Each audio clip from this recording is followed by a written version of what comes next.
the end of time, I will be on your side. Whoa. don't go too far. Whoa,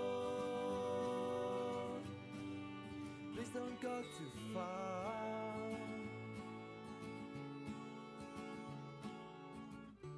If you want to travel miles, pack your dreams and thrive outside. I will be here for advice while you get into the wild. Whoa,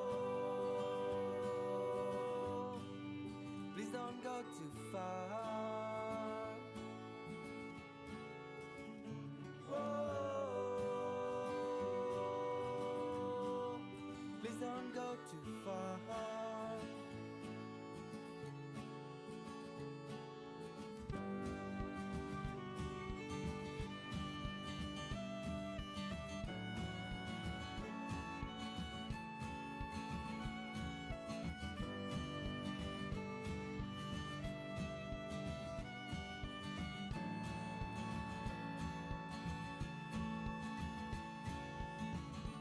If you want to leave this world and just leave my heart alone in the dark, I remember we used to smile, but please don't go too far.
Good evening, Vacaville. This is the regularly scheduled City Council meeting of the City of Vacaville on February 10th, 2026 at 6 p.m. May I have a roll call? Council Agency Authority Member Stockton. Here. Ritchie. Here. Chapman. Here. Remel. Here. Wiley. Vice Mayor, Vice Chair Silva. Ready? Mayor Chair Carl. Here. And while I didn't acknowledge this, we had no closed session tonight, so we will move on to, if you're able, please rise for a moment of silence, followed by the Pledge of Allegiance.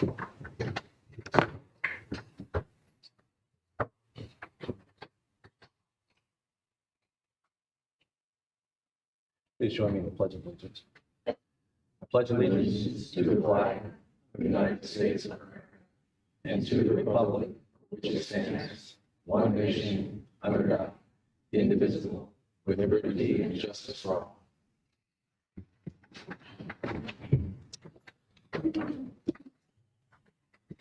So we'll continue on. Are any changes to tonight's agenda? No changes to the agenda. Okay, may I have a motion? Motion to approve the agenda. You have a motion and a second. All in favor? Aye. Opposed? Of course not. Now we'll move on to reports of City Council. Anyone wishing to report out on any meetings that they may have attended since the last time we met? Vice Mayor Silva? Thank you.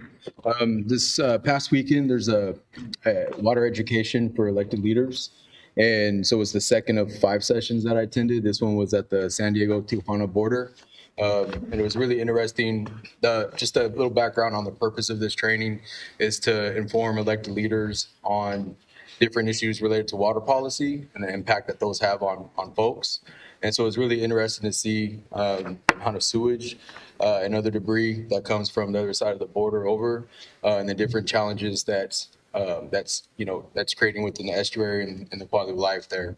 The whole purpose of that isn't just to learn about what's going on the complete other side of the state, but also to see how lessons can be learned from those different situations that can be applied in our area. So it's been pretty cool, and I'll be looking forward to sharing some more with my colleagues as we go along. And maybe in the future, there might be some you guys might be interested in to check it out. I don't see any other lights. I will just share something for the public that has occurred on behalf of the city and direction for the council. We submitted a letter to the State Water Resources Control Board earlier this month.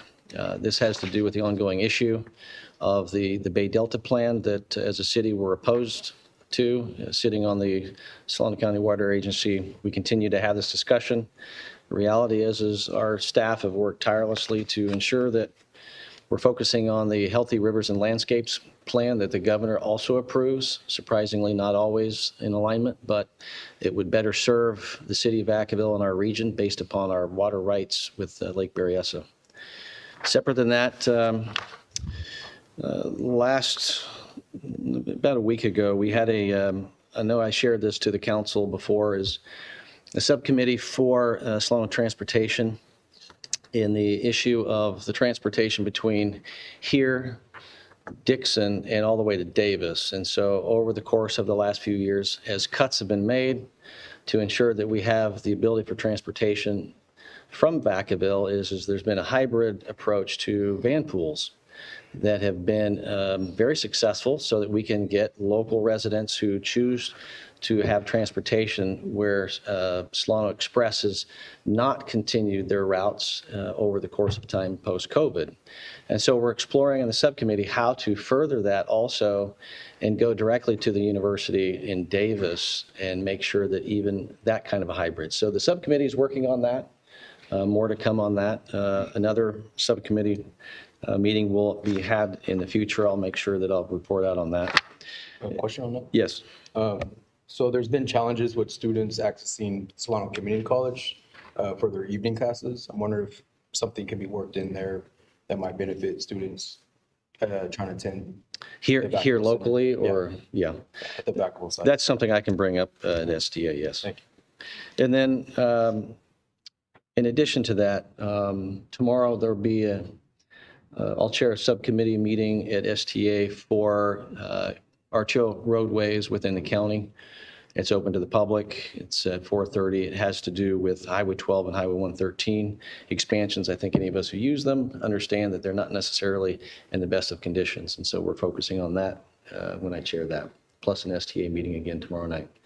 LAFCO was on Monday. I just attended it. And the good news is the detachment has occurred. So 2 of our projects, one with Kairos, at least, and the other is Lagoon Valley. And so I know that there's a few others that are in the works. We're not ready for submitting those yet. Okay. But this is partly what has to happen whenever there's a change. You can only have one water source, and those projects use SID until it's detached, and it has to go through LAFCO, and so that's in the works, so that's good news. And that's all I have to report out. Seeing no other lights, I'll go ahead and move to the report to the city manager. Good evening, Mayor, Vice Mayor, and council members and community members. I do have a few updates today. The commission application process has closed. We have received a total of 35 applications, 17 for planning and 18 for Parks and Rec Commission. All the applications will be forwarded to the committee for review, and then interviews will be scheduled. And I want to talk about the Career Expo that our HR department is putting together. Kudos to them. They initiated the process, and it is going to be a multi-agency Career Expo with 12 agencies, including school districts, county, and other organizations. The event would include also California Department of Industrial Relations and Workforce Development Board. The expo will also provide job seekers with the opportunity to connect directly with the recruiters and access complimentary services such as resume review and interview coaching. So thanks. And the expo is on March 10th, Tuesday from 1 to 5 p.m. at our Ulatis Community Center. Next slide, please. The next slide is recognizing the National Girls and Women in the Sports Day that our Parks and Rec department put together. The day was dedicated to recognizing the achievements of the female athletes, honoring their contributions to sports, and it is inspiring for the next generation of leaders. In addition, I would like to call out there were approximately 150 people in attendance. There were vendor booths, exhibitors, various demonstrations, and the panel included Brittany Moore from Entrepreneur Skills Development Coach and Educator, Michaela Johnson from Solano Community College Association. She's head of the women's volleyball coach, and Carol Gilpin, who's the marathoner and the owner of Fleet Feet of Vacaville. And it was moderated by Amy Gutierrez, who is the former on-field broadcaster with San Francisco Giants. Next slide, please. We also had a wonderful kids fishing day at Lagoon Valley, which was sponsored by California Fish and Wildlife, as well as the Scouts. It was spearheaded by our senior park planner, Hugh Hesterman, and it was hosted, obviously, there were 2,000 pounds of fish that were donated by Fish and Wildlife, and we would really like to thank the department for that. And it was a really innovative idea that our Parks and Rec department came up with zero cost to the city, while we were able to provide a fun day for kids and the parents. There were about 2,000 people there in total, about 1,000 kids, and there were educational sessions, stations. Participants learned how to tie a fishing pole, tie a knot, cast a line. I missed it. I don't know any of that, how to do that. So maybe next year I'll be in line to attend that event. So thank you. And I believe those are my updates for today. Thank you. Yeah, thank you. And I also just want to commend you for the updated information that's coming out of the city manager's office on behalf of the city of Vacaville to the community, to the council, to residents. It's very helpful, so thank you. Thank you. We'll move on to presentations. We do have a presentation tonight, and I want to bring up our staff contact, Beatriz Aguilar. If you are our senior program coordinator, and we have a couple presentations to make, but I'd like to give you the floor first. Thank you. My name is Beatriz Aguilar, and I am the Senior Program Coordinator here at the Vacaville Police Activities League program. We are a program that emphasizes social emotional learning and leadership opportunities and workshops for youth in the community to build relationships with the community and build bonds with our local law enforcement. We do work with kids ages 7 through 18, and today I have the grand honor to introduce one of our former Pell students, Angelica Marena.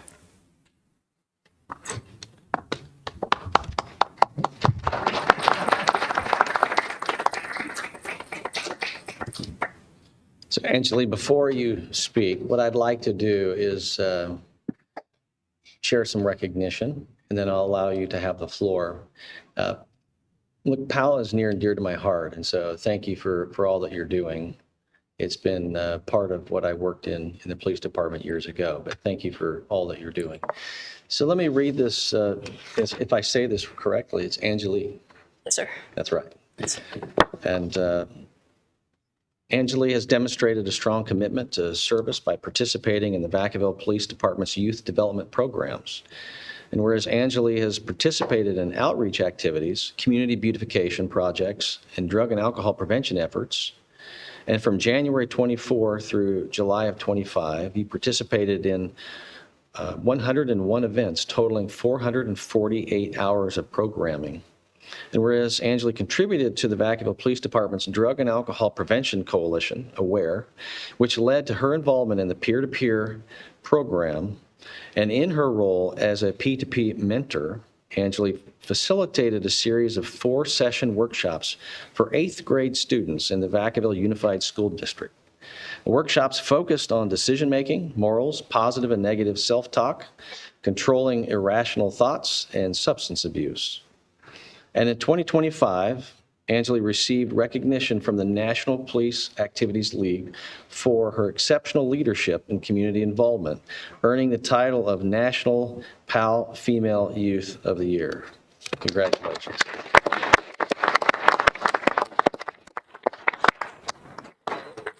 So I'm not done. I'll continue, but that's worthy of a stop, a pause, and an applause. So hold on a second.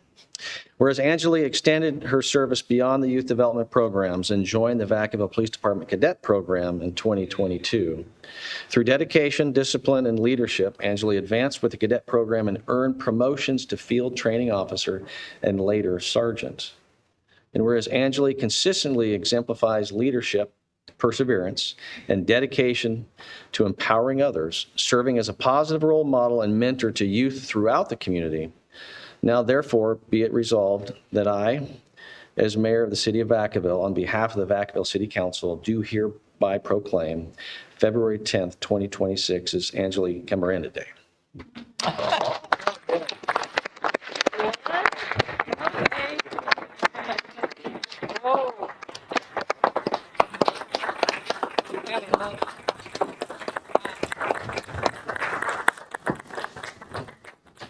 Good job.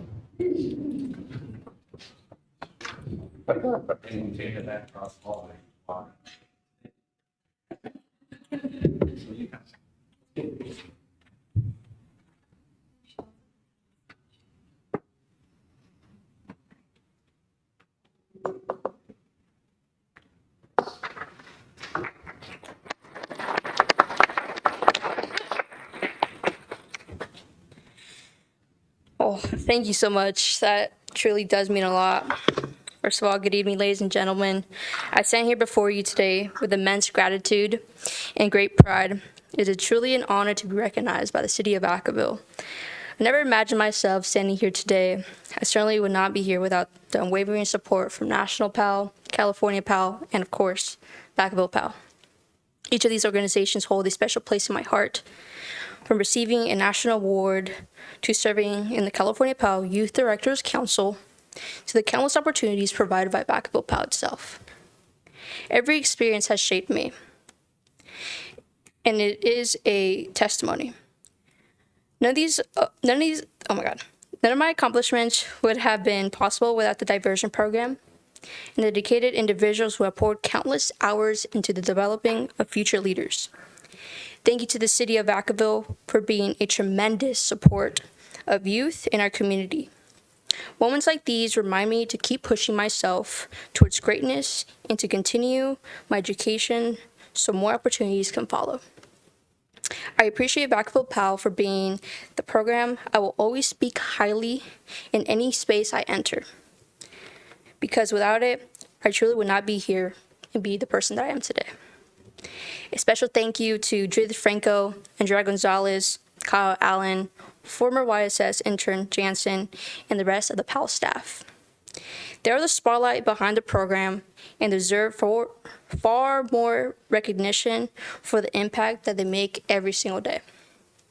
To the Vacaville Cadet Program, thank you for 4 incredible years and 3 cadet competitions. To the advisors and my peers, thank you for being part of my journey and for sparking my interest in law enforcement.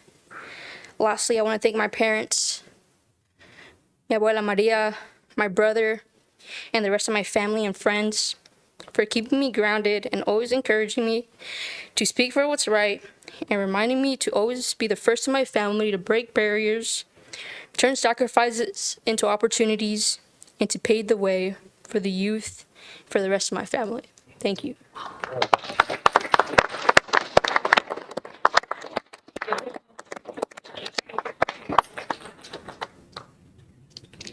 That was very, very beautiful. She wrote it all herself. And now we have Kevin Chavez de Reza.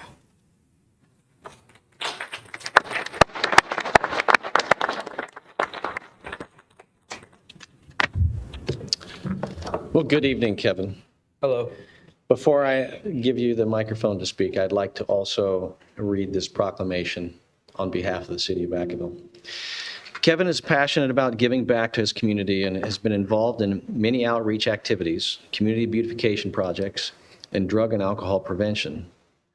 In 2025, Kevin participated in 74 events, totaling over 315 hours of programming, and your leadership, determination, and discipline led your peers to elect you as the PAL Teens President for 2024 through 25 and 2025 through 26 school year. You have worked hard and treated this position with high regard.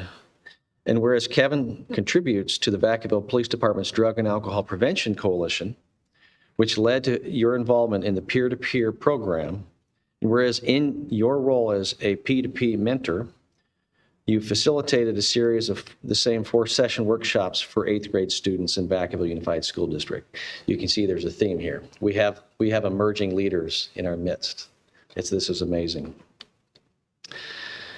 And these workshops focused on focus on decision-making, morals, positive and negative self-talk, controlling irrational thoughts, and substance abuse. And Kevin has used his leadership skills to become a positive influence and mentor to those around you.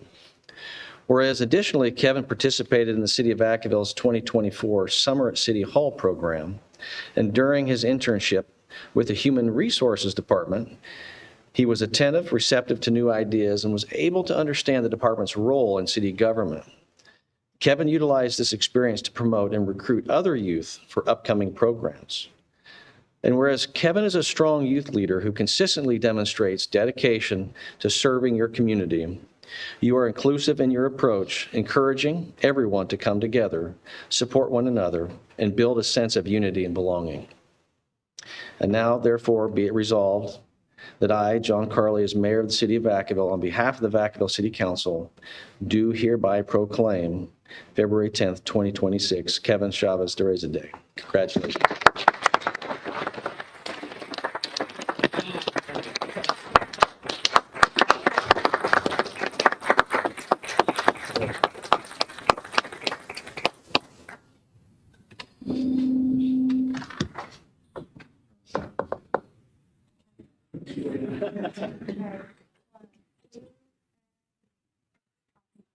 Congratulations. All right. Where do I begin then? All right. So, as mentioned, my name is Kevin Chavez de Reza, and I'd like to basically say thank you for this proclamation that I got, and I'd like to say something quick but modest about this achievement that I have accomplished. At one point, I never really believed I could be ever like confident to really stand right here in front of like a group of people that I don't really recognize or know. But look at me right now. I'm speaking to all of you, in front of me and behind me. I'd like to give my thanks to everyone who's helped me in my life to become the person I am today. To start off, I'd like to thank my family who've encouraged me to continue participating in the programs I am involved in today and remaining a positive person despite the challenges and negativity that exist in the world. I'd like to thank specifically my mom, dad, Ivan, Patty, and my grandparents. I've come from a large family. I'd like to thank also my aunts and uncles as well. I would also, of course, like to thank the programs I was in, Vacaville PAL, AWARE, and PTP, for pushing me to my limits and showing me how big of a leader I can be, not just for myself, but also for the people that surround me. More specifically, I'd like to thank Miss Judith, Mr. Allen, Miss Andrea, Brissette, and also 3 who recently joined the staff, Melissa and Miss Aguilar. I think that they know this by now, but these programs have made such an impactful impact in my life, basically. And they show me how great it is to be a part of a community that I could call a second home. Obviously, not forgetting my first home with my actual family. So I'd also like to thank my friends who've also encouraged me as much as my family, the programs I was a part of. People like Gianni, Miguel, Natalie, and Rafa, and so many others have made me experience meaningful through their support, encouragement, and shared moments. So I got a lot of people to thank. But I would like to keep on saying more, but I hope you all understand my appreciation and gratitude for this. I'm humbly thankful for this achievement and thankful for everyone who has come into my life the last few years. I hope I continue walking this path and being with them as well as they are with me. Thank you. Yeah, thank you.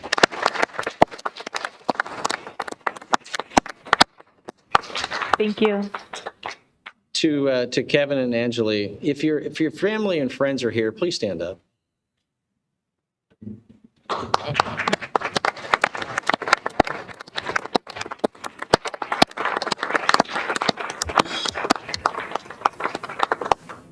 You know, it's not every day that we get to recognize the good work and the partnership within our community, especially with the programs. And again, the program is really about outreach in ways that you would think differently, and it is how to empower our youth to become the best versions of themselves today and to be the leaders of the future.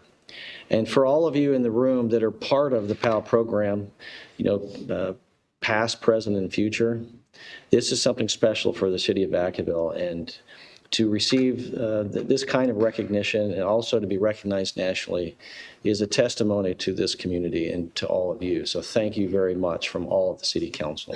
Councilmember Chapman. Oh, thank you, thank you, thank you. You could see these red eyes, they're genuine. Watching the young people, Angeline and Kevin, stand here and the way they inhaled and exhaled, I can imagine, I could feel it. I felt it. I had my eyes watering while they were just smiling and just taking it all in. I wanted to share that at the Youth Summit last year, that's where I met Angeline, that's when she didn't know at the start of the summit that she had received that national award. And to be there when that award was being given to her, I feel the same today. I am so proud of you and continue on that path. You have many supporters here in Vacaville. We love our youth and we know that we aren't doing, I'm not going to say we aren't doing enough, but I know there's much more that we could do, but you have to let us know what it is that you need. I'm so happy to see the family and friends that are here to support the two of you. And Kevin, I believe I met you at the summer program. It was an honor to meet you at that time, and just as you did then, you did it again today. You're very impressive. You have demonstrated and has shown your leadership skills. You have shared it with your peers. And I just want to say to all of you, our youth, this is actually our future. And this is what we are here to invest in. We are here for all the residents, but we've got to look out for the youth. And so I'm going to zip my lips, but I am going to say that I'm aware that Pell needs more space for the program. They have grown. And so I'm putting it out there for everyone to hear me, and hopefully we can do something about it. Thank you. Yeah, thank you.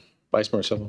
Yeah, just briefly, to every youth, past, current, and the ones that will be coming in your footsteps, when there's community events, you guys don't just show up, you turn out. And I'm eternally grateful just as much as you turn up and turn out for our community. For the rest of my life, I'm committed to making sure I show up and turn out for each of you.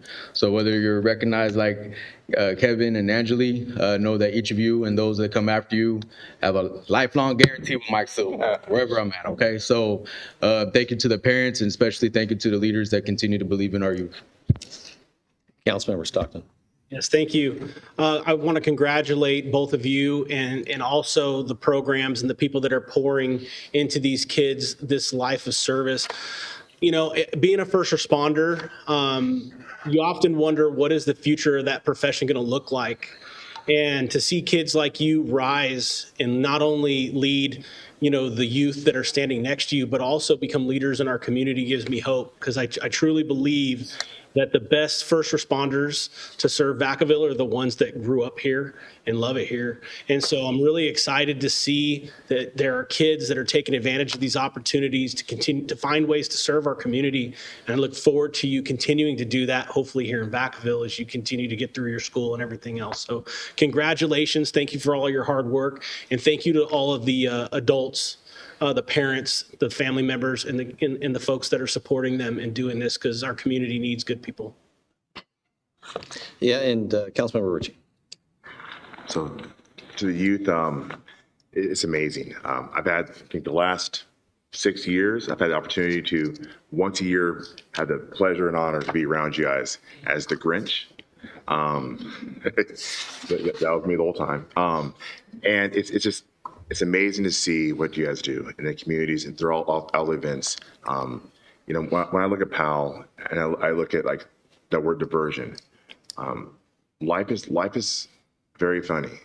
I mean, it's like two paths.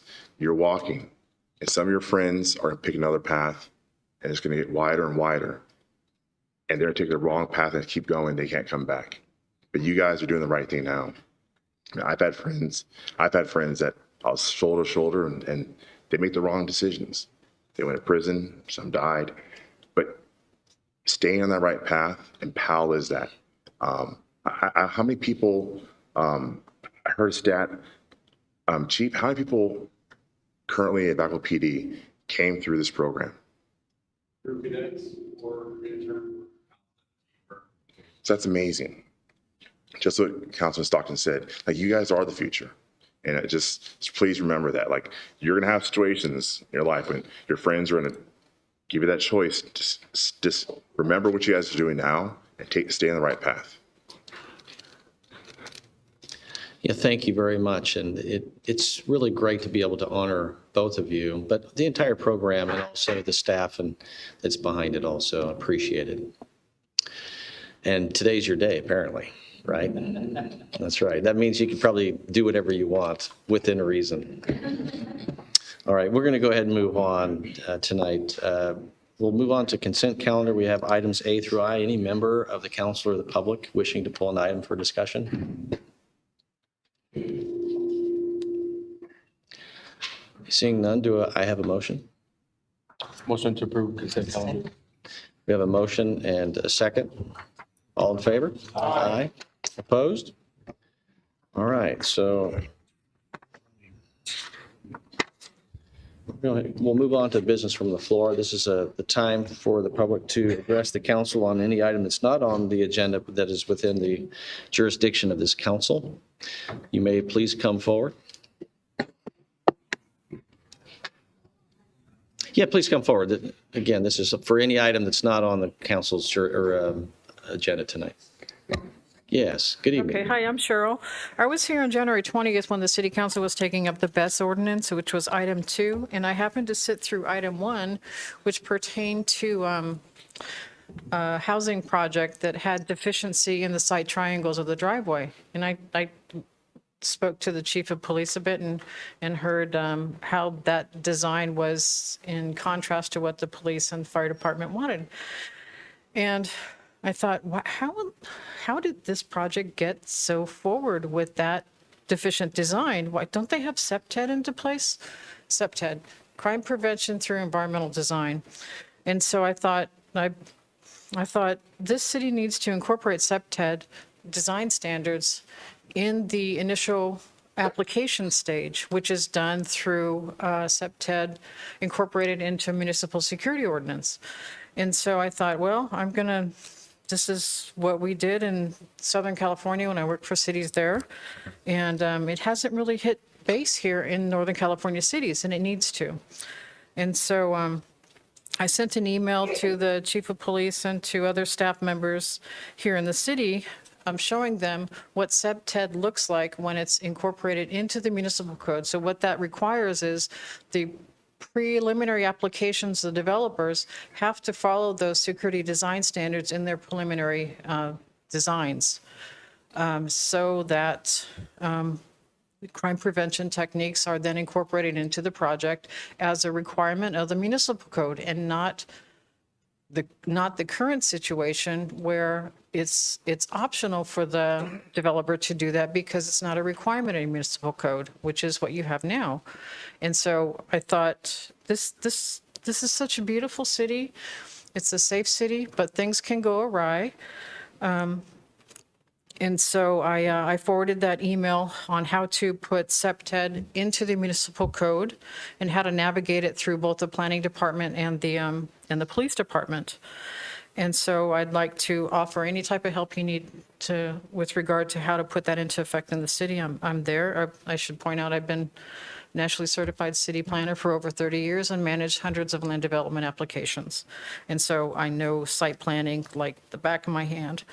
And so I will send you a copy of the email I had sent to the chief of police that describes, I translated it from the planner's language into basic English. We call it planner speak, which is detailed, that describes how to put CEPTED into municipal code and then thereafter require the preliminary application drawings of the developer to be reflective of those specific crime prevention measures. And then thereafter, the project can go through review, planning commission, city council. So that way, after the project is approved by city council, the police department doesn't need to beg and plead for the developer to incorporate crime prevention standards and designs because it's already required of the code. Thank so you. FYI, you'll receive an email from me with regard to that. So Appreciate it. consider it. All right, ciao.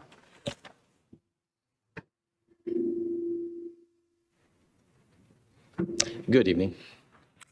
Good evening, Mayor Carley and city council members. Thank you for serving our wonderful community.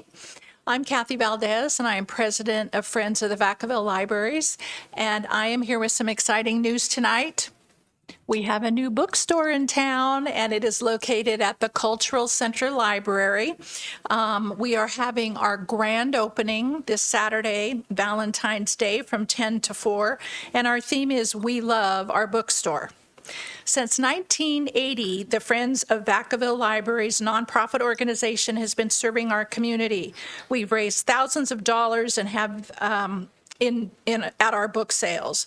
All funds raised by our sales are directly donated to both of our libraries, Town Square and Cultural Center, in support of programs and events. We funded all of the activities for the December 13th grand opening of the Cultural Center Library. What a fabulous renovation that is. 3,801 people walked through the doors on that day. Blew the socks off the construction manager, the designers of that project. They'd never seen anything like it. I said, well, you're in Vacaville. And we support, for our size, we support 2 public libraries, not just one. We have dreamed of having our own bookstore for years, and we have now trained 50 volunteers. We have our hours set, Wednesdays, Thursdays, Saturdays, 10 to 4. When our bookstores close, we have lobby sales at both of the libraries that people can contribute to. Everything's $1 in the lobby. We also accept gently used donations of books, DVDs, CDs, magazines, vinyl albums, puzzles, and games. Our membership is $10 for a year for an individual and $15 for a family. We're going to have a special drawing on Saturday, lots of perks for our members, and we will also be giving away some book bucks that you can use in our bookstore.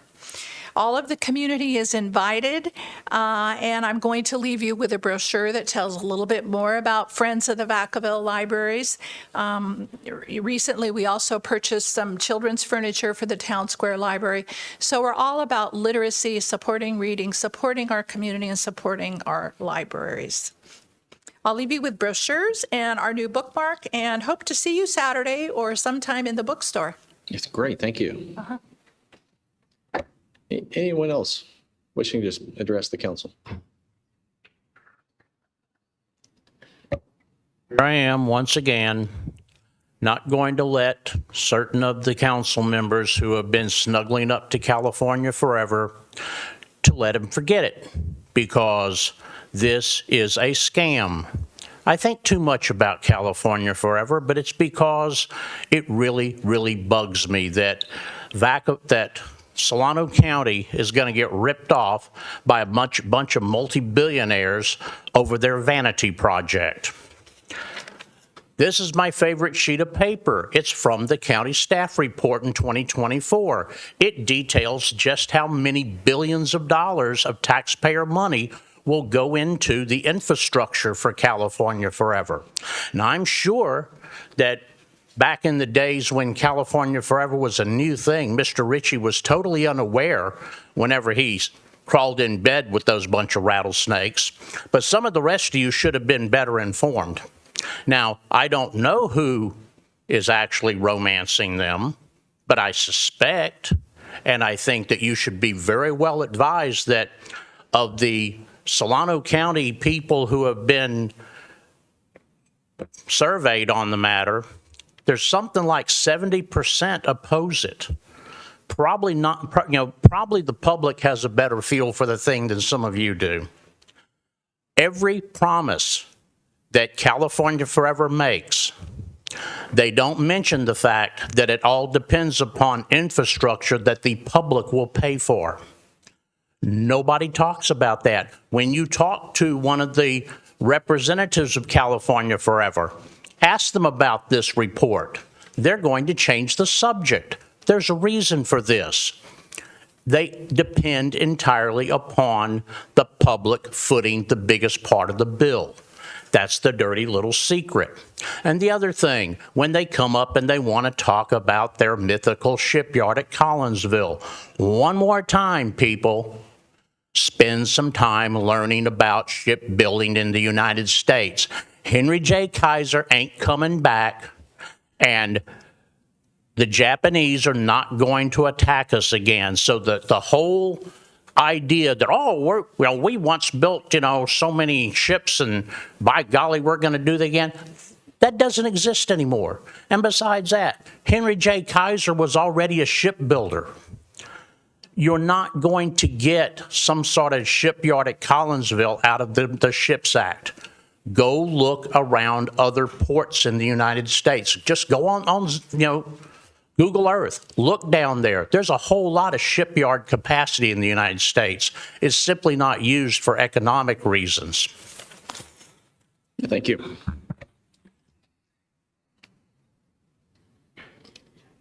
Seeing no one else, I'm going to go ahead and close public comment and continue on with the meeting. We will step into our first public hearing, 11A. Madam City Clerk. Yes, this is the public hearing for consideration of an ordinance to add a new chapter 5.40 sidewalk vending to the Vacaville Municipal Code. And our Fire Marshal Jill Childers and Assistant City Attorney Annie Brown will be presenting.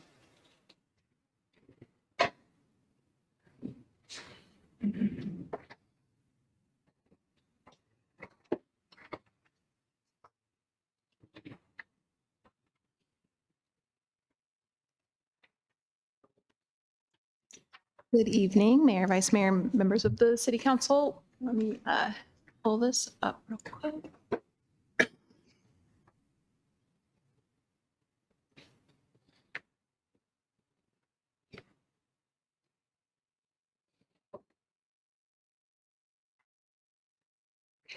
Okay, so we are here tonight to, first, I guess I'll say we're going to kind of split this into two categories tonight. First, we're going to give you an update on a larger vending enforcement effort, and then we're going to talk more about the difference between certain types of vendors, sidewalk vendors, and then those who set up places other than the sidewalk, and what the importance of that distinction is.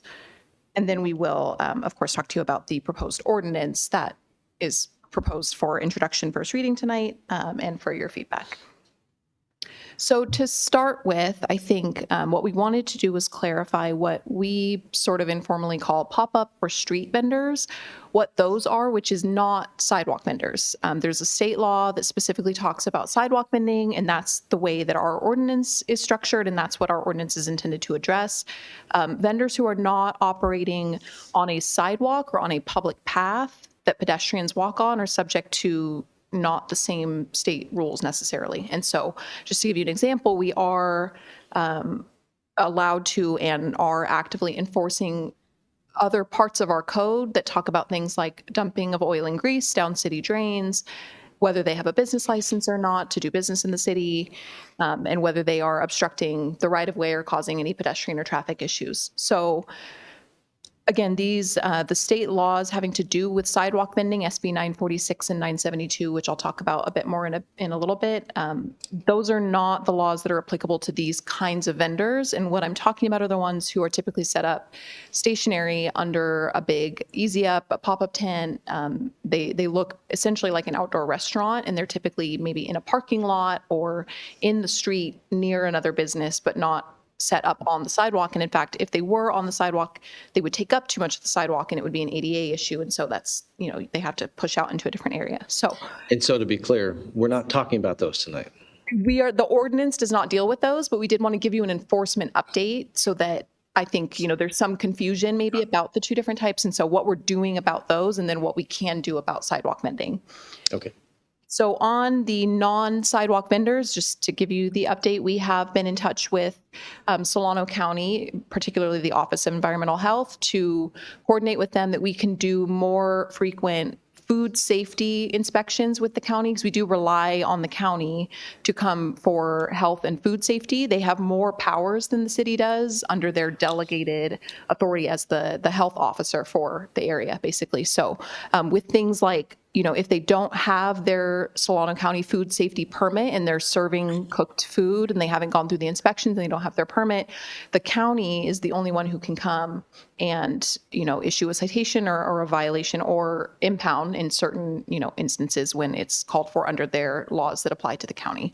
So we are working with the county on a collaborative effort. And at the end of the item, we'll ask you guys, do you want us to formalize an arrangement with the county where they'll be asking us for some assistance and they would be able to come out more often on a front. So that's kind of what we're doing on enforcement on the ones that are not sidewalk vendors. So those ones will not be covered by the ordinance because they're already subject to our generally applicable rules and standards in the municipal code.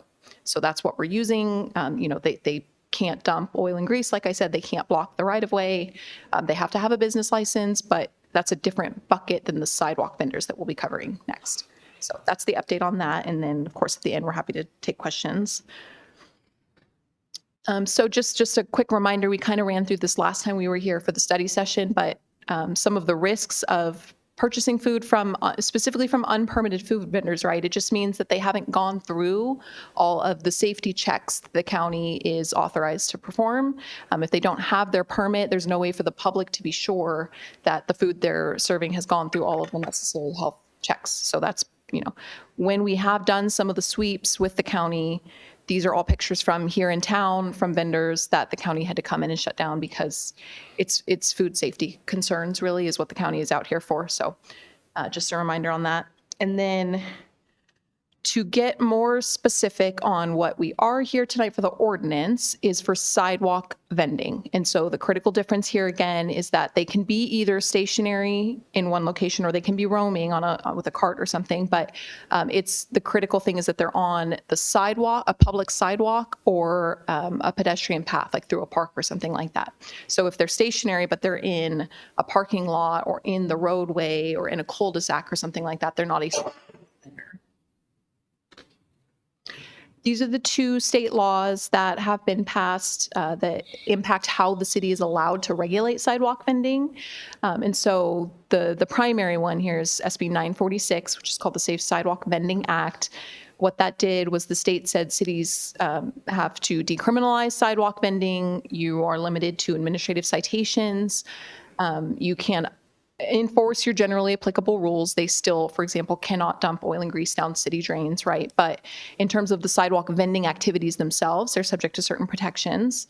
What we can do as the city under the state law still is establish rules and regulations on how, when, and to some extent where the vendors can operate. So it's kind of a time, place, manner type of regulation that we can do. And then again, this also does not apply to food trucks or anything with a motor, which the city regulates under a different part of its code as well. There was a bill in 2022 that sat on top of that one that explicitly took away the city's authority to enforce county health codes on behalf of the county, which is why I've been explaining that our partnership with the county is so important on this, because they have food safety enforcement authority. And so we need to rely on them for help with that particular part of the regulation. All we can do for sidewalk vending specifically is issue administrative citations, and then we rely on the county for the food safety and handling issues that might come up. So just a quick overview again, and this is all the way that our ordinance is structured, is to be in accordance with the state law that governs sidewalk vending. So we can do, limits on hours of operation. Stationary sidewalk vending can be prohibited in residential areas. I won't go through the whole list. We ran through this last time at the study session, and we got your feedback and input on what you liked and didn't like and wanted to see in the ordinance. And so that's how we have tried to structure the framing of the ordinance, what we can do based on the direction we were given and with the limitations of state law that are in play here. So we, again, just to reiterate, nothing in that state law prohibits us from taking action to enforce our general city rules, local, state, and federal laws. The bill, SB 972, just changed parts of the food safety programming around sidewalk vending. And so if you're a really small operation and you only sell certain types of food, they don't actually need to get a county health permit anymore. It's prepackaged, right? Soda, water, chips, things like that.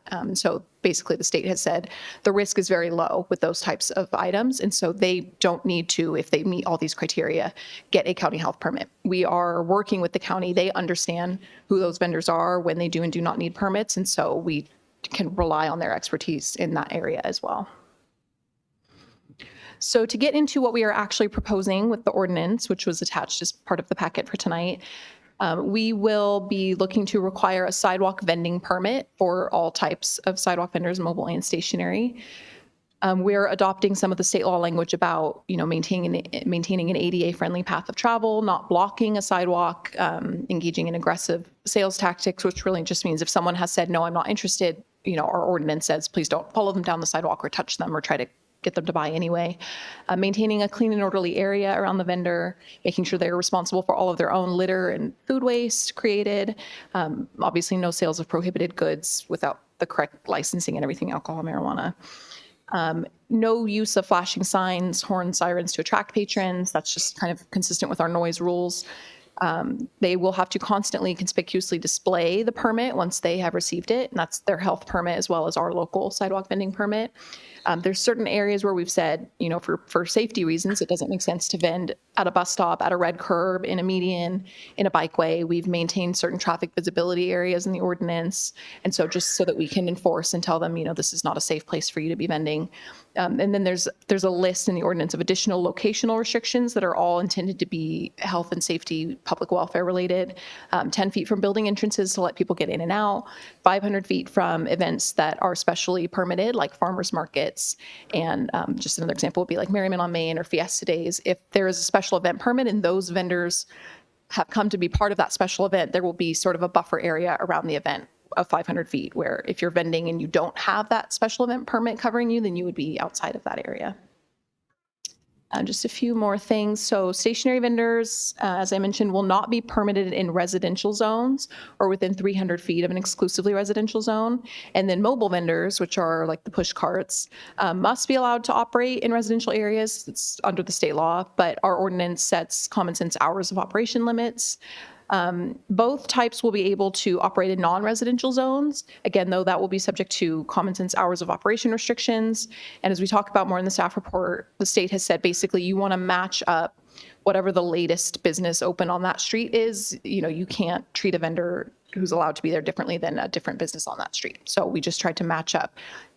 If they're on, if they're down merchant and they're vending, you have to match the hours of operation of the businesses on merchant. And then they can operate in parks, but operations must cease in the park 1 hour before it closes. When it comes to enforcement, for sidewalk vending activities specifically, again, this is not, for example, if they were caught dumping oil and grease, that's outside the scope of this ordinance, but for sidewalk vending activities that are in violation of our ordinance, if it's adopted, we are limited to small administrative fines, and then the state law further requires us to reduce those fines upon request. So it's intentionally, there's not really any teeth to enforcement of the sidewalk vending ordinance specifically. After 4 or more violations, we can suspend or revoke the vending permit if they have received one. Not getting a vending permit is, of course, a violation of the ordinance, but we are limited to fines in that situation as well. So just to run down quickly what the permit types that you might have to get if you are looking to be a sidewalk vendor, a California seller's permit, which is required for most things, although not certain types of food, because it's not taxable. For food vendors, you have to get your county health permit unless you're expressly exempt, which the county would be the one to tell you that. And then under the new ordinance, you would have to get your city sidewalk vending permit, and then you will be expected, just as anyone else is, to get a city business license. The permit itself, what we're going to be looking for on the application, and I think our plan is to bring back to you guys with second reading and adoption the packet of, adopting a resolution that sets the fees for the application process, the appeal process, the application form itself, so that we've got clear direction on what the form looks like, but it'll be consistent with the ordinance. So we'll be looking for a copy of those permits and licenses we just talked about, copy of the business license, proof of insurance is part of the ordinance. And I'll pause there for a second to say we've done some research into, how expensive is it if we're going to adopt an insurance requirement as part of this ordinance. The coverage we would be looking for through the ordinance can be had for as low as about $35. So there will be a permit application fee. I don't anticipate that will be very high. They have to give, a statement of their operations. Where are you going to be? What kind of merchandise are you selling? What are your rough hours? What's your rough location? Photos and dimensions of the vending device you'll be using, a cart or stand, whatever it may be. Identification information, which might be, these are ORs, right? So it's a driver's license, an ID card, a passport, or something that the enforcement official determines to be a valid method of ensuring that your identity is your identity. And that's just for enforcement purposes. We have had some trouble with being unable to track down someone if we've issued a citation to actually follow through on administering the citation. And so I do want to be clear, though, that there is a state law that talks about release of that information once we've collected it. It's used only to administer the program. It is not released unless subject to a court order or something like that. So we will be in compliance with all state laws on disclosure of any information we collect as part of the application. So with all that, and of course we'll take questions, but the recommendations or what we are looking for tonight is introduction of the ordinance and waiving the first reading, making the CEQA findings associated with that.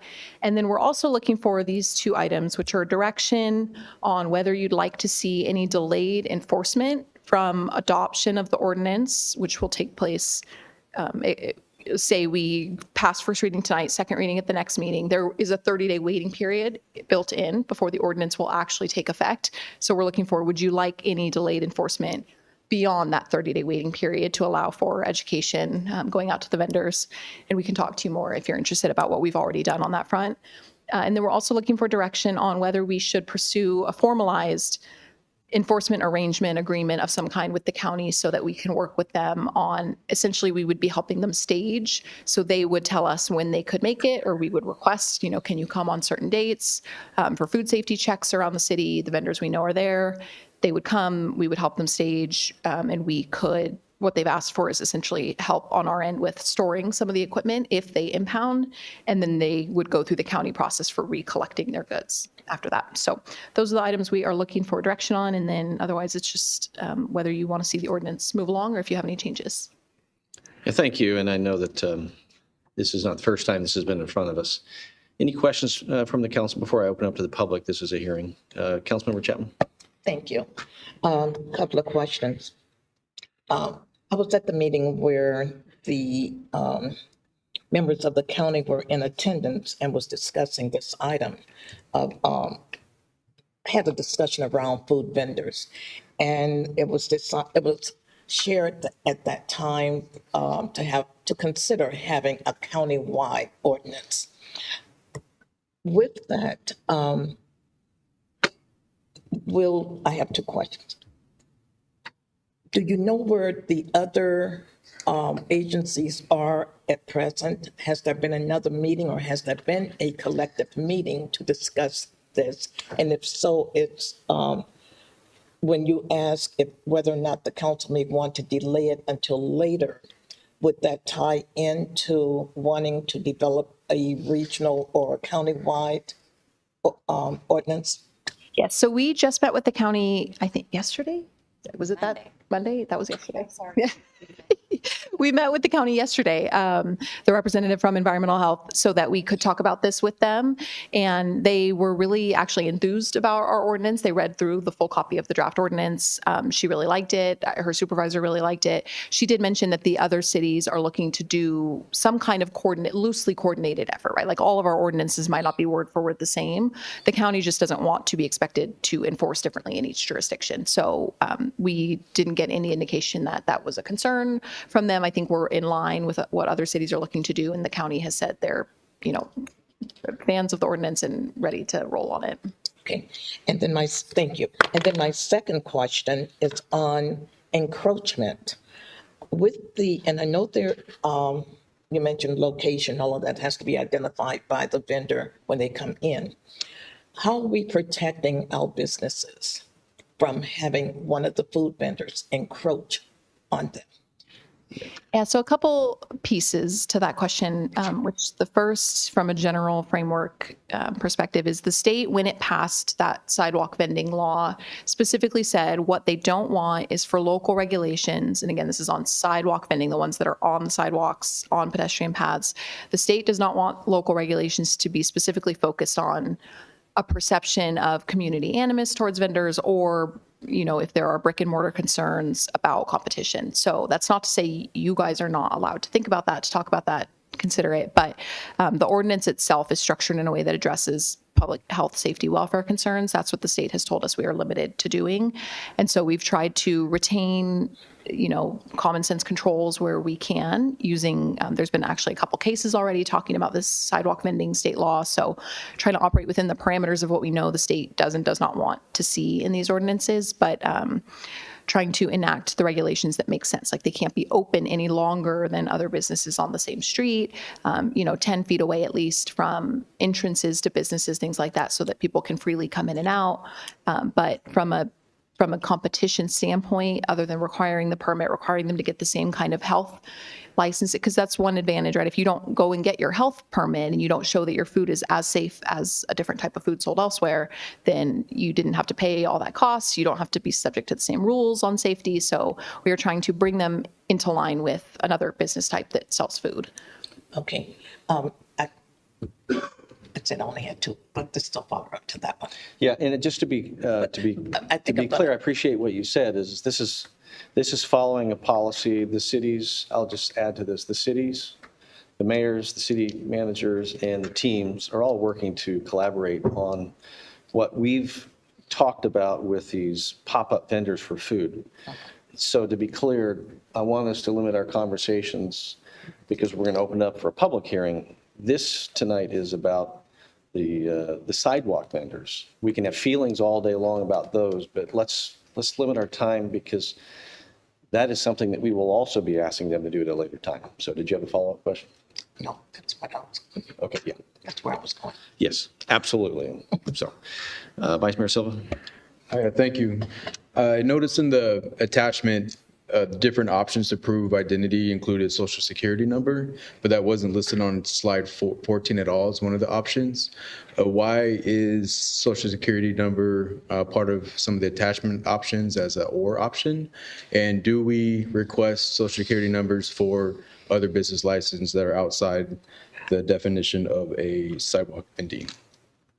Yeah, so no negative intent, not including it on the slide. I think just trying to summarize briefly the permitting options, but they are ORs, so everything listed in that 10 A through D on identification options that would be part of the permitting scheme. What we were intending to do there is say that you have options for how you can present identification to the city that will allow us to confirm there's a place we can go for recourse for if we have to issue a citation, essentially is what that's for. So if possible, I'm not sure if Ken is here or could answer that question about what our process is on social security numbers for other business licensees, because I don't actually know off the top. Thank you.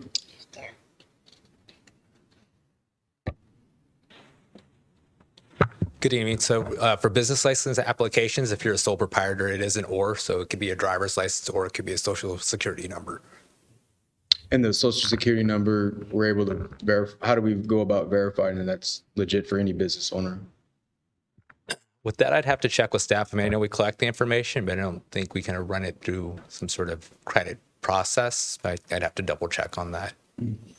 Yeah. Side note, I always find it funny. One of the most important documents is on some piece of paper from, in my case, 1982. And it holds all this power. But thank you. Another question. So on my attachment, it's on page 5. It talks about, quote, so vendor type, roaming sidewalk vendors. Vending locations and hours of operation. Column, under state law, can operate in residential zones, but per city ordinance, hours limited to between 9 a.m. and 6 p.m. On other areas, the maximum time defined is at 9 p.m. Can you help elaborate more? Why is it 6 p.m. for that description?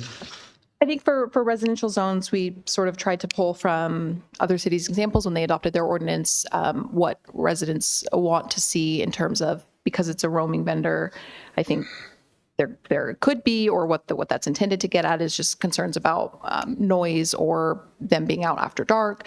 So that's specific to residential zones. And so obviously, I think the point there is that there wouldn't be other businesses operating in that same zone that are subject to different hours. We're talking only residential for that more limited set of hours.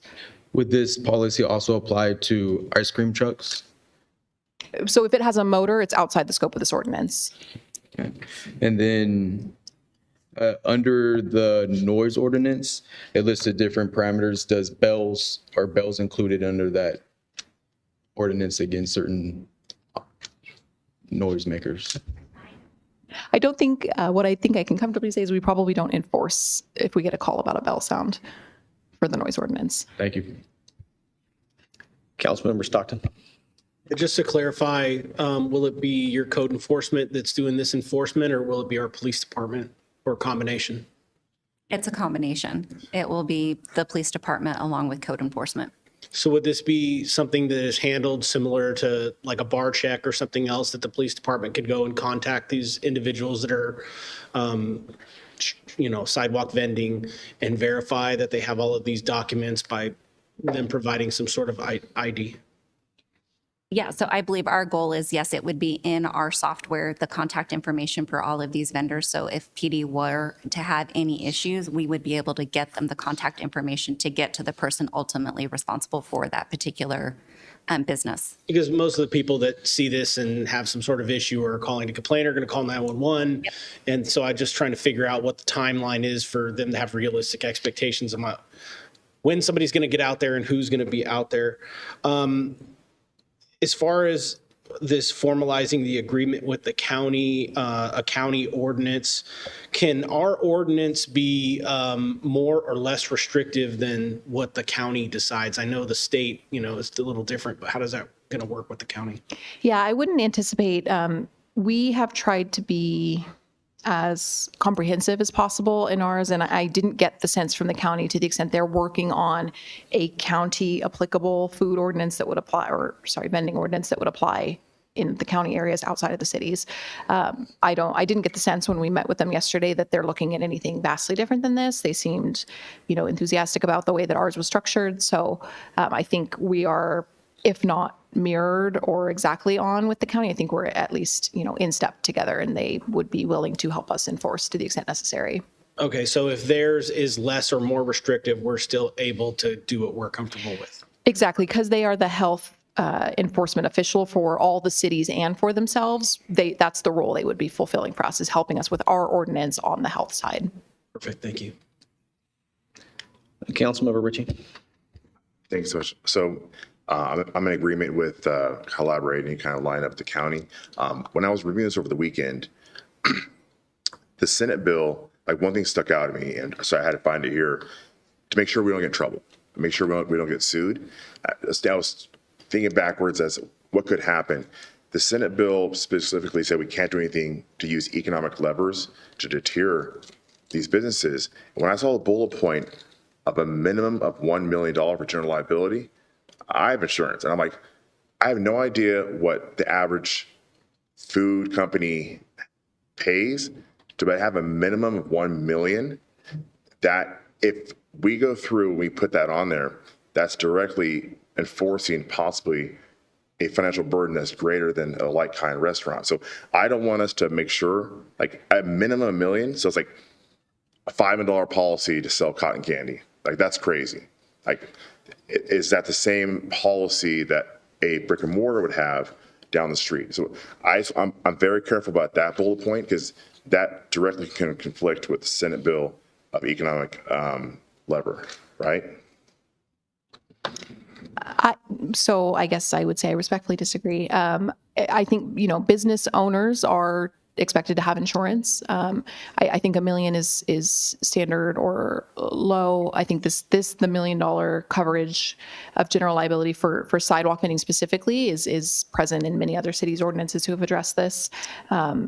And related to that, for example, the general indemnification of the city if anything were to happen. A court that recently considered the sidewalk vending ordinance of a city in connection with the state law has said there are certain things you definitely cannot do, but they considered the kind of the indemnification and the risk management that the city was trying to do in that case, and they said that was okay. They understood the connection between public, safety and welfare, just trying to make sure that we're whole if something goes wrong. And as I mentioned, we did some research on what the likely cost of that would be, and that level of insurance can be had for about $35 a month. So I would welcome if there's anybody who owns a business who'd like to speak to their insurance coverage levels or what that costs them, that would be fine. But we did try to make sure that wouldn't be a cost prohibitive burden. Yeah, I still want to open this up to like some kind of a burden. We're like, hey, we're doing something that's outside of the norm. We had no idea. Like that's, I don't know those policies, but the minimum kind of got me worried. I hear you. Councilmember Freeman.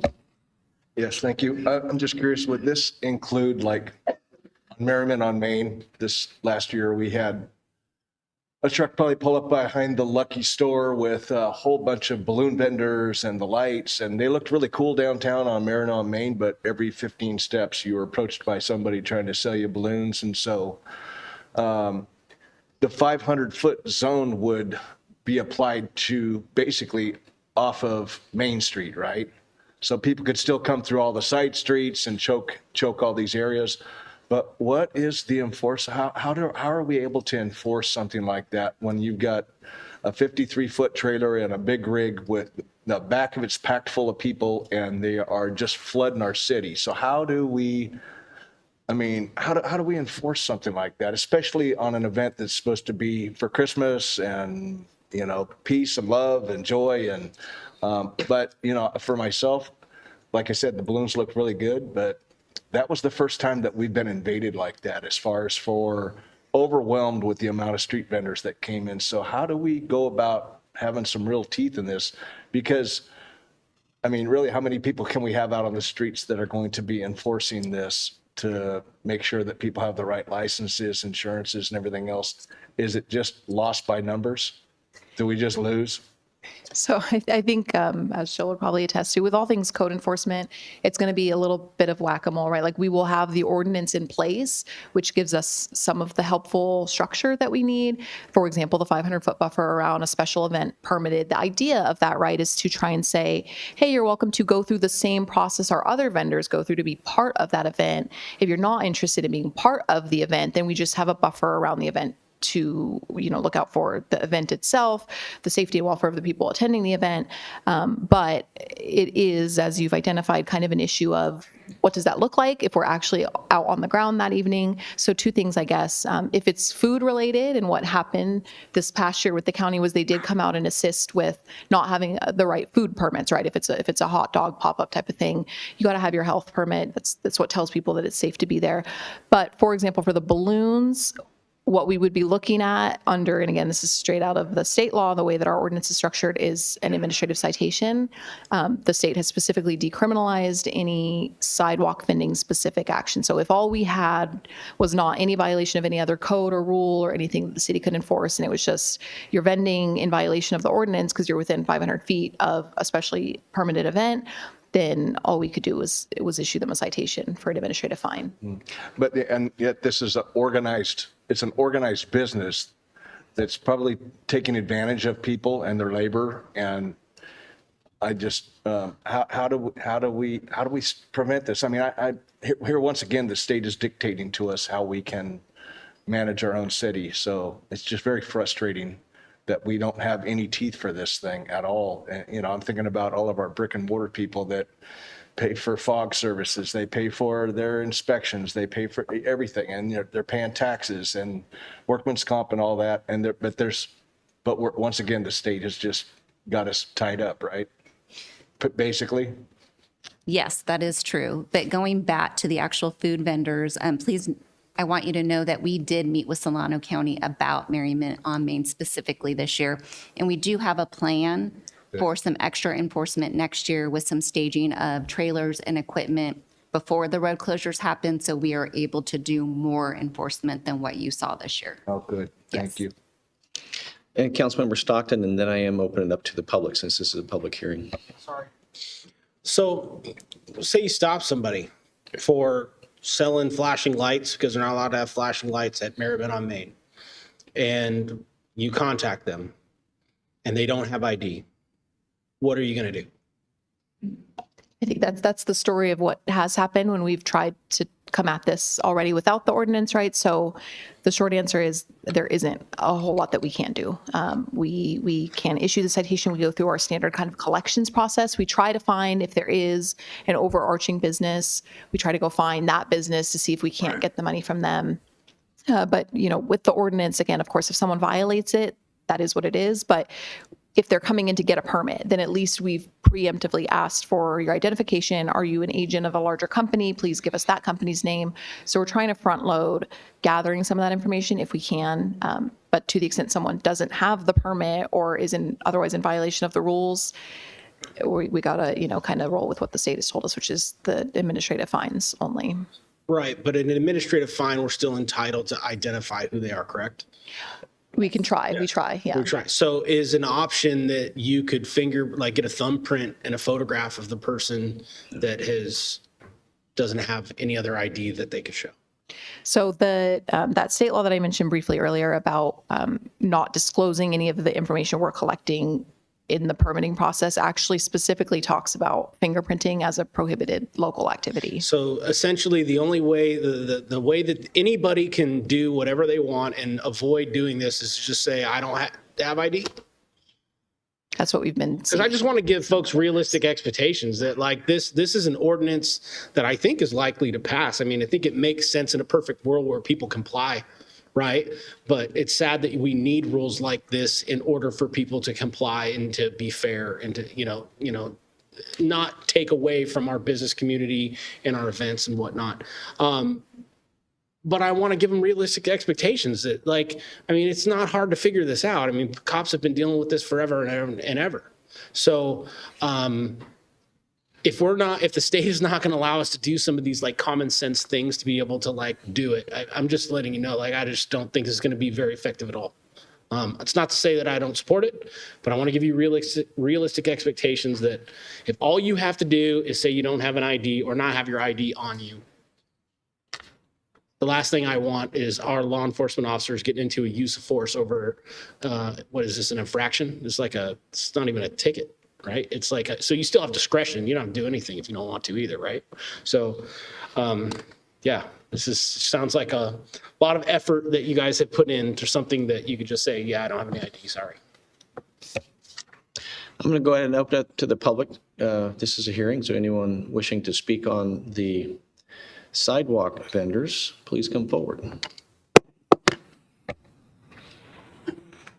Thank you guys for letting me talk again. I've been here at least twice. I've been at the County Board of Supervisors. I've been at 4 Cs. I've talked to 7 of our legislators at the state level. This is a problem, and this is a problem for economic development. It's a problem for public safety. I have a whole thing that I wrote here, and I'm not doing any of it because I want to speak to you guys very clearly. We understand what you're saying. Vallejo passed their ordinance a year and a half ago and has done a little over a year and a half ago, and has done no enforcement. Fairfield passed theirs, started doing enforcement, and guess what happened in Vallejo and Vacaville? So while that is true that the enforcement can't be done, there's not a lot of teeth. Just doing something has really helped in the city of Fairfield. We've been working with with your guys' code enforcement, George. I mean, we have been talking to you guys, like I said. We're asking for 3 things really tonight. Pass this so there's something out there to enforce, so that when they're blatantly disregarding public safety, something can be said to them. Because at this point, there's nothing that can be said to them. We're not talking about the mom and pop. The idea behind the state rules, the state bills, are we don't want to criminalize people for trying to make money to feed their families. That's not what this is about. And so we're not trying to penalize the guy that's selling, tamales out of you guys know there's the red tent guys. There's these big vendors that are set up that are really having impact. Vacaville's the only one who's had an actual fatality from foodborne illness sold from a street vendor. You guys are the only one that has an actual fatality. And so being behind, we're asking you to do something so there's something that can be enforced. The second thing that we're asking is not to wait to enforce it, because we've been begging for this for 18 months. And the health department has gone, like I said, the 4 Cs. We love the idea of the mutual agreement and the mutual enforcement. The county has said, well, yeah, we need to do something, and they're not doing anything. The 4 Cs created an ad hoc committee with Monica Brown and Cassandra James, and they haven't even met, and it's been 6 months for the ad hoc committee. So we're asking for that to go. The other piece that we're really asking for is street vendors is one thing. You guys have muni codes that you could be enforcing without this, that do have teeth, that we're not enforcing. With all due respect, she said, you guys have been enforcing. I did a very quick search. You have four food trucks that have a business license in the city of Vacaville. And I'm not from Vacaville, and I can tell you at least 8 that are out there. So we're not even doing enforcement on the muni codes and the stuff that you already have. So that's what we're asking for tonight. Pass it. Don't wait to enforce it. And it asks staff to also enforce not just the street sidewalk vending, but all of the muni codes that are affecting all of these vendors. So thank you. Thank you. Downtown Vacaville Business Improvement District, and I just wanted to speak directly to the insurance requirement. It is the exact same for our farmers market vendors. It's $1 million per occurrence and $2 million aggregate, and it is $35 a month. So that really shouldn't be prohibitive to passing this ordinance. Thank you.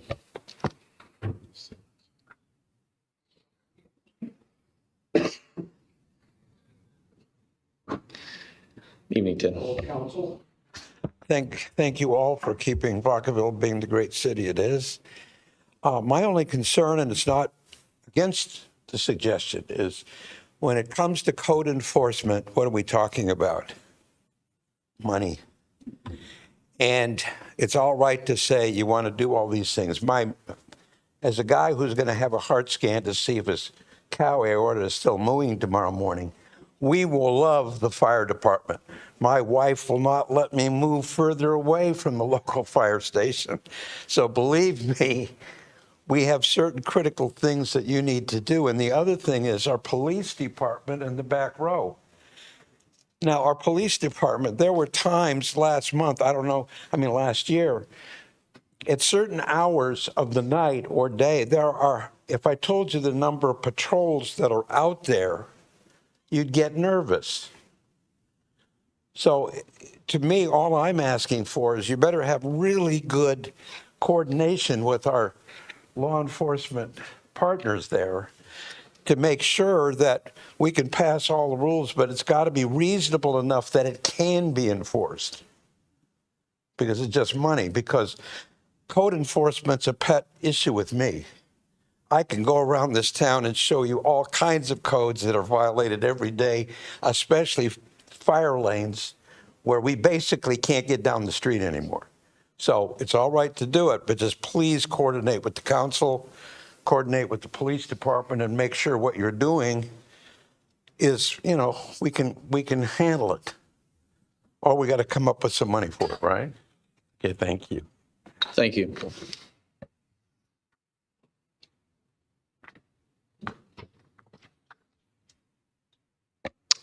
I just want to comment that once again, we find out when the city just tries a simple business of running itself, they run up against yet another edict from Sacramento.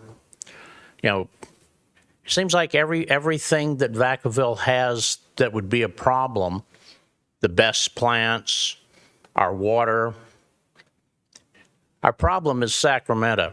Just saying. Thank you.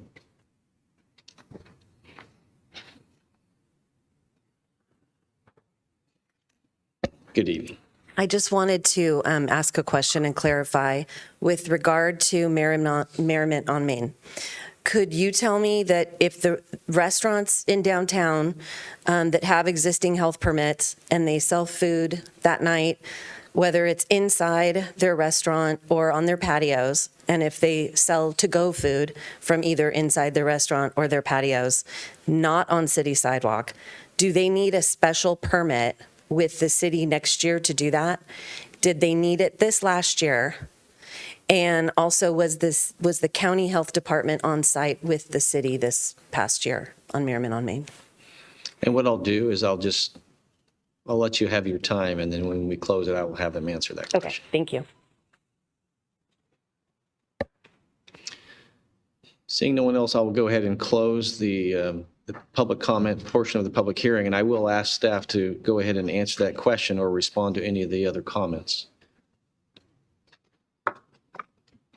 And I realize some of that may be outside the scope of what we're here for today, so it may need to be addressed separately because they're not here prepared to talk about the food services. But you have a valid question, because I do know that the county has chosen to operate their operations and checks on a very busy day that is impactful, and we can't have that happen every time. That's not the right time for them to do that. So we'll follow up with that, Sandra, if you're okay with that. Okay. What I'll say, I haven't shared anything. I'm going to start by saying this is a very reasonable ordinance. It's well written. Thank you very much. I know that we have a lot of issues with our discussions of food pop-ups. This is really about our sidewalk vendors. I'll separate it into two different actions. One is the big event, which is a Merriment on Main, to your point. The other is the day-to-day. Big events can be planned and orchestrated and organized so that if there is something that's seen, the hope would be that there's a plan to be able to check it. 100 people out on the street, you can't stop them, they're already there. But the goal usually is identify where it came from so follow-up action can occur. I get that. I'm fine with the language that's in this proposed ordinance. I think residential does not need to be extended beyond the 6 p.m.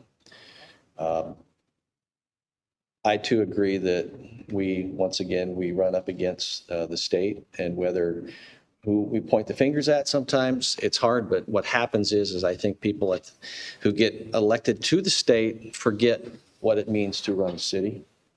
And I won't judge everyone by saying what they're doing is wrong. What I will say is all too often, the thought of a new law doesn't pass a scrutiny of what the unintended consequences are. And I certainly sometimes wish a new law had a sunset date that had to be re-upped, but we don't get to do that. To the public, and I think from my experience, code enforcement in the city is reactive. No one's going out on patrols looking for food trucks. Usually it's a call. I do appreciate it. I think that at least what the recommended actions tonight, and I do see a couple of lights, but when it's appropriate, we can go ahead and make motions and follow-up conversations so that we can move this along. Is other than the introduction of the subject ordinance, I don't prefer to delay the enforcement. I think once we have a second reading, there's already a time window. The only action I know that came out of a previous meeting, because this isn't our first meeting, is that as much as we can educate the public, what we need to do is educate code enforcement and police and fire on what would be a response, so that we're not creating those jeopardy moments where we're stopping people, and then what do you do? Because it doesn't rise to the level beyond what would be a civil infraction, if you will, so that we don't get ourselves in trouble. So I think that covers everything. It's separate than all this is the health and safety, so I appreciate the public's comments. And Councilmember Stockton, I think you were next. Trying to be quick. Again, thank you for the great work putting this together. I have my reluctancy in whether or not it's going to be enforceable or not. I am all for formalizing an agreement with the county. 30 days, if that's the minimum, then let's go with that. And trying to think, was there one more question that you had? Those are the two? And I will just also share, I agree with the frustrations with the state. Sometimes I wonder what team they're on.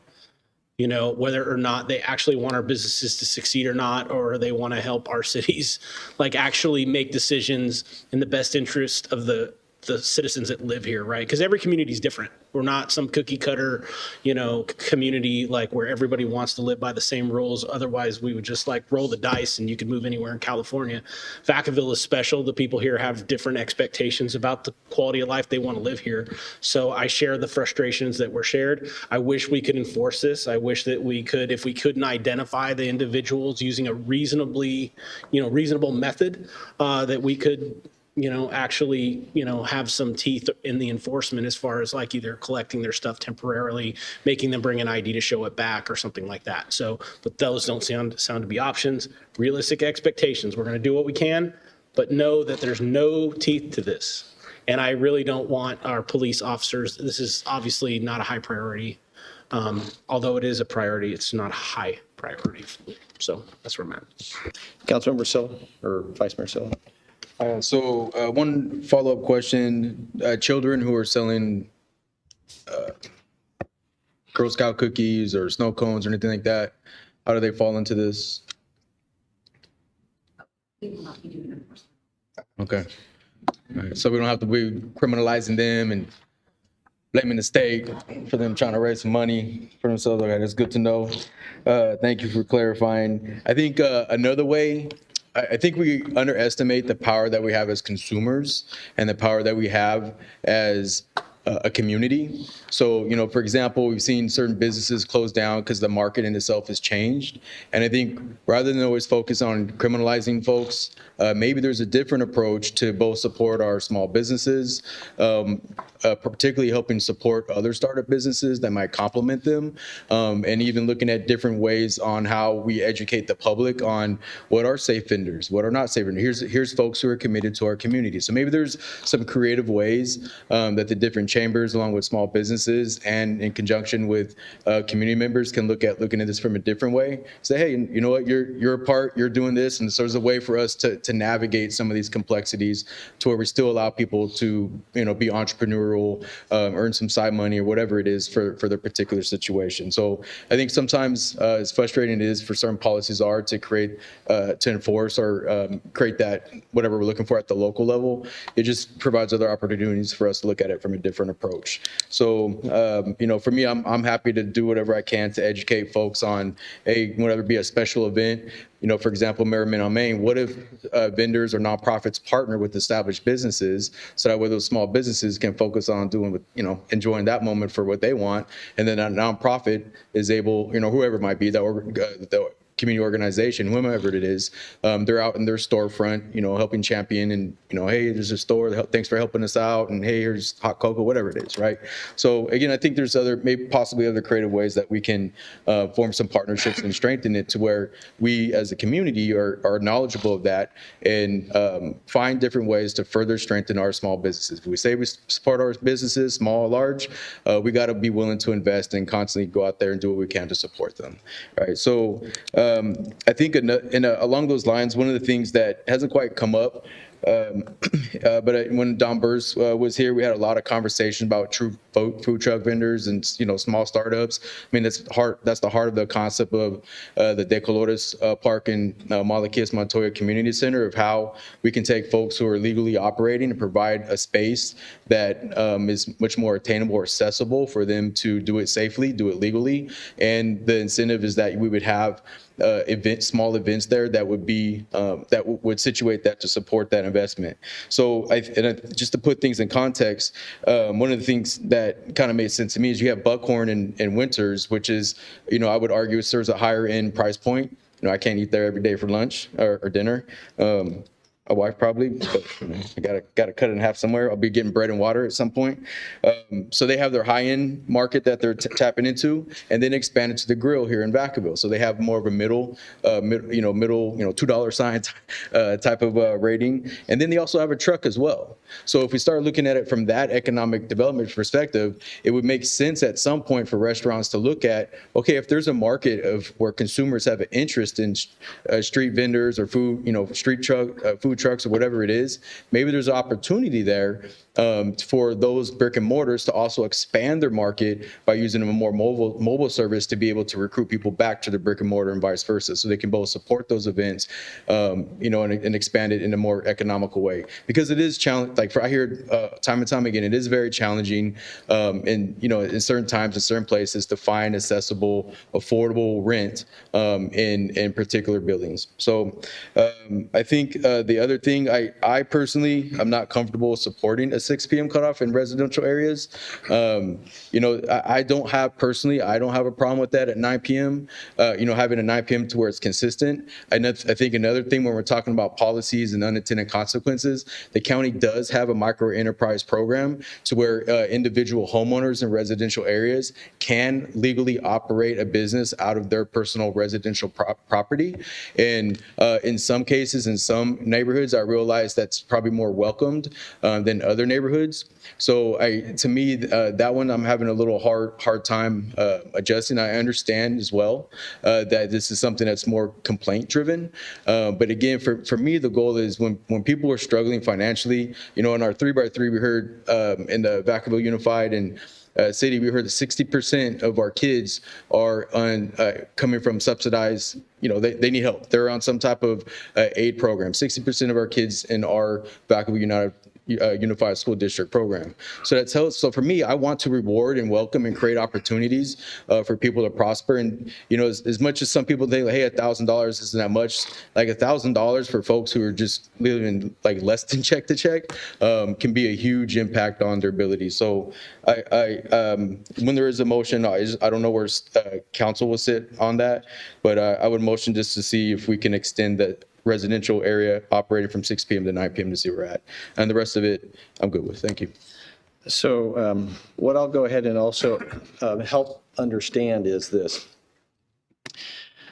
In my years of being complaint driven, and many cities are, you get the call and you say, well, this doesn't sound like a police call. The problem is what we have as a community that generally wants to comply, generally. But the truth is, much, if not almost all of these are from outside of Vacaville. And so we have no teeth if we have no ordinance. And so we have the ability to frame and shape a response if we have an ordinance to do so.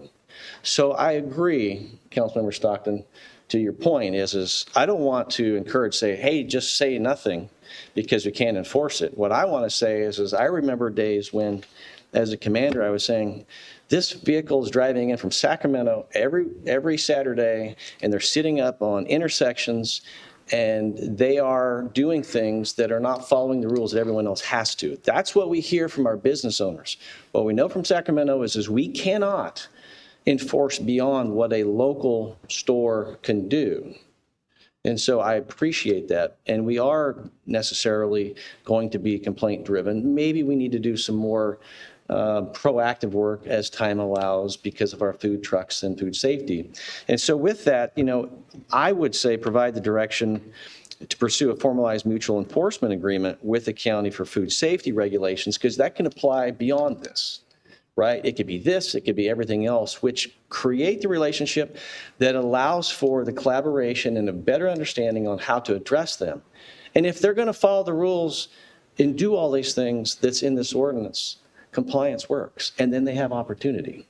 But if they don't, that's where it's okay to say, you don't get to do this and take advantage of every other business who's not doing this and potentially jeopardizing the health and safety. And so sometimes that's what it is. It's like looking at a DMV book, it's this thick, and it just says there's no way you're going to enforce them all. But it applies designed for compliance. So I think this ordinance provides us a compliance roadmap. Obviously, it has to be managed. Everything's a case by case. I am not in favor of extending until 9 o'clock. I don't think people want their neighborhoods with people given a free pass to say, well, we could enforce this, but for an exception. There's enough leeway in the business area right-of-ways for people to operate, to not have people posting up in front of corners in people's residential neighborhoods. So I would be against that. I think it's time for a motion. Does anyone want to provide a motion?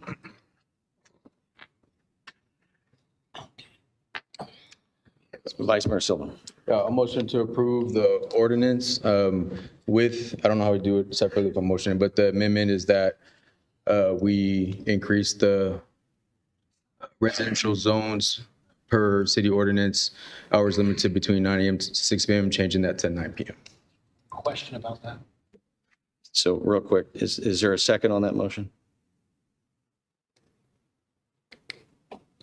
Motion fails. Councilmember Stockton, you had a question? So when I had a business operating out of my home at one point, there was a letter that went out to my neighbors in a certain radius to decide whether or not there were any objections to the business under what I had put out that I was going to be doing out of my home.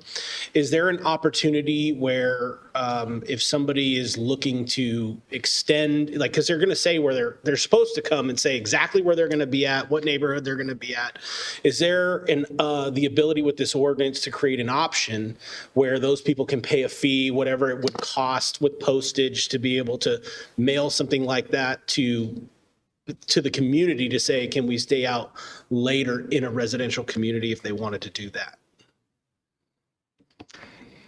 I think from a practical level, I'm not sure what it would look like to follow that through in terms. So it sounds like what you're saying is when they come in for the application process, right, they would have the option to say, the vendor would say, I'm open to notifying the people where I'll be, and then they can say yes or no, they want me to be able to stay open later. Am I understanding that right? Right, because right now we have an existing process, unless it's changed, where if somebody is operating a home business, a mailer goes out to their neighbors within a certain radius.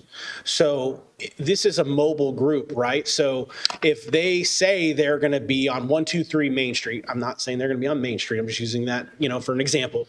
But if they say they're going to be at that location and they want to put out, and it's a residential neighborhood and they want to pay for what that would cost. And I don't know how you figure it out now. So if that's an option, then if people don't care, if people in that community don't care, I don't have as big of an issue. But if it's going to create a problem with the city having to go through that process, and then never mind. But I'm just wondering if that is something, because like what Michael brought out. There are different areas in town where people are more receptive or less receptive to some of these things being open. If the neighbors don't care, I don't care. But I would also think that if they were open that late and the neighbors don't care, they're not going to call us. So I'm just trying to figure out kind of like a reasonable way to move forward, because the reality is if it's in a neighborhood and the neighbors don't mind, then.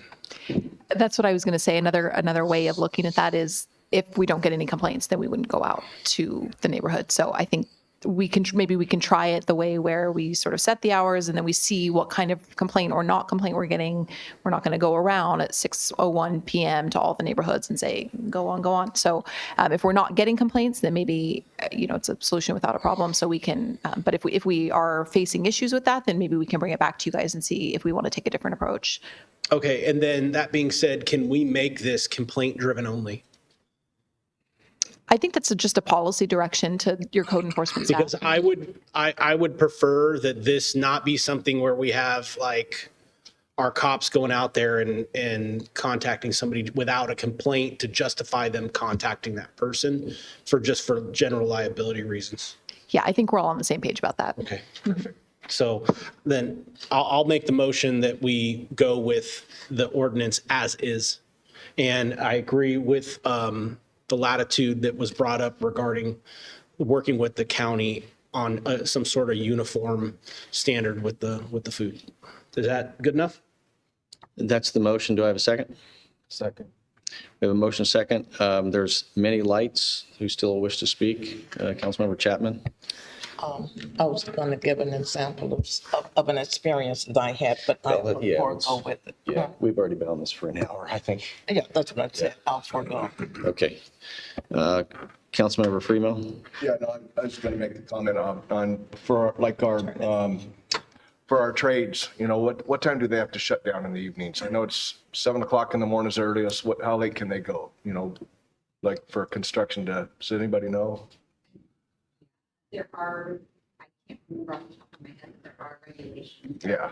I want to say sevens on the top of my head, but I could be wrong. I'm just thinking, if I live somewhere, probably, high density housing is what's going to be, a lot of the vendors that are going to go towards it, and, just the little bells and stuff like that. I know if it's 7:30, 8 o'clock at night, and I've got kids and I'm trying to put them down and the bell goes off and they know that there's snow cones and churros right outside, they lose their minds, kind of like the ice cream truck. They just lose their minds. And, so that might be kind of hard for, moms and dads trying to get kids down at night. So I'm kind of in favor of the ordinance the way that this. Vice Mayor Silva. I just want to clarify, like, the market determines that. So like if somebody's trying to sell something in a certain neighborhood and nobody's buying anything, why would anybody continue? Like, their goal is to sell products, so they're not going to continue that. And the ice cream trucks, none of that applies to this. So like those are going to be still rolling, bumping their same old music for the last 30 years, 40 years. So yeah, that's all. Let's call it a vote. All right, so we have a motion and a second. All in favor? Aye. Opposed? Abstain? So you have your work cut out for you. So you come back on the second reading, no extension beyond the requirement, and work with the county. I think discretion is what is in order, but having an ordinance versus not an ordinance for this is long overdue. So thank you. All right, we'll move on. Madam City Clerk, we will move on to business. Yes, item 12A is the presentation of the voter survey results regarding a general purpose transaction and use tax and business license tax modernization, and a resolution directing the city manager to move forward with public education efforts.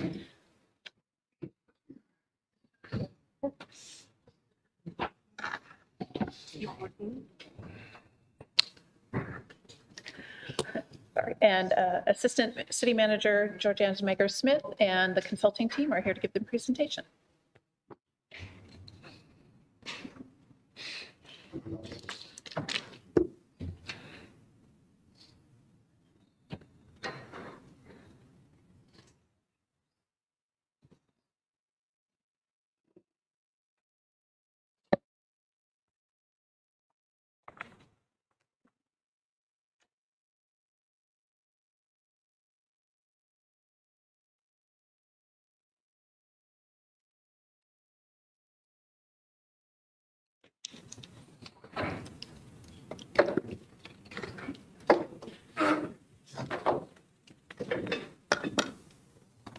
Good evening, Mayor, Vice Mayor, members of the council. I have with me tonight William Berry from William Berry Campaigns and Adam Probolski from Probolski Research. Before we jump into the presentation, I want to give some quick background information. For the past few years, we've been sharing with council that the city has a structural budget deficit, and staff have been working to address that with your input and direction through a variety of ways, including reducing the current year's budget by $9.2 million, including 2.5% cuts across all departments. We've reduced programs, and we've also froze or delayed 25 positions. You also recently gave direction on credit card processing fees that will save the city approximately $400,000 annually when fully implemented. And staff continue to explore ways to reduce expenses and identify revenue opportunities, some of which will be coming to you in future months. We also came to the council in September and received direction to explore 3 different types of tax measures: sales tax, business license tax, and transient occupancy tax, also known as hotel tax or TOT. Through our research, we determined that there was a limited capacity to increase the TOT, so we've taken that one off the table. In November, you also approved an agreement with Probolski Research and William Berry Campaigns to provide voter opinion and public education services related to sales tax and business license tax measures, and the survey results is really going to be the focus of this presentation tonight. So as I mentioned, I've got Adam and William here, and Adam will jump right in and share the voter survey results with you, and we'll be happy to answer any questions you have after that. Thank you, Georgianne. Mr. Mayor, Council, you are not in a very dissimilar situation than many cities in California that are doing a great job at managing their resources, but are in need of more. And so I'm going to show you some data from a poll of your voters, which is something very typical that cities do in California and all around the country.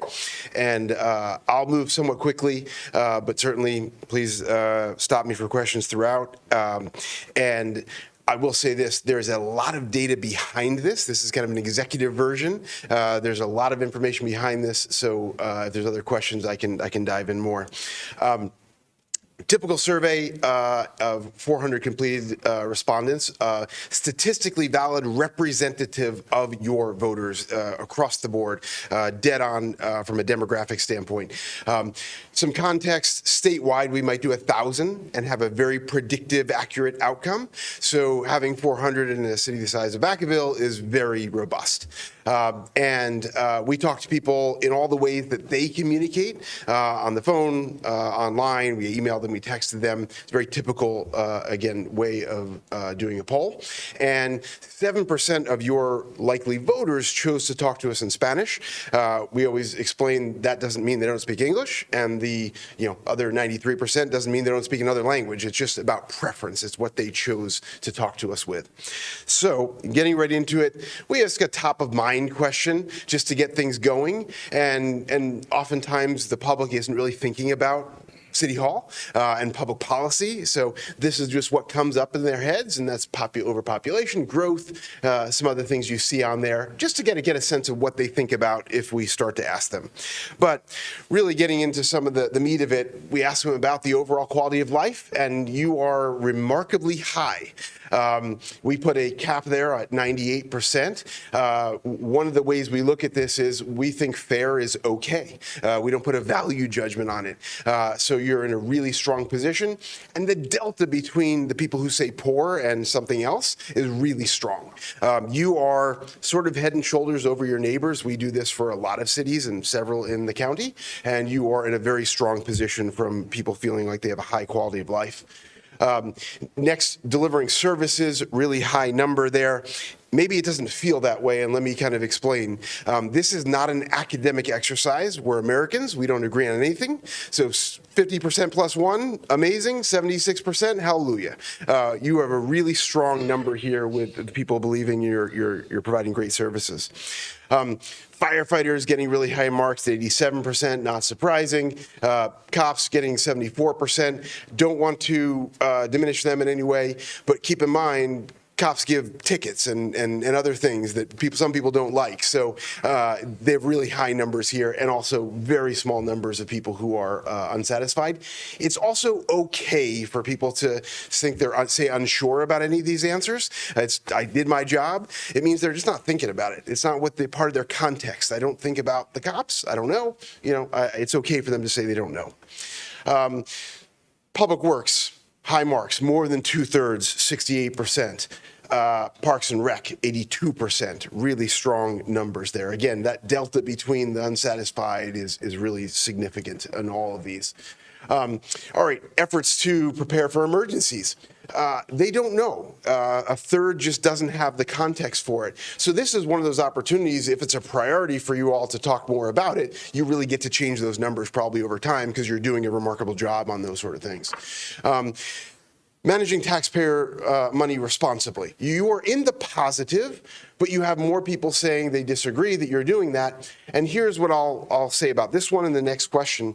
There is a national narrative that comes at us from all sides. It doesn't matter your politics or your media sources. Everybody's telling us that government is bad and corrupt and bloated.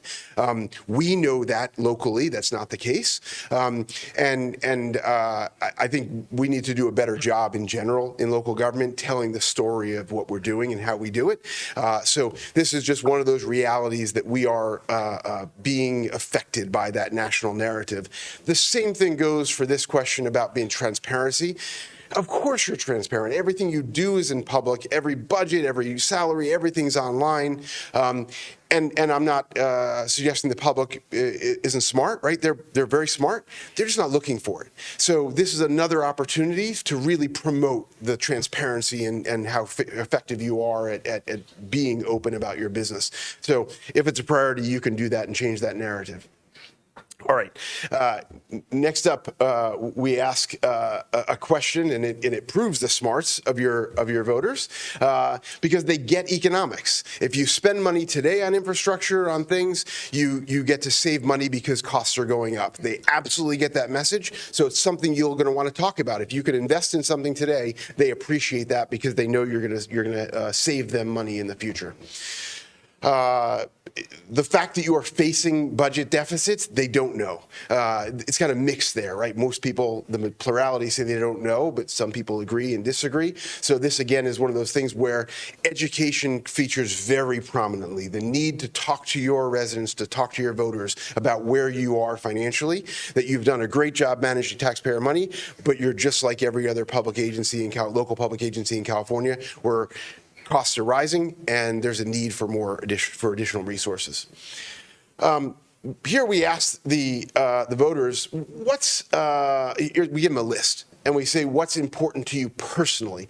And you can see we give them the chance to say as many things as they want, and you see some sort of bulking at the top, but a lot of things are important to them. Concern about managing growth, public safety, responding to homelessness, all those things really high on the list. And then we ask them, what are you personally satisfied with? And you can see public safety comes to the top, even though those numbers are a little bit muted.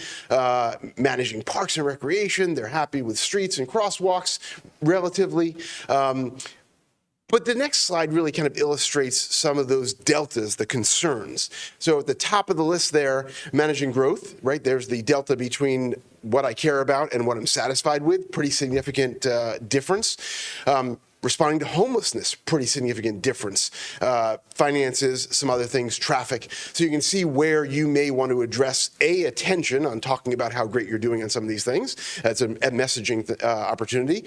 And maybe that's a place like homelessness or other things up there that you might want to dedicate resources to address concerns of the voters from a policy perspective.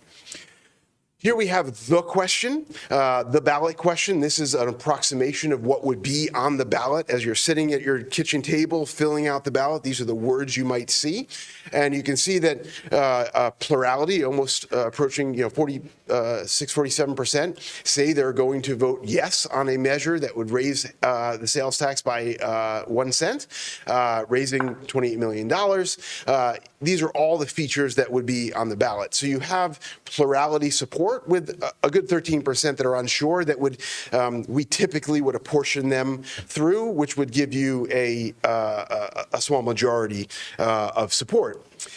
We then, and I'm going to move through these quickly because there's a lot of them, but these are the messages we convey. These are messages that you might talk about or messages that some members of the public might talk about. Try to talk through what the conversation might look like about a tax. The first one here talks about the fact that the money stays here. The county can't take it, the state can't take it. That is something that makes people more likely to support it, 59% more likely to support it. This, of course, is the law. But it's important because the public really wants to know that. They appreciate this message. And I'll just say it once and move quickly through it. But if you look to the right, those donuts, the original group there are people who said, I'm going to vote no. And then you can see that 21% says, oh, now I get it. I'm going to be more likely to support this thing based upon this message. And the ones at the bottom there on the right are unsure. 60% of the people who said, I don't know, are more supportive now that they know the money stays here. So that's a really effective way to look at the data going forward.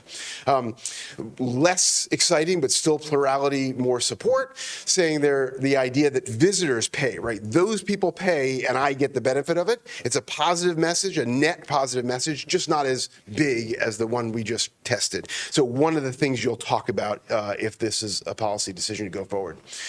A majority, 52%, more supportive, knowing that you've got annual audits and all the different transparency features and citizen oversight. They're more supportive knowing that you're doing all those things, so they get to have a sense of where the money goes. More support to the tune when they know that if you don't get these resources, you're going to burn through your emergency reserves. The public has a concern over the idea that you don't have that as a buffer or won't have that as a buffer.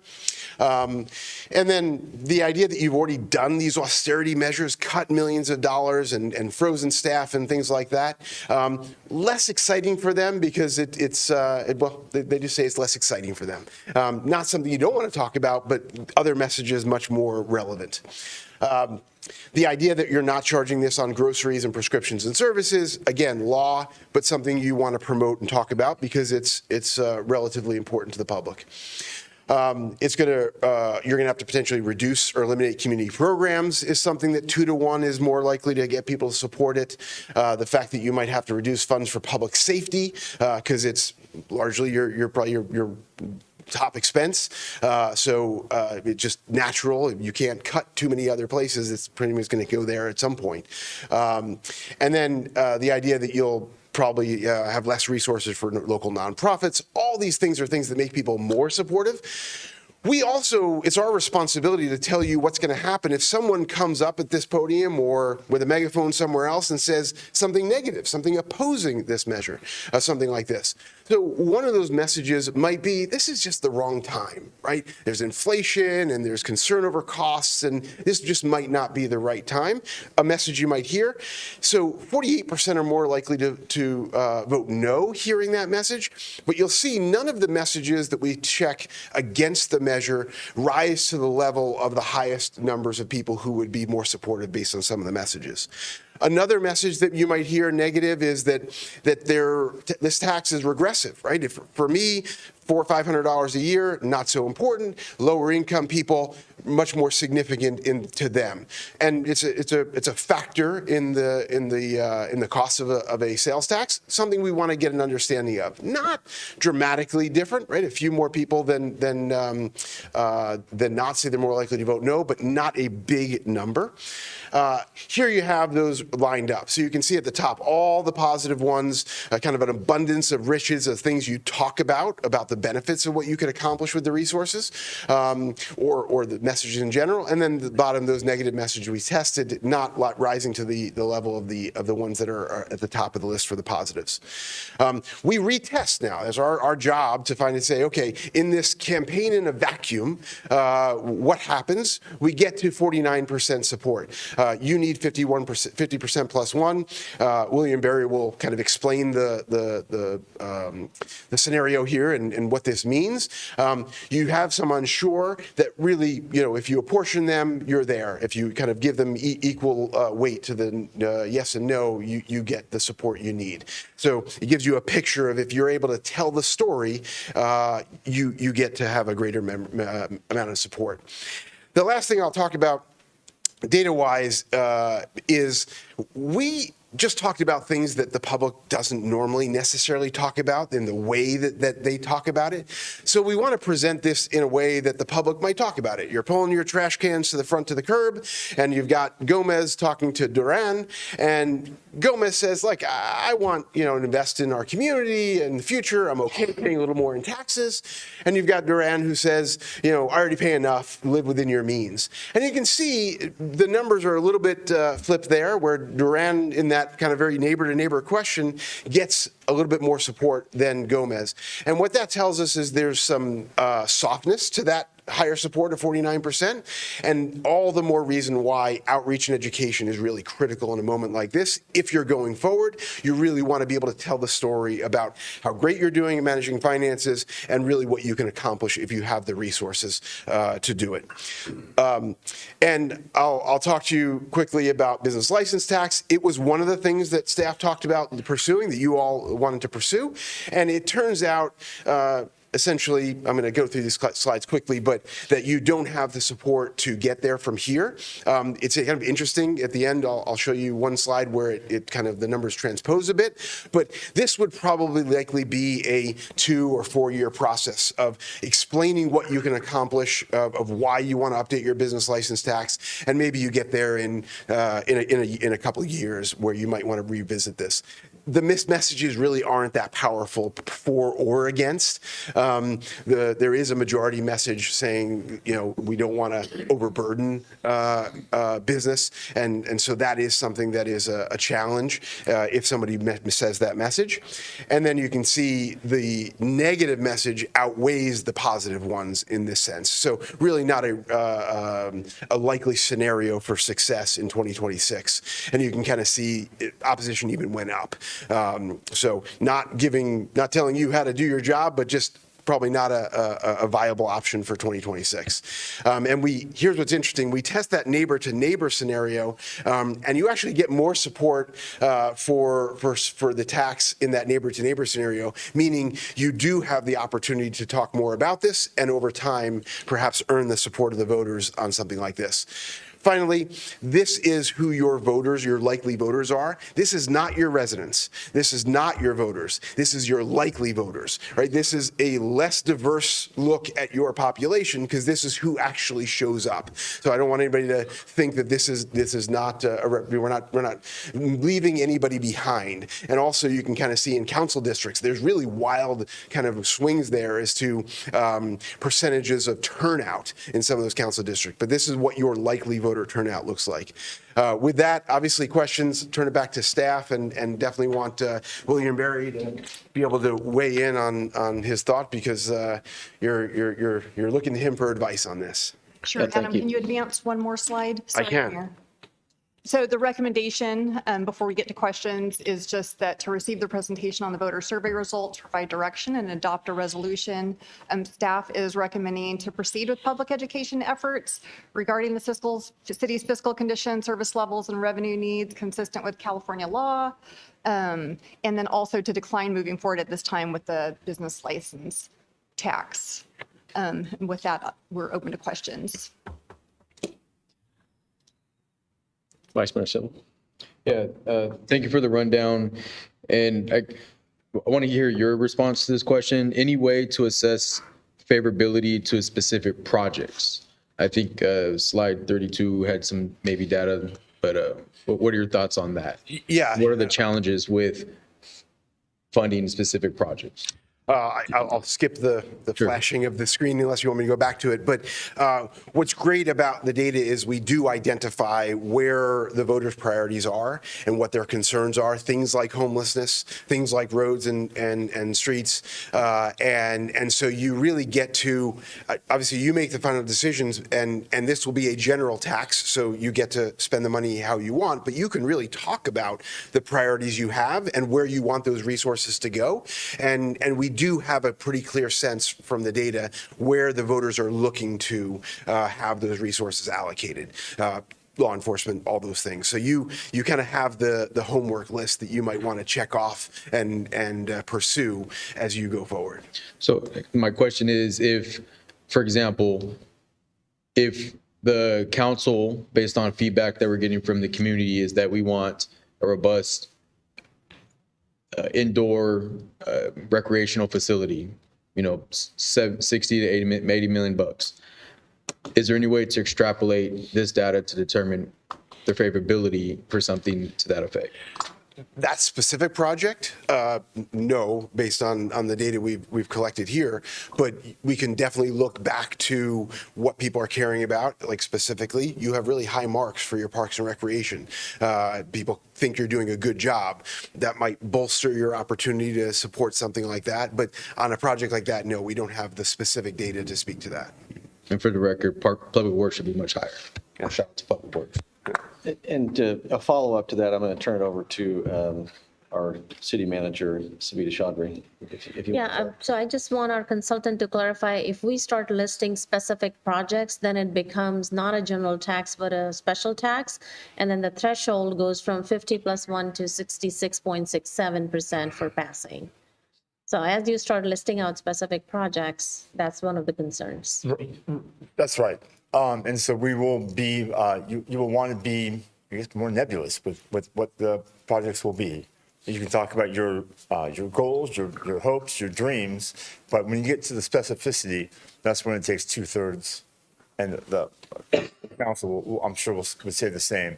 So you want to be more general because it's a general tax measure, but you can certainly give examples of the types of programs or services that will be your top priorities. And I'd like to just hear your thoughts, either or both of you. Part of the challenge I think that we saw the last election cycle was when this question comes up on local control, how that seems to impact people. It's like, hey, wait a minute. For the audience that's either here or not here tonight, who can watch this later, and especially those that we need to inform, is the impact of tax measures that are outside of our control. So we have a cap. It's currently at 9.6%. 9.75. 9.75%. It was elevated, but with a sunset date.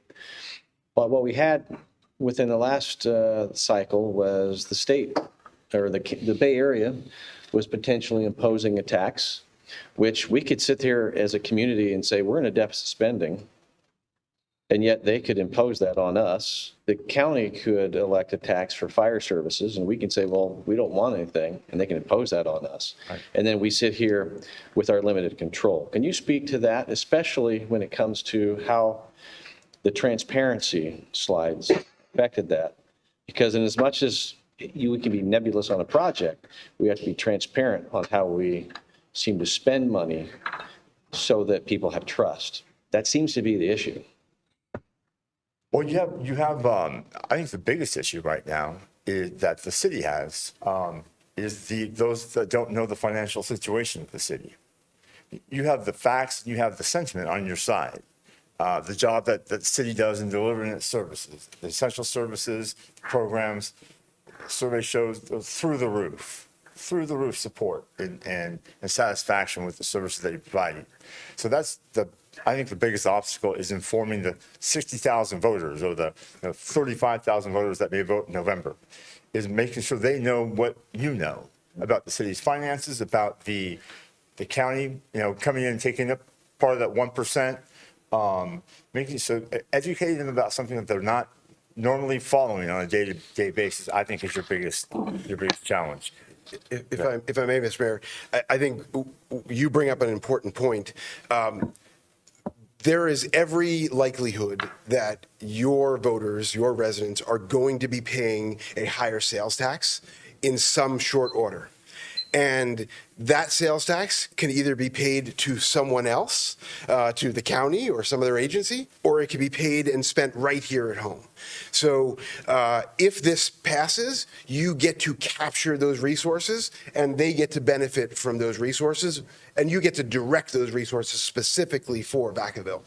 If If you don't, if it doesn't pass, yes, there's a good chance that some other agency passes that, and they get to capture it and program those monies for every other part of the county, not just here. And that's something that your city manager is very cognizant of and aware of, and is monitors to make sure that that's something that voters know about, that if it could be the county, that will affect the city and its ability to raise local revenue.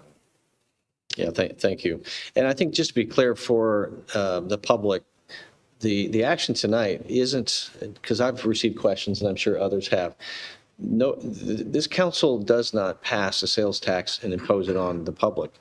The research that's being done, thank you for the surveys that you've done, I think is very granular and it informs a lot, is so that if we believe that this is the right course of action, because there's a cost to doing this, it puts it to the voters to decide.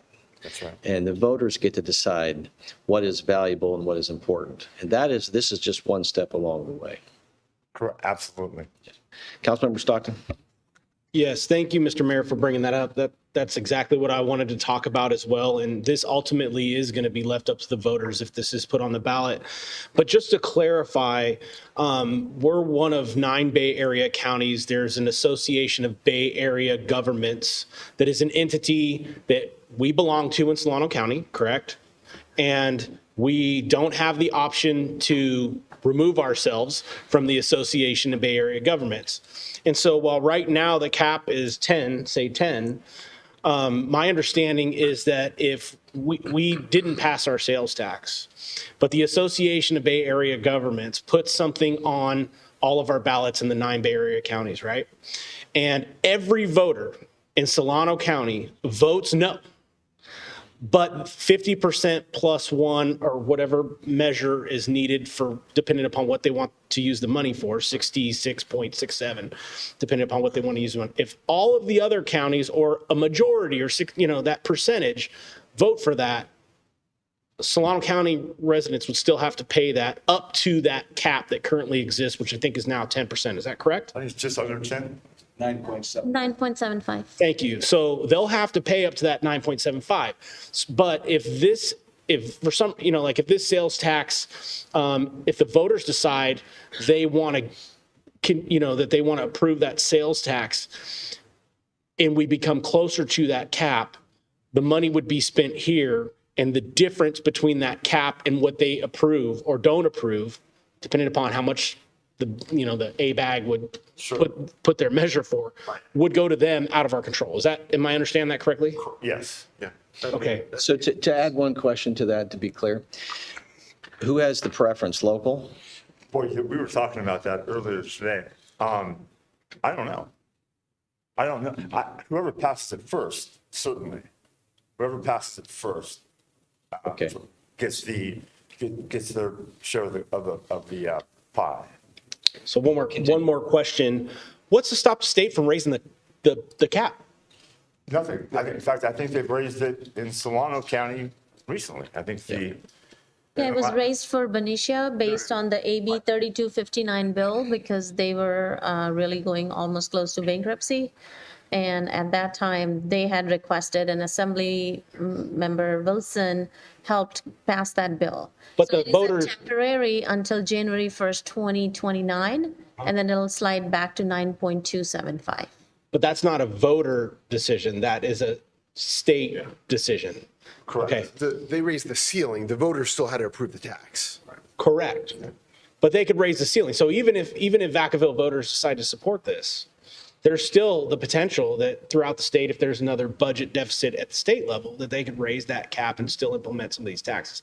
I'm just trying to make sure that I understand it correctly, because we're going to receive a plethora of questions from our community members that are struggling. Businesses are struggling. People who own homes are struggling. People who are trying to get into homes are struggling. And so it's really important that they have a clear understanding of what is going to happen with a yes vote and what is going to happen with a no vote, because we all recognize that if the deficit spending continues and we run out of reserves, there's going to be significant changes that need to be made in the city, and it's going to impact what we're able to do for our citizens here. So I just wanted to make sure that was crystal clear as far as where that money's going to go, who could control it, who can't, and how it would be raised. And we really don't know. Like, we really don't know what the state is going to do if they decide they need more money. And I think part of the city's job over the next several months is to let voters know what happens if it is passed and if it is not passed, and what is at stake. And not in a scare tactic way, but in a transparent, here's the facts, you can pick the city that you want to have in the future. Right. Thank you.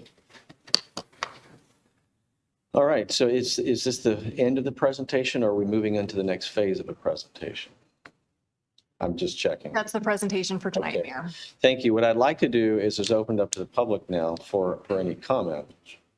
So please come forward.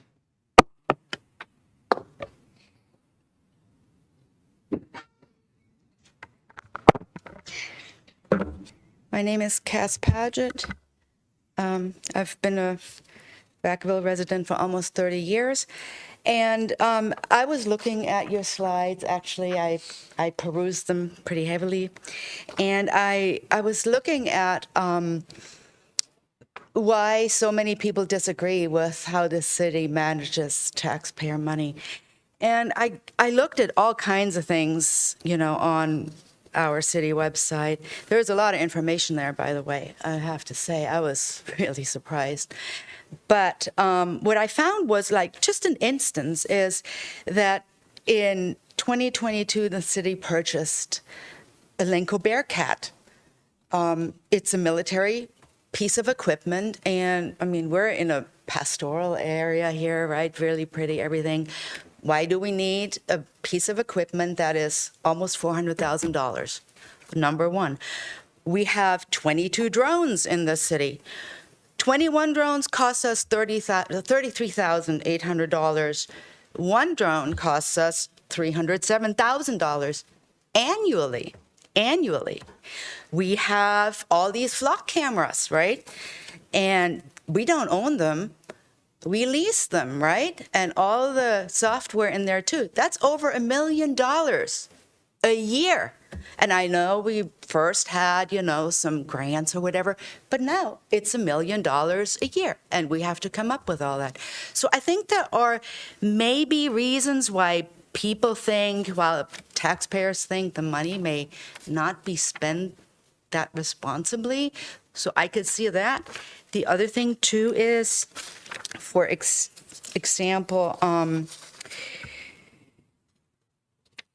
being transparent. Well, I think the problem here is the information just doesn't get out enough to the voters, to the residents. How does one do that? I don't know. I really don't. I'm just saying, you know, people live here, they want to know. They can't always tune in. They can't always come to every city council meeting. I'm trying. I've been coming for a while now, but not everybody can. So I think maybe doing a better job in getting that information out. And I have to say, our new city manager, awesome. I get those emails now with the, whatever those, newsletters, exactly. It's a newsletter. You're right. So the newsletters, and awesome. There is so much information. I can click on it. I can see what's going on. So I really want to commend you on bringing that on here. So that's really all I want to say. I don't want to speak any more on that. But I think there are reasons why people believe certain things, and they shouldn't be discounted. Thank you. Thanks. Appreciate it. I'm going to go ahead and close the public comment portion of this presentation. I'll say that my initial concerns sometimes are always, why do we have to do this? I've lived as staff through Measure M. And at some point, it's easy, just like in life, saying, I'll never need to do this again until you need to do something again. We live in a very expensive state. We can debate probably over coffee or something else about why things get expensive, from fuel to insurance. Everything costs money at a level that's just not the same. So my first instinct initially, even when we've decided to engage in this exploratory process is, how are we doing as a city? And I know that initially there's easy skepticism, and my first instinct is never to say, oh yeah, let's raise taxes. I'm usually the person who says, well, hold on a second. Show me the why. And our expense is really necessary to the degree that it affects the budget. And so I will say that, in the last few years, it was nice to be able to look at our budget and say, look, we have a surplus. And it's a glide slope, but it's gliding downwards in the next year and the next year. And we have finally experienced what every other city in Solano County has experienced. Now, it's perfectly fine in my experience for someone to debate whether or not we're being responsible. As a former staff, I had to scrutinize, are we providing the level of service at a cost that is reasonable for a person who's willing to support and trust the transparency of our process? And so I know that's been the conversation, and I too agree. Those newsletters are wonderful, aren't they? Part of this, and I'm not speaking on behalf of the council, but I believe that it's probably a common feeling, is how can we better communicate with the public so that if there is a misunderstanding about an item, any one of those items that you brought up, probably talk about an hour on any one of these. Why do we spend the things that we do? I could talk to someone, why do we spend so much on this or that?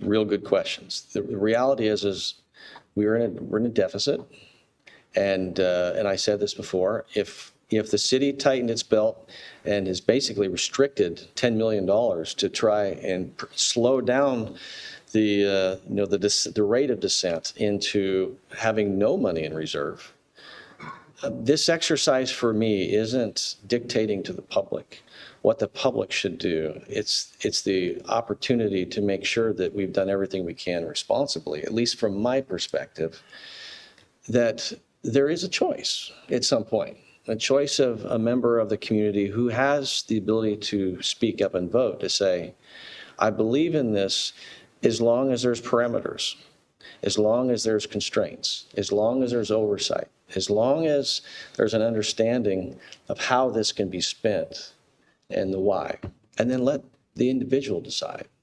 That is where I was before, because I think that that's the best part of a democracy, is to say, what's the benefit, what's the value? And I know tonight, and I heard this from some phone calls, so you're passing a sales tax tonight. No, just like the previous measures, no one's passing a sales tax. What it is simply directing staff to proceed with public education efforts. This is high-level information. I think there's follow-up questions to even if it's just one person saying it tonight, is the people who are scrutinizing the transparency, what is it about the transparency? If they're scrutinizing an expenditure, what are we learning from that? We should be listening. And my belief and my desire is that we continue that, so that if this does go on the ballot and a person chooses to vote, they feel comfortable one way or another, and at least everything is out and transparent. That is my hope. That's my desire. It's not for me to tell anyone, you must do this in a scare tactic. I've lived that. The truth is we've already made cuts. The question is staff will also have to work through making recommendations to the council, both directions. What would happen if a measure passes? If it goes on the ballot, if a measure passes, what will happen then to be responsible? If it does go on the ballot and it doesn't pass, this is what will likely be carefully measured into further cuts in a plan to move forward. And there's impacts to that. No different than if a family had to tighten their belt because, a two-income home all of a sudden lost an income. Well, what do you do now? All these things are real, and I respect this to be in the interest of the public, but I'm thankful and grateful for the work that you're doing. This was very insightful. I don't know that there's any additional comments, but what we're looking at now, the recommendation is to decline moving forward with the business license tax at this point. And the recommendation is also to direct staff to proceed with public education in these efforts for a tax measure. That is all that's on the table tonight. Seeing nothing else here at the dais, do I have anyone wishing to make a motion? I'll make the motion that we follow the recommendation of staff with item 1. Well, both really, Okay. item 1 and 2. Okay. We have a motion. Do we have a second? Motion and second. All in favor? Aye. Opposed? Abstain? Well, thank you for the work that you're doing. I do hope that what we can do is create, even on our website, as it's becoming more transparent, that education campaign so that people truly understand what it is that they get to make a choice if and when it comes back to us to put it on the ballot. Because your council will be the one to adopt putting it on the ballot. But we won't be the one that will be enacting a tax measure. It would be the public. So thank you very much. And we're going to take a 5-minute break. So stand in recess for a few minutes.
All right, Vacaville, we're going to go ahead and reconvene this meeting. It's 8:41. And to our city manager, did you have any final comments you wanted to make on the tax measure budget item? Yeah, on the tax measure, the only final comments I have is staff is working on creating website, and there will be more informational materials going out, as well as we'll be having an open questionnaire for additional feedback from the community. Great, thank you. Yeah. And with that, we will move on to item B, Madam City Clerk. Yes, item 12B is the Downtown Vacaville Property-Based Improvement District or Community Benefit Improvement District update, and an opportunity to provide direction regarding next steps. And Community and Economic Development Director Erin Morris is here with her consultant. Thank you, Mayor Carley. Members of council, I'm here this evening with Marco Lamandri of New City America, the city's consultant on the first phase of exploring a property-based improvement district. Just by way of brief background, it was in September of 25 that the council authorized this contract with New City America. Following that meeting in October, New City facilitated 2 stakeholder meetings, meeting with both the Downtown Vacaville Bid Board as well as property owners from downtown. In November of 25, a letter and online survey was mailed to all 159 properties in downtown Vacaville. And then there wasn't a lot of response, so a second letter was sent on January 12th of 2026. On January 23rd, the votes were tallied and a report was provided to the city that is the basis of this presentation. So this is a map that shows the potential district, and fundamentally it shows the properties that were surveyed as part of the initial outreach phase. The city, at the time we published the report, had received 21 responses to the survey, and as of today, we've received 25 responses to the survey. So it's not a significant return, but Marco will explain how he's interpreted the results and kind of what his recommendations are for going forward. And with that, I'm going to turn the presentation over to Marco. Thanks, Aaron, and thank you, Mayor and City Council. So we had 4 months, and it covered October, November, December, and January, and so we're giving you the results. I've done this multiple times. I want to show you some of the results, but I also, when I go to different downtowns, I look at the depth of them, and you have great public art here. Your downtown is incredibly attractive. It's very walkable. You've got a river running through the middle of it. You've got all these assets. And so I just think that whatever you do and whatever the council decides to do, I think you're way ahead of the game because you have from my perspective, very few vacancies except for on the periphery, some of the larger big boxes. And I just wanted to start by showing you that I walked all around downtown and I just saw beautiful architecture, public spaces, public art. And I think that you have the basis for doing something it's extremely grand. So moving in to, there's your river, which I think I wish I had one of those in the districts I ran, but it's really, really, really well done. So what I always look at is, this is an example of it. This is the Little Italy. This is our primary district. We determine the real test for me is if women and children are comfortable in a district. And if they are, then it means the district is successful as compared to a lot of young men riding around on skateboards. The different events that we've done over the years, this was the Italian Festa that we started. And it got so popular that we had to stop it because the vendors couldn't, the businesses couldn't keep up with it anymore. We do trick or treat on India Street, and the parents go crazy on this. We did this when Italy was in the World Cup in 2006 against France. Luckily, we won because all these people were very hyped up over that. We do a great farmers market. It's the 4th largest in the country. And please keep in mind, in 1995, this place was 90 acres of almost nothing. There were 13 Italian businesses that were left. Now we're the largest in the country. Bicyclists wanted to come in and they wanted to start their ride, and they started their ride under our sign.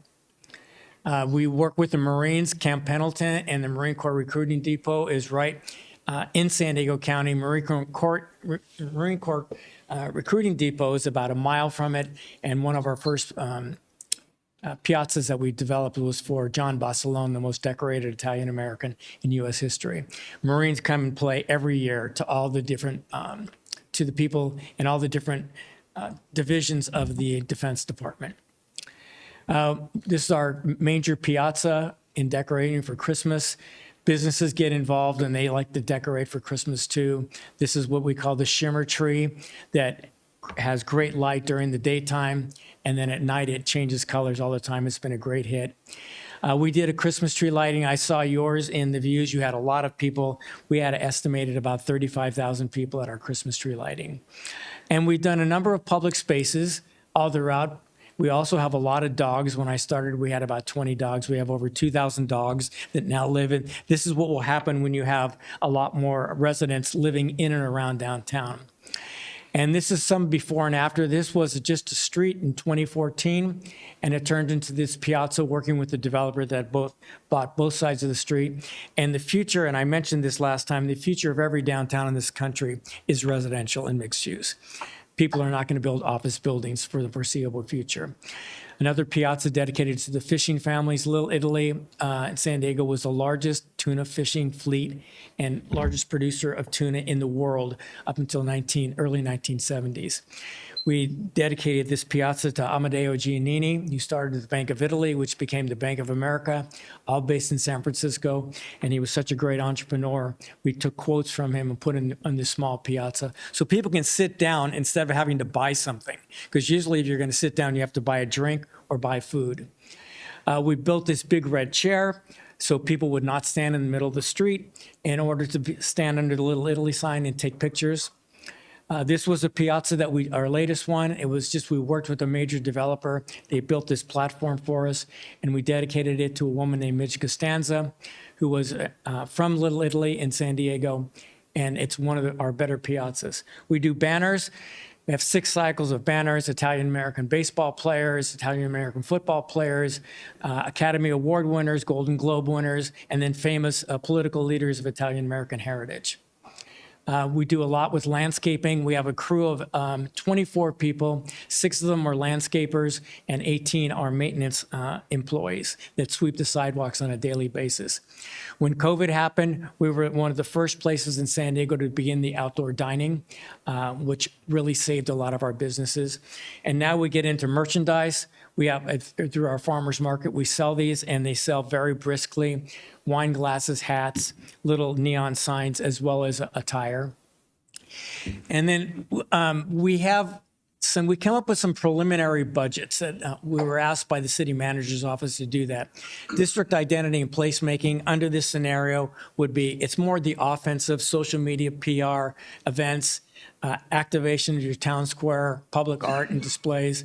50% of the budget as proposed, if it went forward, would be for this purpose.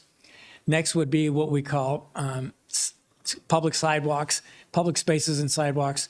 When you have more people entering, they have more trash, they throw more things on the ground, they spill more things on the ground, so you have to have regular sidewalk sweeping and gutter sweeping and pressure washing so it maintains its really pristine look.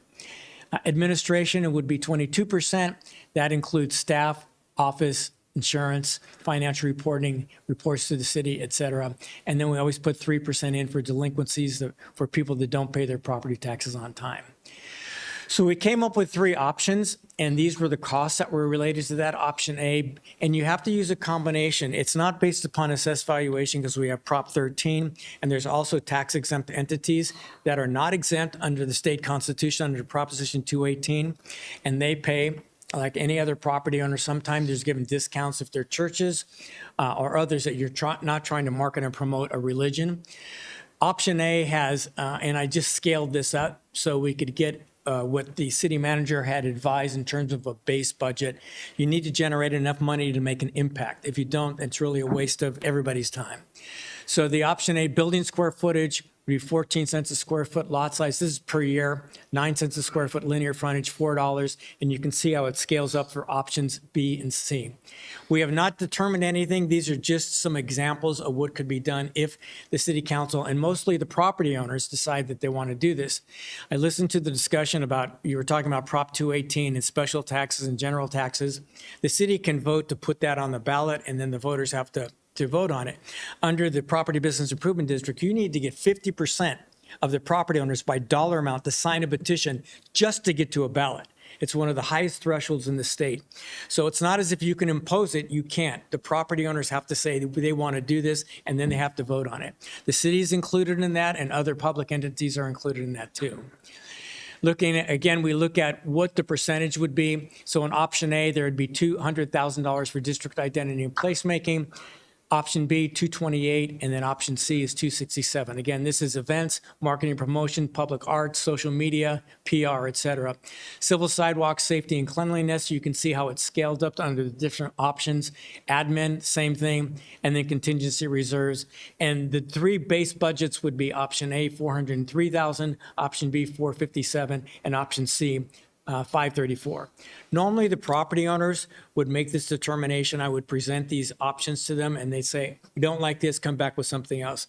But we wanted to present something to the city council so they can understand that if this went forward, this could be real and really start to contribute some real solid dollars down to the downtown district. Building square footage, we went over this before, and also the budget, we went over that too.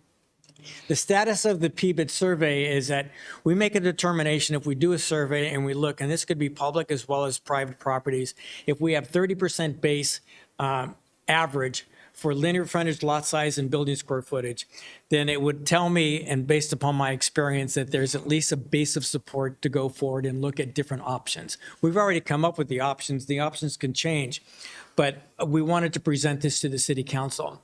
This is based upon the initial survey, which we're still collecting surveys. The threshold we seek to meet would be a 30% support of the impacted property owners who signify they're open to the concept of self-improvement. We didn't ask people if they wanted to do it or not. We asked them if they were open to the idea of it, and then we could try to build on that. We're currently at an average of 34% when it includes the city properties within the study area. More time would be needed to determine if the balance of non-responding property owners wanted to respond one way or the other.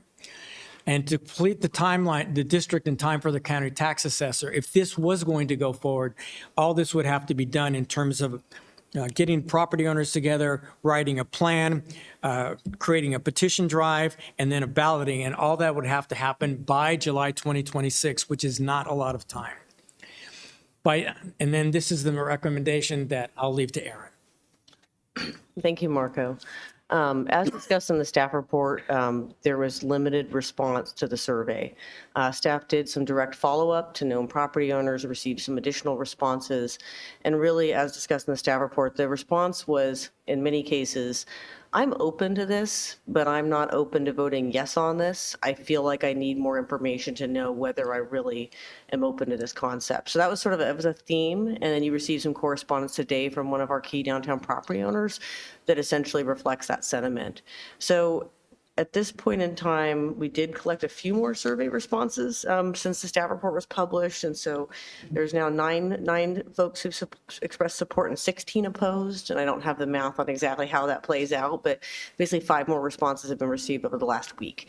So staff is actually recommending that the council provide staff direction to spend some time primarily in February and March connecting with downtown property owners, having one-on-one face-to-face conversations, sharing the information from this presentation to see if we get more support.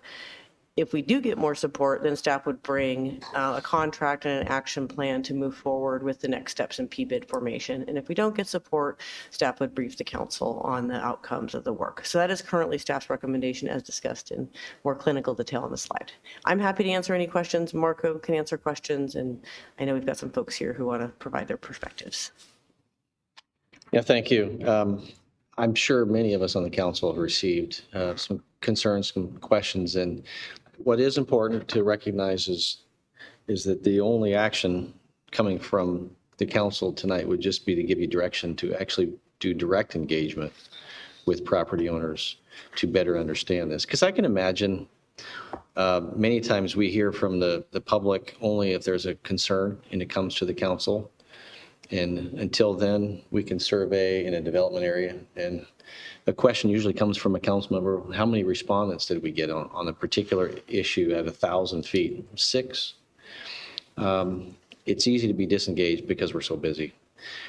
I would certainly like to see for myself that engagement because we don't know what we want in this case until we understand what it actually is. And if the property owners don't necessarily understand yet, then there's still work to be done. And I think just also to be clear, and I've shared it to some in some conversations, we were here a year ago, right? And we've been all over the place over the last couple of years because of the need for the bid to be properly funded. And then that even came back sometime in the spring. And so here we are. And so the ask is really to move forward. But City Manager, do you have a comment? I just wanted to call out, yes, even if we, let's say, move forward with this, the bid would still need to be extended at least for another year. And then when we came back, our request for bid was about $150,000, even though they were requesting 320, but we could only afford 150 with our budget deficit. So even if this process moves forward to where there can be direct engagement with the property owners so that we know the property owners and we know where they stand on them versus just a simple survey. But in the meantime, the bid is funded for the next year at the 150,000 yes. amount. Okay. Vice Mayor Sibley. Yeah, so the bid item will be coming on 24th of February for the renewal. Right. Yeah. Thank you for the update and recommendations to continue to get more input. So is the plan to have more one-on-one interactions, or is it going to be a general, like maybe a more town hall or info session, or you see more success with more one-on-one? We did hold not a town hall, but an all-invited meeting, and there was some success in that some of those folks voted in favor or against, and some of those folks followed up with questions. And to Marco's credit, detailed questions were sent, detailed responses were provided, so there was quite a bit of interaction. My plan would be to add this topic as a sidebar to the 2 entertainment zone meetings we've got going, because those are going to involve downtown folks, but also to reach out directly to a handful of like 5 key property owners that I'm aware of that kind of they know people downtown. And I'm also willing to meet with anybody else who owns property downtown that would like to have this conversation. So to your question, smaller group, one-on-one conversations, but I'm also not opposed to bringing everyone together, if that makes sense. And then can you help clarify, when the city has I'm looking at the map, when the city has more parcels or larger parcels, how does that play into the vote and influence? And if things pass, does that mean the city needs to pay proportionally more towards the PBID? Let me answer. Yes. So there's 159 parcels, but 90 property owners that own those 159 parcels. Unlike a regular vote, this is $1, one vote, not one property owner, one vote. So the city is clearly the largest property owner in downtown. That's pretty typical. And cities pay into these districts, albeit some might be 10%, some might be 25%, some might be 30%, because sometimes that's where City Hall is, yours is not. But they also own a lot of parking lots that they bought over the years to facilitate customers. So it's $1, one vote. Claire, what is $1? So what does that equate to? So if my assessment, for example, per year was $2,000 and Aaron's was $1,000, I have twice the vote that she does. That's articulated in the state constitution. So what is the city's vote value? What is their value? I don't know what option is, and we haven't got to that type of detail at this point because we don't know. I just gave you some generic options, A, B, and C. So ultimately, the city council would have to authorize the city manager, if it went forward, to sign a petition and vote in favor. So that's going to be up to the city council to do that. And then whatever revenue will be generated from a PBID goes directly towards the budget to the PBID to reallocate as they decide in collaboration with the city. Yeah, it's not as they decide because there's a plan that has to be written and certified by an assessment engineer. So the PBID board, which is called the Owners Association, usually it's set up as a 501c3. Once that's done, then they would follow the plan that the property owners voted on. And they'd have to give an annual report to the city on what they expended and what their priorities were within those categories of services that I presented here on the slides. Are there any other ability to generate additional revenue that can go back to downtown? I don't want to say, some type of special tax or some type of tax measure in itself where the taxes that are currently generated from downtown could be reallocated to downtown? That's a city council decision. So for example, if you had, some cities use parking meter revenues and they split them with the different districts that exist there. Other city councils say we're going to take a portion of the business license tax and give it to the community through a form of a corporation that runs the downtown and manages downtown. I would, one of my greatest frustrations, we formed 101 of these districts, is that a lot of the districts are not entrepreneurial. They should use their assessments, in my mind, as a base and then try, if they're a 501c3, to generate other activity, whether it's through public art, events, underwrites, for special projects, et cetera. But most districts just rely only on their assessments, not on trying to generate other revenue, which goes back into the downtown. And one last question for myself, and maybe it's more appropriate for city manager attorney. I just had some headlines around City of Fairfield regarding a ruling that had to reimburse some funding. Does that relate anything to how we're doing here? I just want to make sure we're doing. No, that is related to landscape and lighting maintenance districts, and that is a completely separate thing. For the PBID, we will go through the petition, we'll go through the full 218 voting process, and all the revenue that's generated stays with the PBID. City does not get any portion of it. And the options that Marco presented today, those could be changed by PBID when the board is being formed and we're submitting the petition. They can say, we don't want 35%, we want 50% to go towards placemaking and activation. We want less money on administration. So they can pick and choose. You know, our city does a great job with the street sweeping and other things. So we can then say we only need 10% or 15% to go towards cleaning and more towards other things. So all of that is in the hands of the voter and the board that would be formed. And as they conduct events or other things, any revenue generated stays with them. And then city, because we have a large share of properties there, our assessment would actually be increased as well if we choose, if council gives the direction that city will participate in this. So hypothetically, you know, like I got some numbers from our finance director. Right now, we do not pay any assessments into the downtown. We only pay for lighting and maintenance districts, landscaping, and that's only about $22,000. So hypothetically, we could be paying $150,000 through additional assessments if we are part of the PBID. So we won't have to pay $150 from the general fund, but we would pay it from assessments, and they get to keep it. They get to decide where they want to spend the money. And then obviously there will be additional revenue from other assessments of the property owners in the downtown. So is it possible to generate more than 150 from our city? Our assessment? Yeah. That's just a hypothetical number I gave. We'll have to go through the full assessment, sit down with the property owners. What are we looking for? It could be the option 3 where it's 500,000 total revenue, and then city's share would be higher. Thank you. And to add to, I think what will be very important, given direction, if we give you the direction tonight, is to make sure that there's real understanding of what it would look like, what numbers it would look like. To, you know, if I'm a business owner downtown, it would be, well, why would I want to be part of a PBID? How much would it cost, and what's the benefit? With not just you know, the graphs that say per, you know, square foot or whatever, but so someone can say, well, what does that actually mean for me when you're sitting down with them? Real scenarios, I think, is important. So let me see who is next. Councilmember Freeman. Some of what I was going to ask has already been addressed. So I guess the basis of support being 30%, and right now we're at 34% with the city parcels. What is it without the city parcels?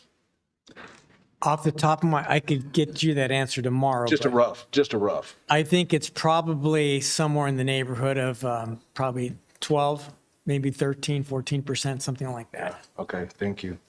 Yeah, I'm just, I think that I know that my phone has rang a lot and there's a lot of concerns about this. I think that we have the attention of most of the business owners downtown, or the property owners downtown now, maybe that didn't realize how quickly that this was happening, and how much importance is being placed on this. So I'm thinking that we need to go back to the drawing board on this a little bit. I'm okay with having a motion to direct staff to move forward with additional outreach to property owners. And if that support is achieved, if that support is achieved, then we're talking about coming back and moving forward with the formation process. So I think that that's the really important thing, is how do we get, I mean, I'll go down and knock on doors. I'll go down and talk to people. And I know that everybody that's on this council here wants to see the downtown thrive. And I know that our city wants to see the downtown thrive, but we want to do it in a way that's fair to all the businesses down there, because some businesses won't benefit from this at all.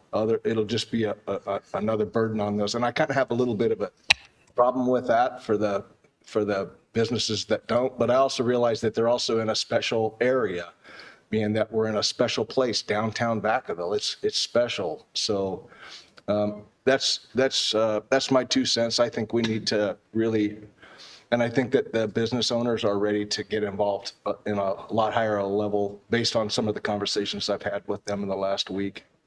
So that's my recommendation. So if nobody else has anything, I'll motion. Yeah, we're not there yet, sorry. All right.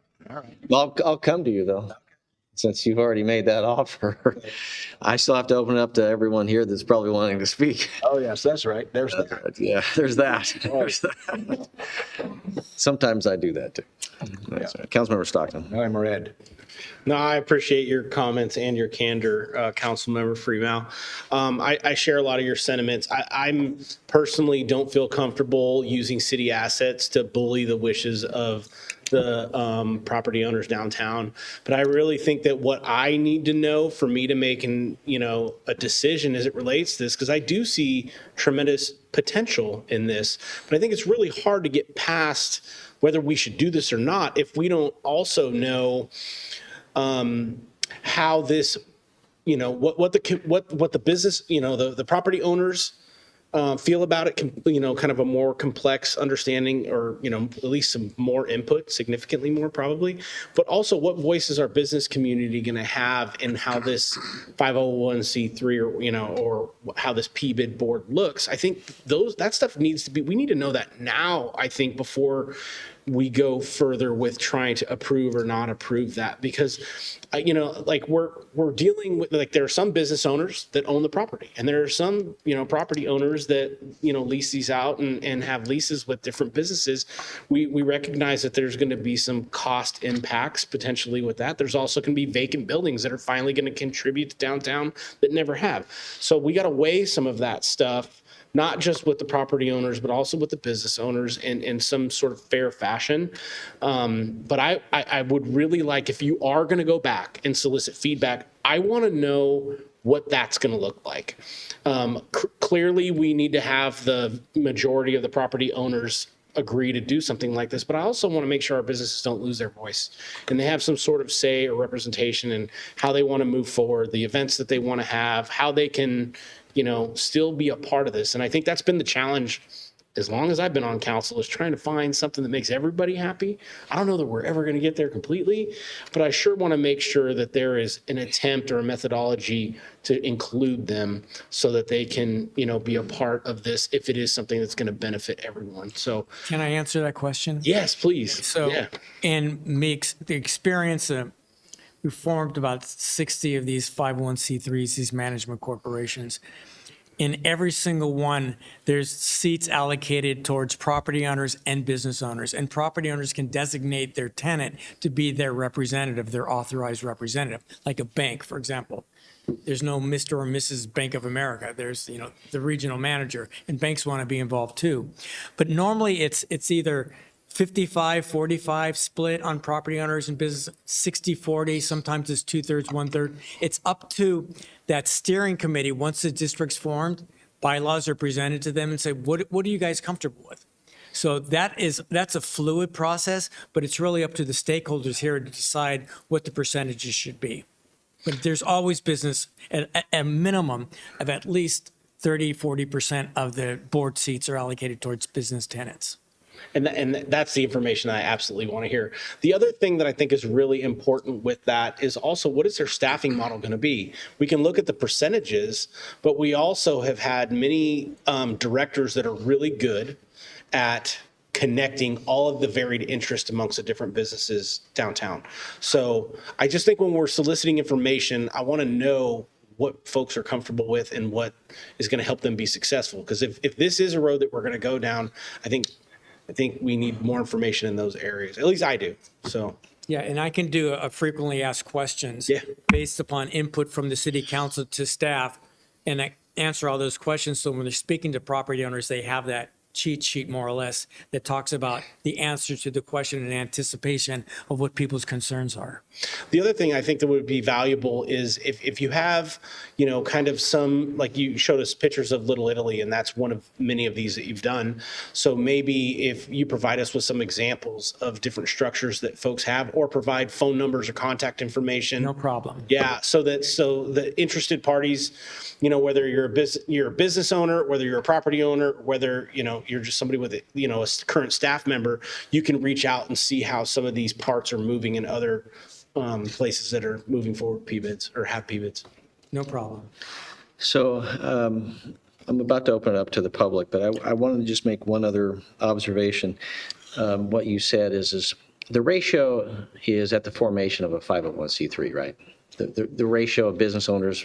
Correct. So when the bylaws are created, like any nonprofit, that's the time when officers are the whole structure and the ratio. So this could be something that, if it's desired by property owners who also have business tenants, if there's a determination that this is a good thing, ultimately they're going to be part of the formation, including the structure. Yes. Correct? Yeah, and that Little Italy that I talked about, they have 28 board members, but our meetings have 40 to 45 people there because they're all open because they're subject to the Brown Act. Oh. All the meetings are open. Okay. So thank you for that. And one last comment, I think for the public and for downtown is from my perspective, it's like,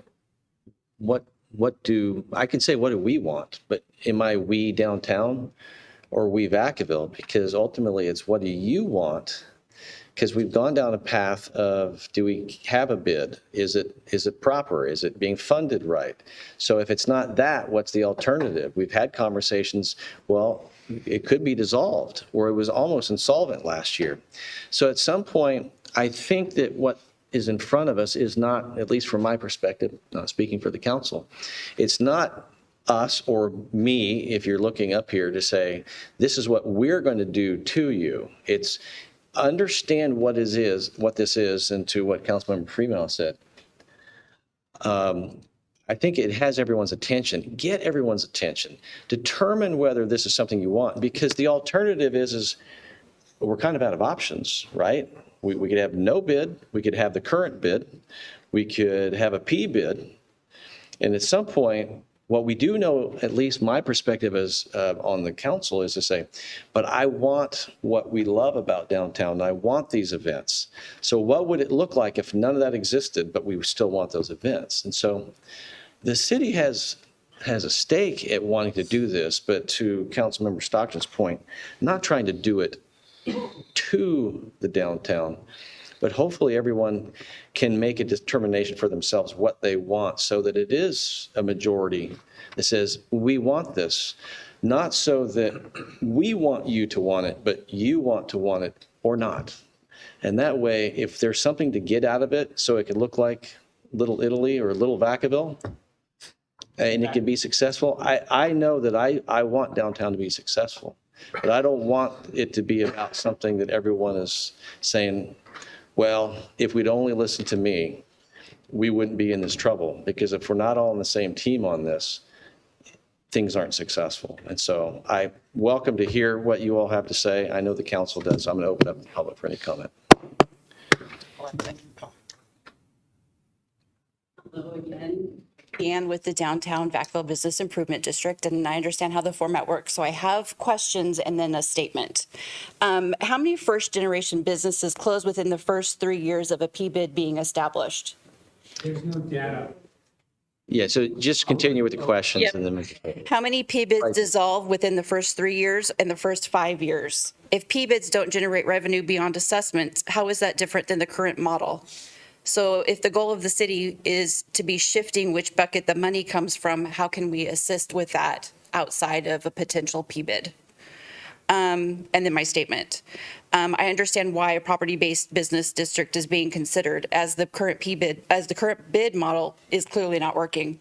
However, the business community has serious concerns. If this shifts to a P-bid and management moves under City Hall, how will businesses be guaranteed a meaningful voice in downtown's direction?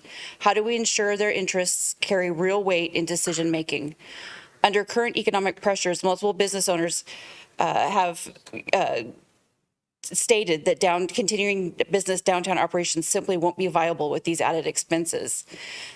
So at this moment, the expectation is that the cost will fall directly on the business owners, of many whom are already expressing hesitations and even renewing their leases before this has even come to a vote. Staff has requested time to recruit more property owners, which raises concerns about the city pushing this P-bid without genuine stakeholder buy-in. I recognize the bid is in process of yet another reset, including an opportunity to drive revenue and open a new chapter for downtown Vacaville. I ask that you take time to explore a third option, one developed collaboratively with City Council, business owners, property owners, and the current bid, with each stakeholder having equal weight at the table. Let's take time to develop a solution that works for everyone. Thank you. Thank you.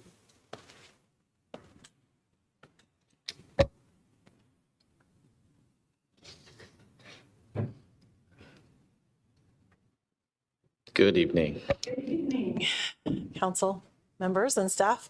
I'm Shay McGuire. I own 5 of the commercial buildings downtown and 2 residences, and I did go to your presentation, so thank you for that. I come from 20 years of improving the buildings as I buy them to make them look quote unquote super cute, because I've been passionate about our downtown for a while. I've also kind of become disenfranchised with certain, hiring out for consultation to create solutions, because the ball doesn't move forward in what has happened in the past when we have outside people come in and give their recommendations, whether that was with parking or lighting. That's just my experience as a building owner. I could be wrong about that. And what has pushed it through are private building owners and businesses coming together. And you have my attention. And, Aaron Morris has tracked me down several times. Have you filled it out? Absolutely. And it takes that kind of man-to-man combat, which I always say in marketing, like, it's like when you're yelling too much in your house, you fall on deaf ears. And in this community right now, we have so much noise coming at us. But what woke me up is I was able to talk to a few of you. And I got concerned when I saw how much property the city owns compared to the voices of the people that actually house the businesses. And so that disconnect just caused concern that you astutely were aware of. So I was very happy to hear that come out in your conversations already. I'm not against a P-bid. I am against taxes that come and fall on building owners like myself without any structure or very vague numbers.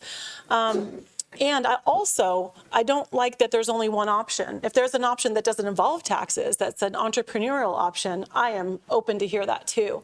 I wasn't ready to fill out the survey because I have been so disenfranchised with a lot of information like, yay, we're going to do something new. And the only thing that has moved that ball forward is my grit, is my ability to buy those buildings and improve them myself. So I would love to see the collaboration of city money and private money, much like VPEF, right? Vacaville Public Education Foundation is private money to support the public systems, because I think we need both. I don't want to see the funding from Vacaville go away. I feel like if we can find another revenue source, whether it is a P-bid or it is a privatized entrepreneurial thing, I want to hear about it. I want to be a part of it. I'm awake. I'm here. Man-to-man combat. So reach out to us, and I would really appreciate that. Thank you. Yeah, thank you.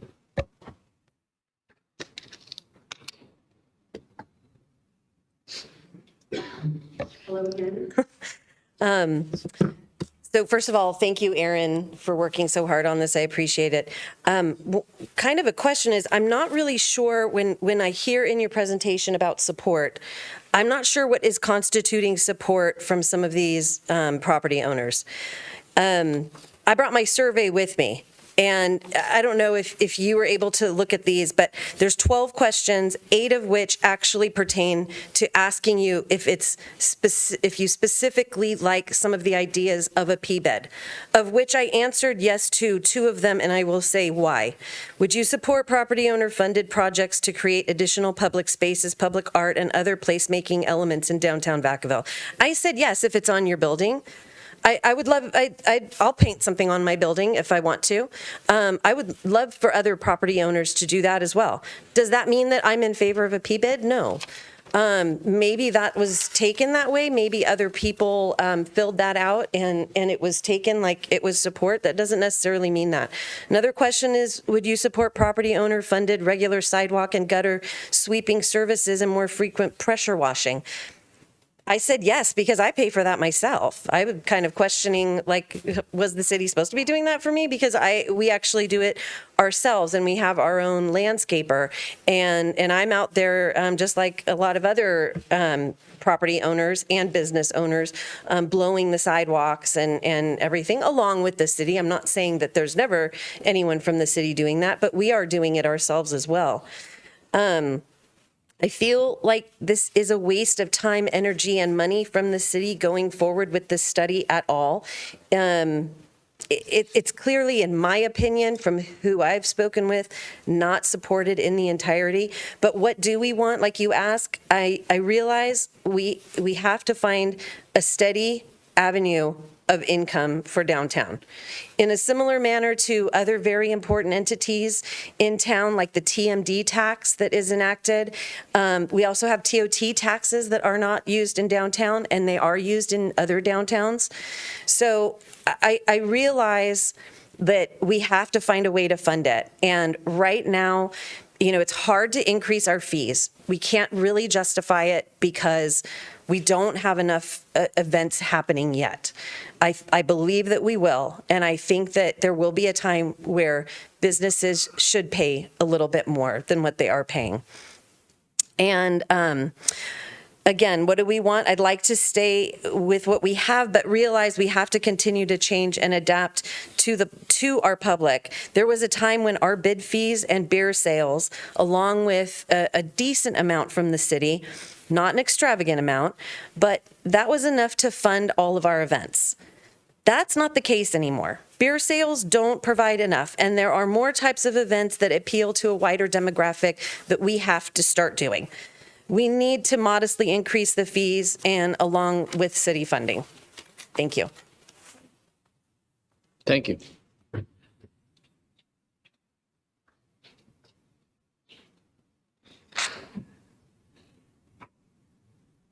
Council, I'm here tonight on my subject that we've talked to about that pertains to this issue about, I think the mayor articulated it well earlier tonight when he said, you don't have to do one or the other, you can do both. You can increase revenue, which I will support, but you can also find ways to conserve money. Now, your minutes are not up from your September 23rd meeting, but I did review a few times and watch the video. And the motion that you approved was NCA will distribute an online survey via email and postal mail and gather responses from a majority of property owners in the study area. Now, if the city's vote was going to be included in this, if you heard it at that meeting in September, I didn't hear it, and I watched the tape 3 times. So that request by the city council to get a majority is consistent with the national standards for surveys on the types of responses you should get. And if you don't rise to the 80% level, you should have the 70% level. Now, we paid $30,000 for this contract. There's a lot of people up there, it's citizens of Vacaville, who work very hard for 6 months for $30,000. And for me, I'm offended that a report would come to this city council with that few responses when they could have engaged people like us that are active, involved to help get this answer out. So now to come in and say, oh, the city gets a vote too on all their property. Oh, and we're going to go by square foot. You know, my friend Andy Barnes, God rest his soul, used to have a saying, even Ray Charles can see through this. The goalposts are being moved, the definitions are being changed in order to achieve a result that somebody wants rather than the public of Vacaville. I will continue to support revenue increases, but let's get real about where we're spending money for consultants and what's being achieved. Because the numbers that you're talking about, based on my councilman's question, you're down to less than a handful of responses in 5 months. So you're going to go back, they're going to have the same people who got you less than 2 handfuls of responses in 5 months. You're going to have them do some more work. I'm sorry, I oppose it. Thank you. Thank you.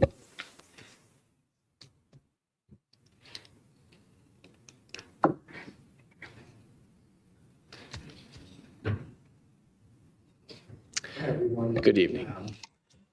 I appreciate renderings and so forth, but I don't think a fair assessment of Vacaville and San Diego, I'm Italian, I love Little Italy, all that. I don't think that's how you can visualize how we're truly going to be. It's great to see the flair and circumstance of it all, but that's not what our downtown will ever be. We need to be more real. Let's compartmentalize it a bit to what we truly will look like. That's not what we're ever going to look like. It'd be great, but you've got to go by dollars. You got to go by life in general. I mean, let's be real here.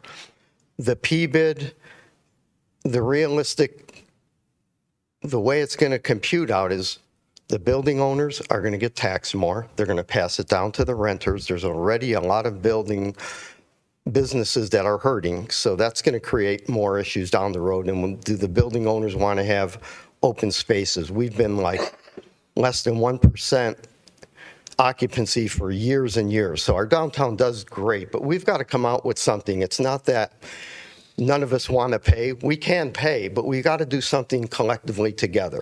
I keep saying, you guys want raise taxes. The only way in my mind that downtown will thrive without us ever asking you for a penny is some of that money should be put aside to improve downtown. We've got the bones, we've got everything in place, but cities that do well, and give us something that is more realistic related to Vacaville, another city, whether it be Pleasanton, Lafayette, or whatever it may be. Something more than a large base of San Diego. That's not going to work. But if the measure goes through for sales tax, I think some money should be earmarked for downtown. Cities in years past were defined by their downtown. We've got what's there, but we need the investment in the city. And I'll say it again, and I don't mean disrespect, but solar garbage cans and lights and trees in a art entering the park, that's not a real investment. That's not going to get people in my business. That's not going to draw downtown. The signage is great. We've had great improvements, but we need real funding. And I think it's got to come from sales tax or something. Visit Vacaville gets 1% hotel tax. We need just a smaller fraction of that, where I think downtown could thrive then and we could get somewhere. But it's going to take a charge of funds, but not like, how we're in a deficit. You guys are in a deficit. How can you help us? There's no way. It's realistic. You know, we're not asking for crazy amounts. But we got to come to some agreement with the P-bid, business owners, building owners. And honestly, I still firmly believe it's got to come from sales tax. Some portion really needs to be allocated for downtown. So I think that's the only way it's going to happen in my mind. Prove me wrong, please. I'm open to hear whatever, but you know, let's help each other here, folks. Yeah. Thank you.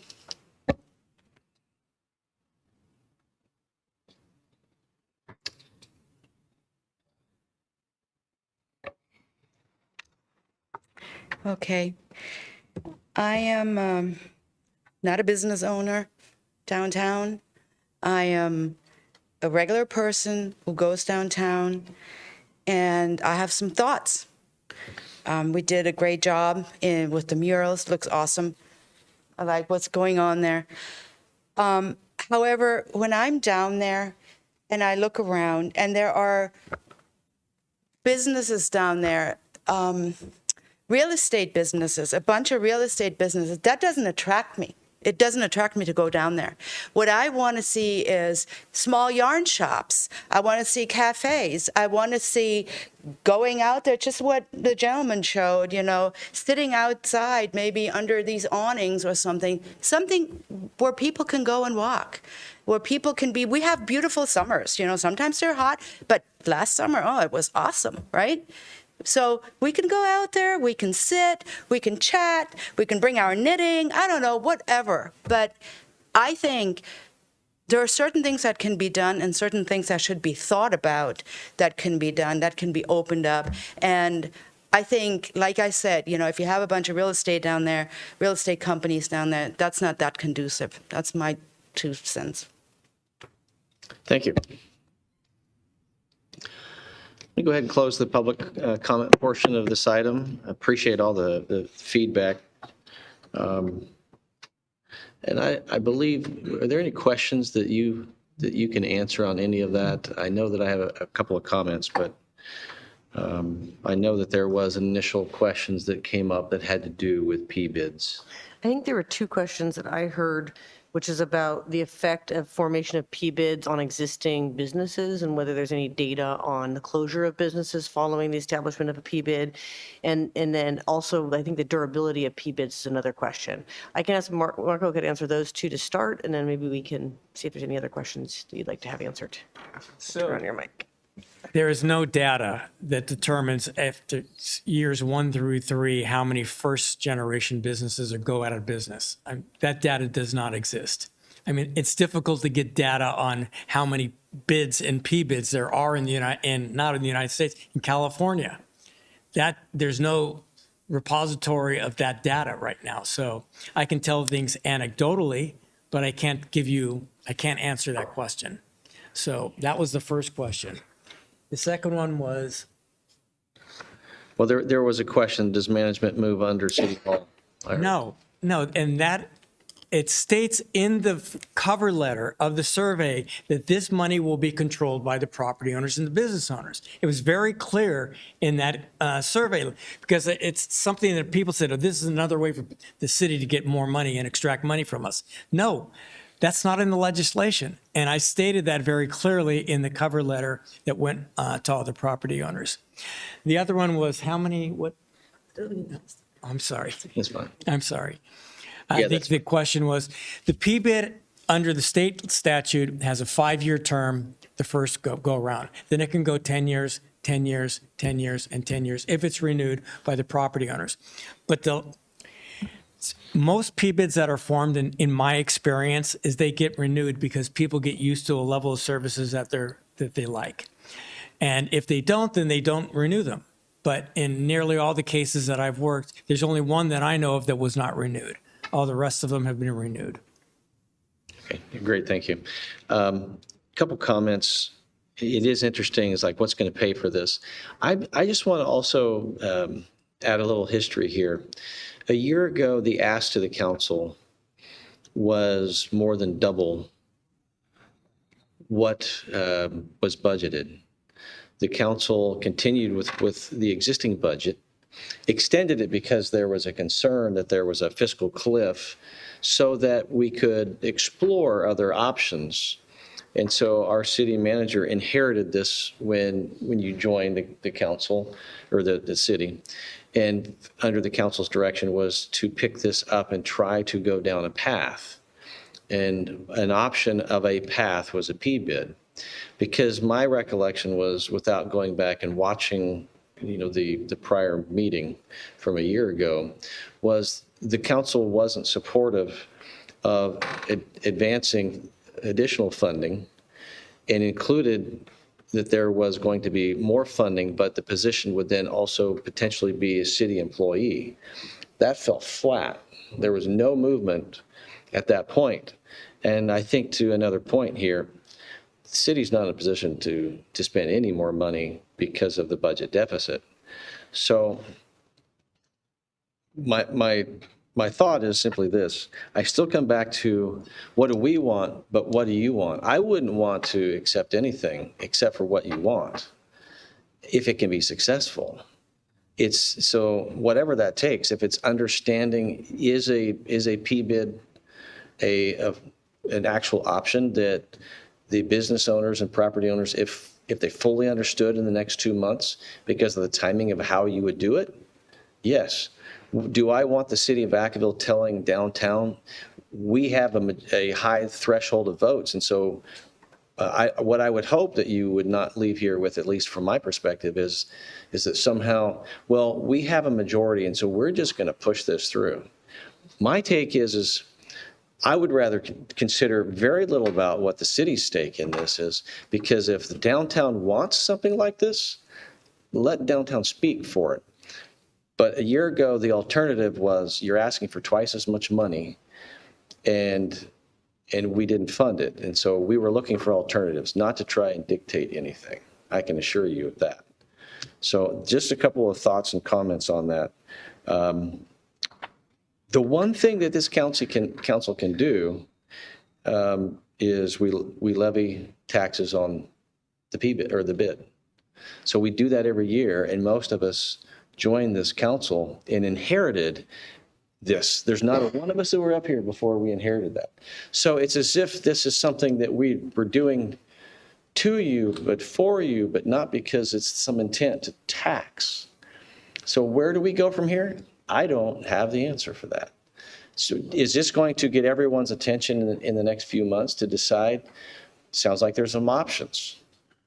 I would hope that there could be a solution, but everything fully vetted. If there's a third option, fully vetted. If it's, well, last year we provided $150,000 for services because of the events, maybe that's an option, or a PBID. I would just say whatever it is, put it all on the table and make a decision on what the majority of downtown businesses and property owners want. That's all I want. I'm not trying to push this on anyone. Vice Mayor Silva. Right. So I think when this last came up, one of my biggest concerns was just about how we go about pitching this. And I've been around this side of it long enough to know that you're going to get so many different perspectives that while one small subset group is going to be super in favor, others won't. And depending on the politics and different personal relationships, everything get really mucked up pretty quick. And so to me, my recommendation at the time wasn't just to like, oh, we're going to try PBID and let's see how this turns out. Is to really look at, okay, what are our clear options? What are the benefits to those? How do we go about achieving it? And putting on my doctor hat, what I'm hearing is that it sounds like people want a successful downtown. And I would say that the city absolutely has a stake in our downtown. Otherwise, why are we putting general funding to our downtown? So the city does have a stake in that. Does any one person of us have a solution to this? Absolutely not. But I'm pretty sure that if we all come together, all stakeholders, start eliminating all the, backdoor or different private conversations that when things are going along, we get a random email that now it makes us think, okay, maybe this, we start second guessing everything. And then whatever progress is being made, all that just everything just goes back to the same spot. So to me, again, I don't think any one of us, not one person has a solution to this, but I'm pretty confident that through our center, keeping our eye on the prize, how do we support a robust downtown that in itself not only supports our small businesses, but the identity of the city of Vacaville, we all can come up with a solution to that. If that's a PBID, it's a PBID. But in order to get support for that, there needs to be a lot more clarity on that. When you hear about, I'm a, I hate to say it, but I have a little conspiracy hat. I always have to take off sometimes. But even when I'm answering questions to that point, okay, well, if I answer yes, how is this going to be interpreted? If I answer no, how is this going to be interpreted, right? And the reality is just ask me straight. More clear questions in that sense. It kind of really helps, I think, gives people a little bit more support or a little more confidence that their answers in itself will be reflected and absorbed more accurately. And I think that's one of the biggest challenges with surveys, especially with the English language, because we can, one word can have so many different meanings or how we interpret it. So Another comment from a resident was about, how we want to see all these, have covered space in a more open area. I mean, that's another perfect example of how the city council a few years ago approved funding for parklets at designated different spots. That in itself was somewhat controversial, or there's different concerns on it, on how we can expand the sidewalk space, and in order to add public space to where people can, the businesses can expand their ability to, offer different offerings for their customers, as well as it just creates a better positive ambience for the community that draws more people out. There's certain private businesses and public spaces that allow for that open space, where they have different live events or small events to that. So I think those are there. But again, that's another example of where we have a strategic plan that I think a lot of times the whole, again, talking about how we dump a lot of money to consultants and different plans that just collect dust. We have a strategic plan that we as a council approved, that's supposed to be serving as a guideline of how we get there. One thing I haven't heard from more folks is, okay, if we say, okay, we want $1 million a year, $1 million for what?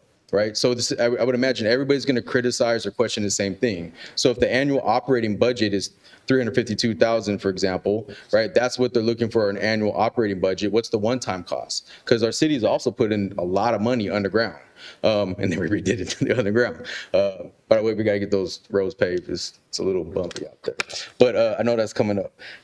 So I think the other comments about the lack of engagement, to me, and my assessment or interpretation of that is that the messaging and what's being put out there needs to be, it probably is in our best benefit to restructure that. And again, going back and putting stakeholders in one clear meeting, whoever can get up, whatever history they got to get out from 1970 and 60s. I've been in those conversations, get all that bad blood out, because we got to move forward. We got to move forward. I want to continue to see, I think we all want to see our downtown continue to be very robust in what it provides to all our citizens in Vacaville, where we do continue to create that win-win. But I think in order to increase that engagement to where even though those 9 yeses and 6 nos, for me, not quite understanding why exactly for each one of those. I think, having a more structured, concrete plan, as Councilman Member Stockton brought up, I think that in itself will give a little bit more clarity on the sincerity of the situation, as the mayor brought up, on how we go about funding, getting on the same page of how we go about funding something that needs to be funded. One last point, I think that Mr. Bartolo bringing up about different funding sources. I think another thing that we need to be mindful of is that once we start at some point, how do we offset the cost or cost burden to folks who are maybe more contributing to this? So if whether it's advanced manufacturing or biomanufacturing or whatever it is, if that in itself hits to where there's a larger revenue source, maybe a portion of that type of funding that's coming in itself, where it's appropriate, we can allocate that to offset our own local costs of that. Otherwise, the question's going to continue to come up. What's the benefit of expanding if our own local cities don't benefit from that as well? So I think the recommended action is to give staff a direction to move forward with additional outreach to property owners. Now, what's missing there is about what, right? In this particular case, it's per the P bid, but it sounds to me like it needs to, I'm hearing things like the existing bid, the potential reasonable increase of fees to the bid, or other.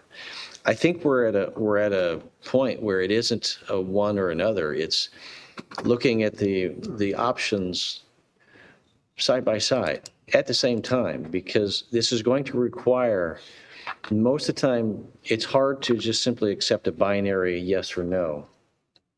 It's a lot easier when you're looking at it in the context of the moment, in contrast to other options that are in front of us. One of the options is we do nothing and we just continue to assess levies, right? And the question to our downtown is where is that getting us? Because we're just going to be back here a year from now. So these solutions have to be in context and in discussion against and with each other on all of the options, not, okay, let's choose this one and turn something down. Because hypothetically, if downtown says, not at the pushing of the council, we don't want a P-bid, which sounds like the ask would be to actually do further research with understanding. And let's say downtown says no. Then what? So I think this requires a lot more nuance and a better outreach. And so I would recommend that in the simple motion to do that outreach, additional outreach in the P-bid, in the bid. Third, I mean, surprise us. Help us understand what is going to work from your perspective, because when there is buy-in is when we win. But to simply have a binary choice, I think won't allow the success that we're looking for, because maybe the P-bid is a way to go. And I just don't think we know the answer to that. But you know what you want when you can compare it to your choices. And I don't think that that's something that that's happened, especially if you take a survey and you answer a certain way, to the point, we don't necessarily have to drive in that direction without looking out the left and right side of the car to go, but we're comparing it to these things. What are we comparing it to? Right now, we're comparing it to how we responded a year ago. But let's maybe compare it to what's happening right in the moment. Is that okay if we were to do that? Well, that would be my motion, and I would look for a second, and I know there's some other comments. So we do have a motion, a second, and I'm going to go to Councilmember Chapman. Thank you. With your motion, you've made your motion. Okay, I just wanted to state that with the city, with the city being the largest property owner downtown, and a comment made, and I wrote it down, management would be by City Hall, will be done by the city. First of all. Well, that got answered, but that's absolutely. Yeah, right. That's correct right there. With that being said, I would like for the motion to go forward that, just as you stated, however, that the city not participate in the survey. Because we would have it's $1 per, 1 vote per dollar, you say? And so with that, we're already at an advantage. And so I would like to take us out of the formula. Well, I just want to say, let's not get too complicated here. I think what it is there's options on the table. And the reality is if you take that off the table, what you're saying is then the interests of the city may also be excluded for providing funding for a future P-bid. So be careful about that. Oh, no, well, I wasn't going that far. It was just to decide whether or not to go forward with the P-bid. Well, I think that is the motion. Let me just clarify. The motion is to move forward with additional outreach to property owners and businesses. Right. For support. We've already discussed this here. This isn't about us now. Right. So, We're for property owners. clarifications. Yes, we're property owners. I was just wanting to exclude us because of that. I think that there's enough clarity to say that this is about them going out to the businesses and property owners, not to City Hall. So I agree with you. Okay. But I don't know that much needs to be an emotion. I think the key is we're looking for the people that have not been reached. So let's just not overcomplicate it. Oh, no, I'm not trying to complicate it. Just want. It's already complicated. Yeah, just want clarity. Yeah, thank you. Councilmember Stockton? I will say I agree. I don't think we need to be factored into whether or not to move forward with this. So I think that's clear from what I've heard from some of the other council members. I appreciate that. How are we mailing these out?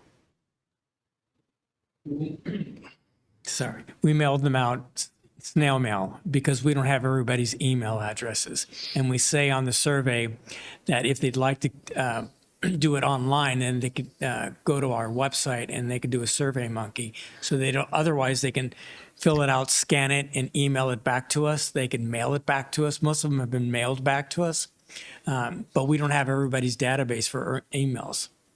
I guess my question would be, I would like them to be like, and I don't know if we have the ability to do this, but I would like them all to be sent out certified mail.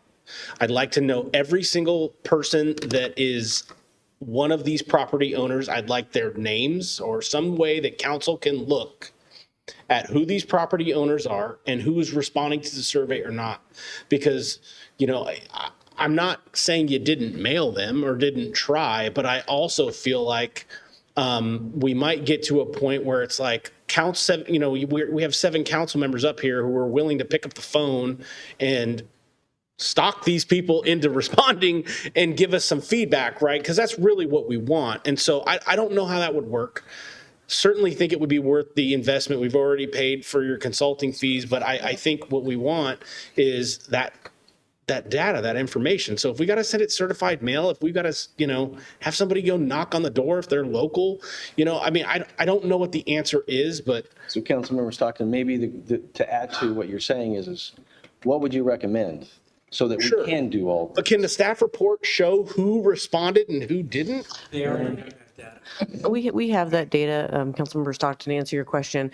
I decided that I didn't want to include that in the report because I didn't want members of the public to focus on who said they supported, who said they opposed. I'm just talking about who responded. We do have that data. Okay, so I would like to meet. Data, yes. I would like to meet and discuss that data, and I don't need to know what, for the purposes of what I'm trying to get at right now is not trying to encourage or discourage them to go one way or the other on this. I want to know who responded.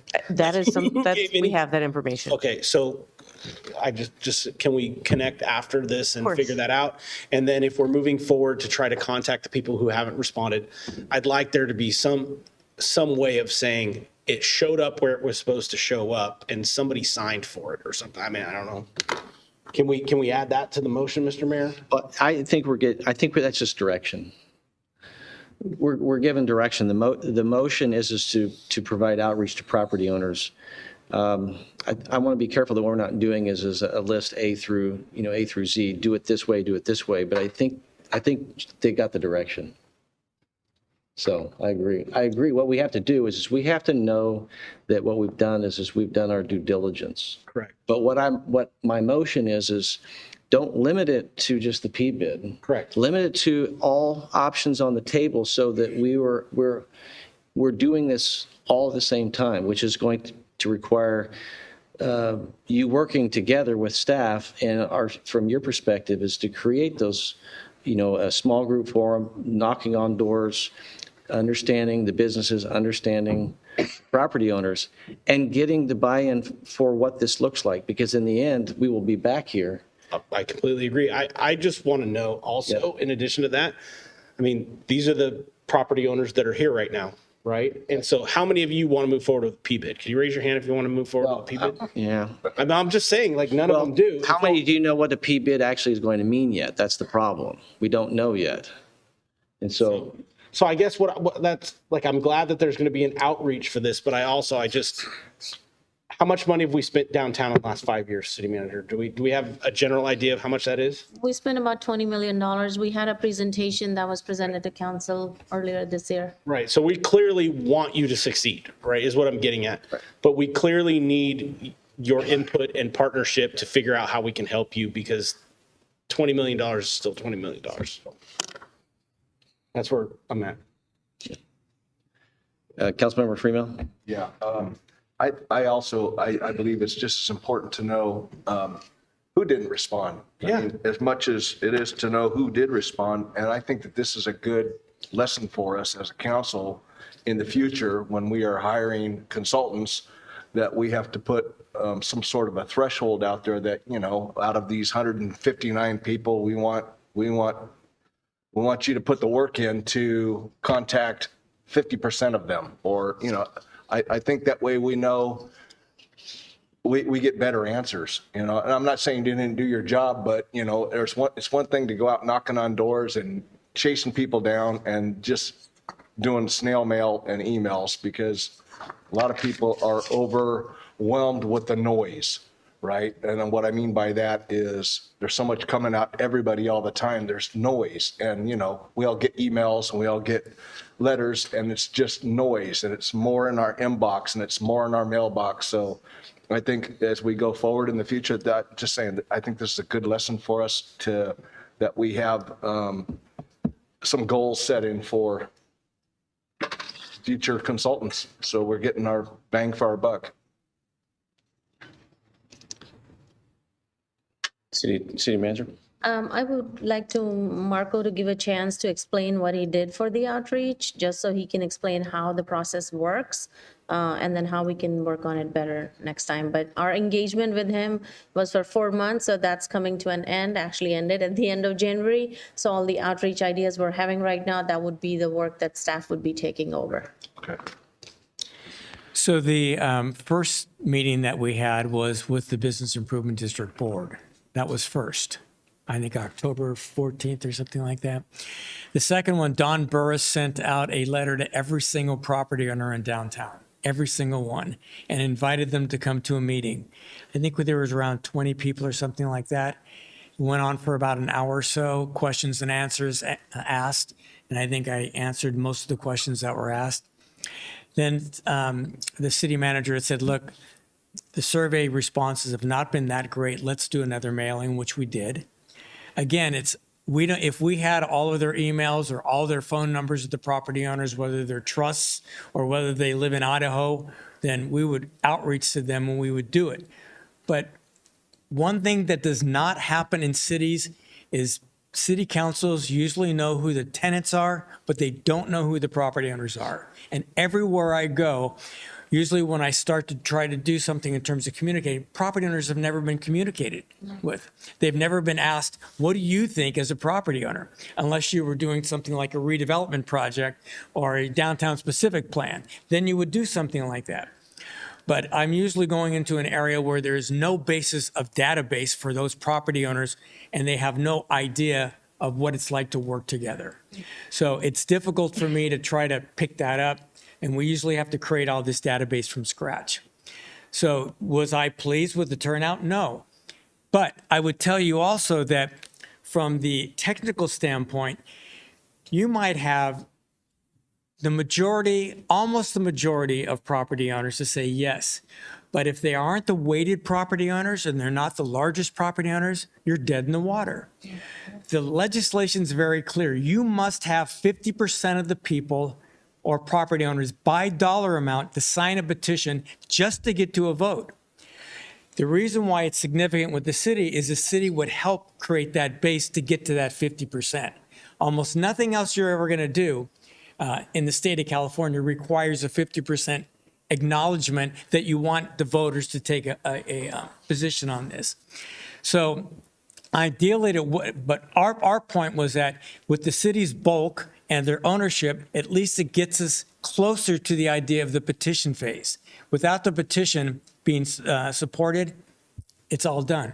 Again, you can get to 49.5% of support and nothing happens. And all that money was wasted and all that time was wasted. And to be clear, that just gets to the petition phase. All that, yeah, that's just the petition. Once the vote happens, this Constitution regulates the vote of the property owners.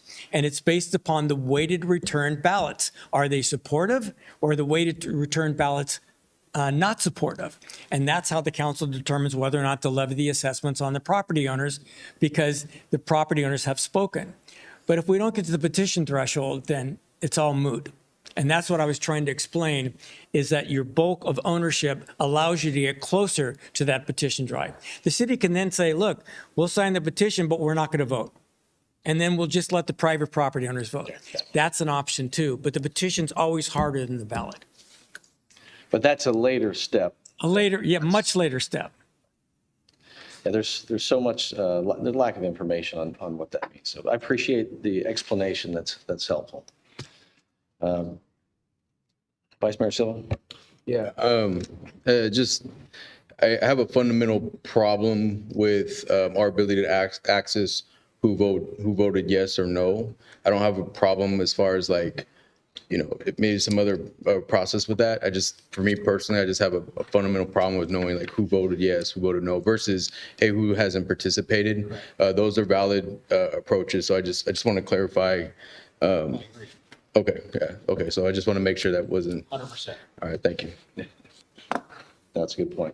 Because fundamentally, everyone has the right to their own privacy, to voice what needs to be voiced. And if you want to come up and stand and petition, then you have that right. But the goal isn't to call anybody out. The goal really is trying to achieve what we're all wanting. And so as the motion stands, it is to direct staff to do to move beyond where we're at right now and to ask these continued questions, which includes the P-bid, which includes the bid, which includes, an alternative. But that's going to require staff time. So we'll have to do the outreach ourselves with the property owners and business owners, and then in a couple months, by probably end of March or beginning of April, we'll come back, because we have to be cognizant of the timing of the assessment role, which has to be completed by July of 2026. And if I can clarify to Savita, if you came back and said there was support, it's almost impossible to meet that July deadline. You can continue the process and still form it, but in order to be on the property tax rolls for December 2026, you need a minimum of 120 days to do that, just because of the whole process. But it doesn't prevent, if it went forward and if the property owners wanted to do this, cities can also manually bill the first year. So if it was approved in September or October, the city can manually, there's only 90 property owners. It's not an overwhelming amount of property owners to really, to mail bills to for the first year. Councilmember Stockton? Very quickly, when you're talking about the percentages of people who have to vote, is that based upon the number of property owners or the number of people who vote? It's based upon the dollar amount. Again, if you might have a really large property owner, Right. and you could have a situation in which 10 property owners vote and their weight is greater than 30 property owners who vote against it. That's the way the Constitution's written. The Jarvis people wrote this legislation, and they were very cognizant. They didn't want the larger property owners to be at the whim of smaller property owners, because it has to do with the benefits they receive. So it depends upon the dollar amount of the people who do vote in the totality of the assessment. Correct, but there's no minimum turnout required. It's like if once you get the ballots, it's up to you. You have 45 days to return those ballots. And if you don't, then you don't count. And it's like a no. It's you don't count. It's like if someone doesn't vote in an election, they don't count. So the percentage of the vote that you need to meet the thresholds based on the people who turn in their ballot. That's correct. And that's what the state constitution says. But I tell you from doing this, normally 55 to 65% of the property owners by dollar amount will return their ballots. You're never going to have 100% of the property owners to return their ballots. But the average is 55 to 65%. But in this case, if we had the voter turnout that we did, you'd never get to a vote. You could no, you wouldn't get the petition, and you wouldn't have a plan, you wouldn't have a petition, you wouldn't have a ballot. So okay, I'm good. Just mind-boggling. All right. So I think there's some clarity on the action moving forward, and it's going to require our staff and our downtown community to lean in and to help solve this. There's options on the table. All right. So we have a motion and a second. All in favor? Aye. Opposed? Abstain? So thank you. Thank you for coming out tonight. Appreciate it. Thank you for the work that you've done, because sometimes you just don't know what opportunities that are in front of us. So, right. Yeah, thank you very much. Thanks. We'll move on to item C, Madam City Clerk.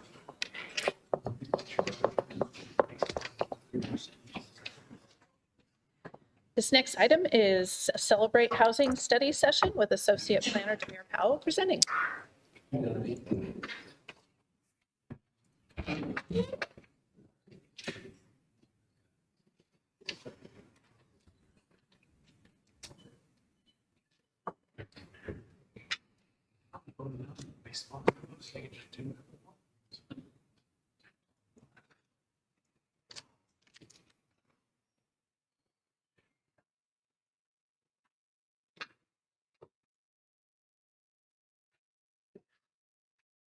Sorry, everyone. It's pulling up on the wrong screen.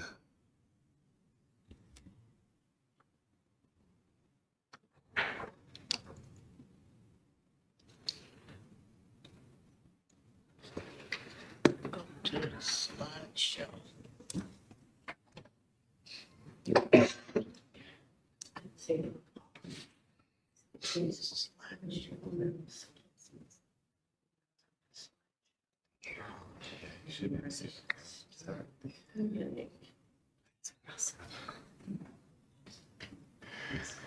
Good evening, Mayor Carley, members of the council, and all those in attendance.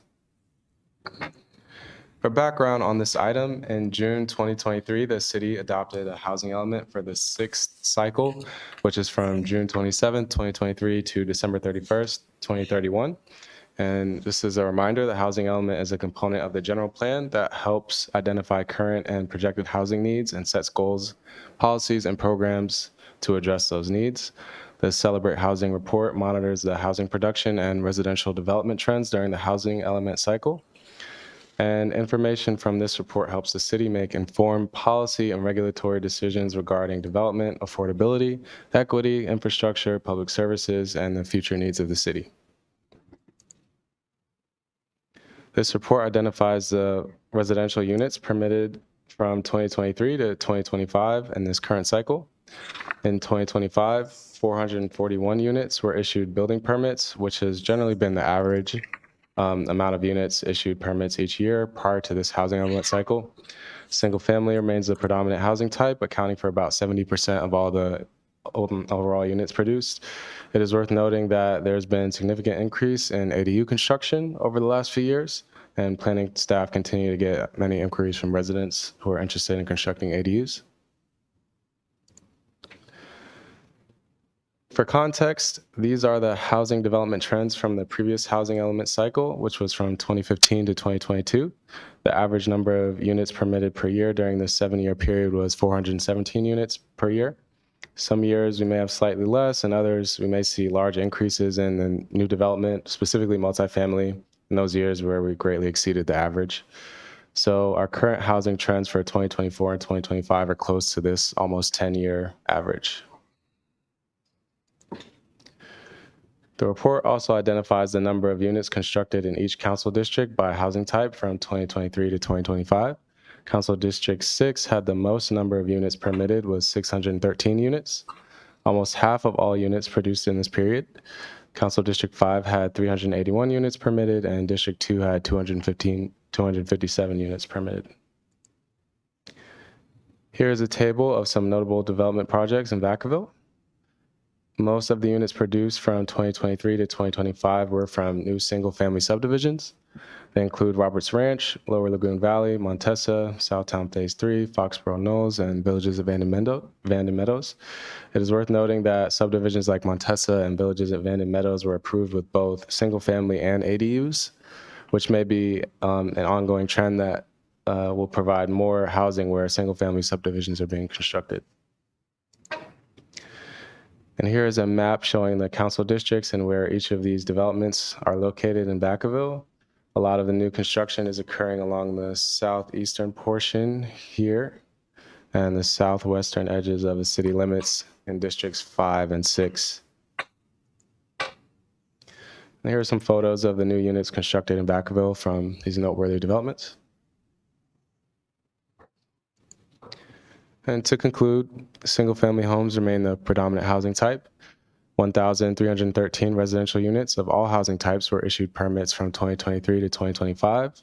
Most residential development is occurring in council districts 5 and 6 towards the southwestern, southeastern city limits. ADUs may continue to be provided in new large residential development proposals as well as in existing residential development in Vacaville.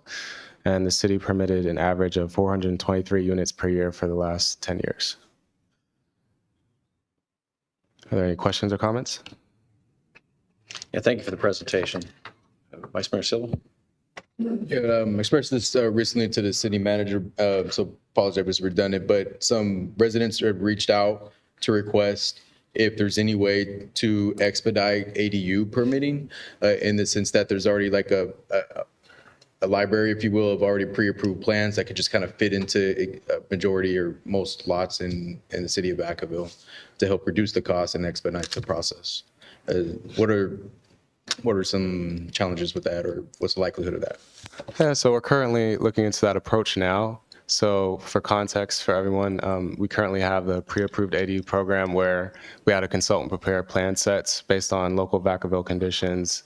And it's just one plan set. It has several options, but it wouldn't allow someone to get like a private vendor from another contractor or company. So other jurisdictions will open up that door.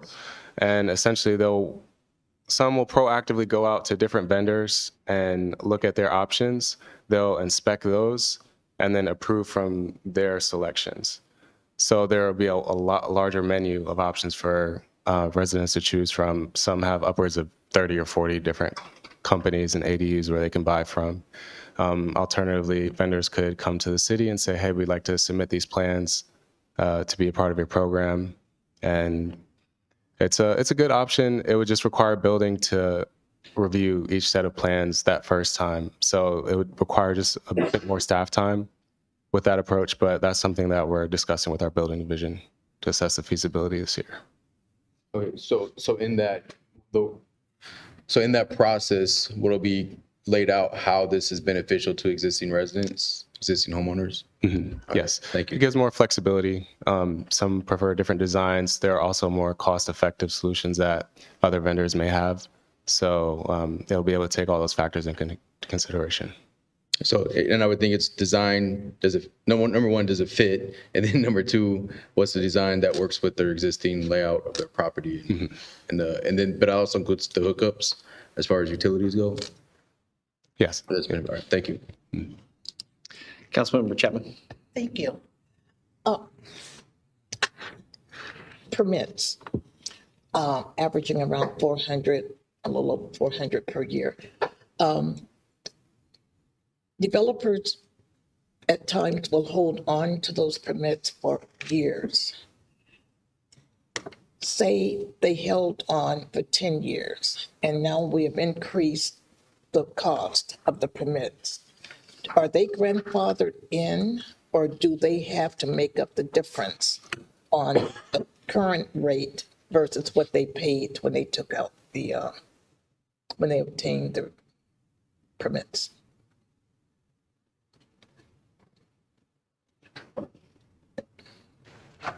Thank you, Councilmember Chapman.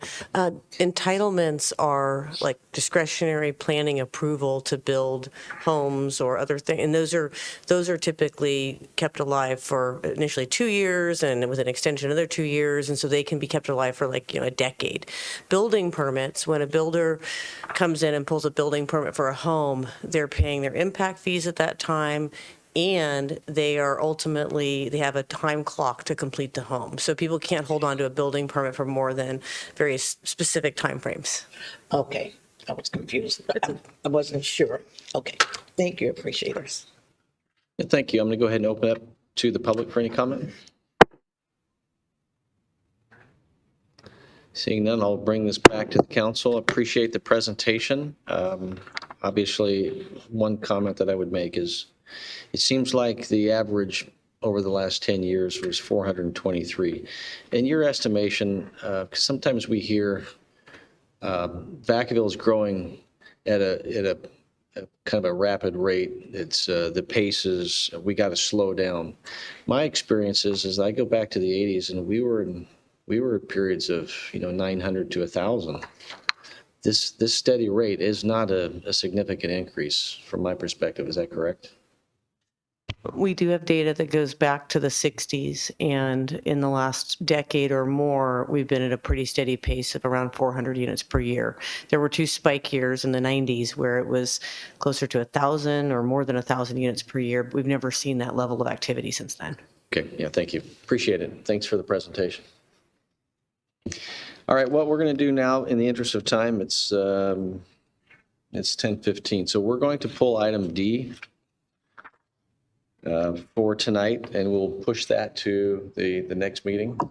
Yeah, we can do that, or if PD is able to finish their presentation earlier, then we have until If we 11 have p.m., so we can do. If we can get there, okay. So we're going to invert the two, so we're going to go ahead and move to item E.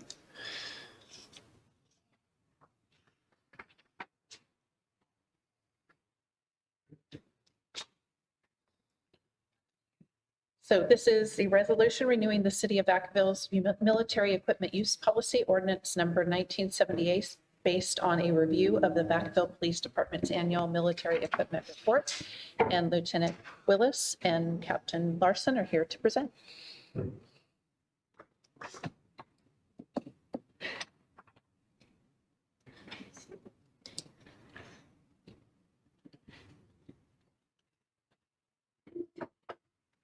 to this board. As you heard, this is our annual presentation of the military equipment. Yes, Maybe you did. sorry, is it not? There it is. This remains largely unchanged from the last time this was presented to this current sitting council. So I'll be brief since you've heard it before. And then if you have any questions, please ask me. So the military equipment use policy ordinance renewal here, the requirements by statutes in the government code. The police department's required to get annual approval from the city council by renewal of an ordinance, which you've done the last few years, based on the review of the annual military equipment report that gets published by our department every year. According to the requirements, the city council shall, at least once a year, doesn't say when, review the military equipment report and determine by resolution the following: whether the use of military equipment in the past year has complied with the policy, and whether to continue the ordinance and policy, or to take action by ordinance to modify the policy, or to repeal the ordinance all in general. Consistent with the government code, we have submitted the controlled equipment report, which addresses the use of equipment, complaints or concerns regarding the use of equipment, results of internal audits, projected annual costs, quantity of equipment that we possess in each category, and then the intention to purchase additional equipment the following year. And this presentation satisfies the requirement of statute to hold at least one community engagement meeting, at which time the public can discuss and ask questions regarding the annual military equipment report, the Vacaville Police Department's funding, acquisition, or use of that type of equipment. Assembly Bill 41, as you're familiar, more than likely, it was passed in 2021. It requires basically law enforcement agencies to create a policy inventory list and a yearly report on what is now deemed military equipment by the state pursuant to AB 481. The use of the equipment must be approved by council, and the policy and equipment list must be posted on the department's website, which it has been on the transparency portal. And an open community meeting must be held where questions can be asked and answered. And finally, our recommendation is adopt the subject resolution renewing ordinance number 1978, adopting and approving the Vacaville Police Department military equipment use policy and the Vacaville Police Department annual military equipment use report. Thank you for the presentation. I don't see any questions at this point. I'm going to go ahead and open this up to the public for any comment.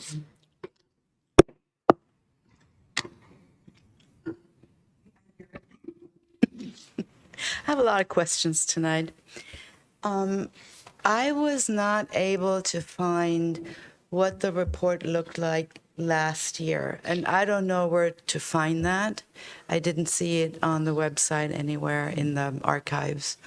So my question is, has any other equipment been purchased since last year? So the short answer to that is yes. The way the policy is written, there's not a lot of direction in this law. It's kind of ambiguous of what compliance looks like. So we do our best to be completely transparent and compliant with the way it's written. But to answer that question, obviously, let's just take something easy like ammunition or chemical agents. We always have to purchase that. So what we do is if it's been approved for use by the council, replacing that equipment in those categories, I believe there's 14 categories, is not something we ask permission for because it's already been approved, if that makes sense. Yeah, that does. So what I'm going to ask you to do is direct your questions to us. I'm sorry. So what I'm asking is, I need to find what the equipment list looked like last year, and because I would like to go ahead and compare that to what it looks this year, because I could find that what it looks this year, but I couldn't find it last year. So that way I don't have to ask any questions here, because I don't know where to ask these questions. I appreciate the question. Is any other comments you want to make? And then I just direct you to staff to figure out how to get that information. Yeah, I just feel like I told you all before already that, we spend a lot of money on things that we actually don't even own. And so I feel like, especially with what's been going on, in cities, in other cities that have found, that there is a pattern where local cameras and feeds are, national surveillance comes in there. So I am concerned about these things. I would like to speak to, I don't know who I can speak to about this, to, either assuage my issues that I'm having with this, or at least have a discussion about it. Because I have found, in the last this last year, a lot of cities have pulled the plug on things like that, on the flock cameras because they're not secure, and on other things that are really expensive for cities. And with our structural deficit that we're approaching, which is, I don't know, 11 million or something, that's the last I heard, then I think we really need to think about that. All right? Yeah, thank you. Please. So Direct me. Yes, I will. So our chief of police is in the back of the room. And so what I heard you say is you'd like how to access information from last year. Yeah. But we always welcome in any department, especially public safety, police department, to answer your questions. Because some of what you just said has been actually brought before the council and has been asked and answered. But by all means, Chief Pullen is in the back of the room. You can speak with him and maybe make a connection so some of your questions can be answered. Perfect. That would be perfect. Thank you. Great, thank you. Good evening. Wonderful, thank you. Good evening. I'm not as fresh as I was at 6 p.m., just like I'm sure most of you, so forgive me. But it's a great opportunity to share this information. They're obviously in an environment where there's a lot of distrust in government and some hatred towards law enforcement. I think it's in our best interest not only to comply with AB 481, of which the city is doing, and like was mentioned, it's very, very vague, right? The rules, the Assembly Bill, and all the statutes that are put in place specifically for the unmanned aerial vehicles, the drones, those sorts of things. I'm concerned that people may have a perspective that either law enforcement is stepping over the bounds. And obviously in a deficit, we want to account for the large amount of money that's being spent in this specific area. For first responders and military, the way we resolve discomfort and fear is training and trust. That's what we do, right? So in this perspective, I think the best way to overcome the situation with the general public is transparency and trust. And I think that is the best way that the city is going to be able to convey the fact that these are good programs. I support the program. I'd love to see it used a lot more with a specific mental health, perspective on the front end. I am the president of NAMI Solano. So we do a lot with behavioral health encounters, specifically as a crisis intervention team coordinator, which I'm internationally certified. I'd love to see drones, ensure that our law enforcement folks are not put in dangerous situations, but at the same time, that transparency looks like a couple of different things. So the 90-page report that was provided is not a report, in my opinion. It's an inventory. Right? It talks about a little bit of the information, what the rules are, those sorts of things. And then the majority of it is inventory of the things, the guns, the Bearcat, the drones, all that kind of stuff. I would really like to see an actual accounting of those encounters where the drones are used. And if warrants were based on drone footage, it would be interesting to understand what those drone encounters are actually being used for. If it's mental health, if it's for law enforcement safety, what are they being used for? The report says there's 1,320 something encounters in the past year, but that's all it says. So it's not a data report because all it does is give a total number. I would urge you to look at other cities, El Grove, San Francisco, Chula Vista, Santa Monica. They have gone beyond the bare minimum, and they've invested in that level of transparency to ensure that when they're spending millions of dollars, that their people that they represent understand where that's coming from. So thank you. Yeah, thank you. Appreciate it. And thank you for your service with NAMI. With that, I'm going to go ahead and close the public comment, and I would ask staff if there's any responses that you would like to offer based upon some of the comments. And Chief, you're welcome to as well. One thing I will say is it wasn't that long ago, and you start losing track up here. A few council meetings ago, we had a study session on the police use and actual examples of exactly what you're just saying. So sometimes what's hard is being compliant to one particular response in this legislation. At the same time, the city of Vacaville actually put on a study session. It was open to the public.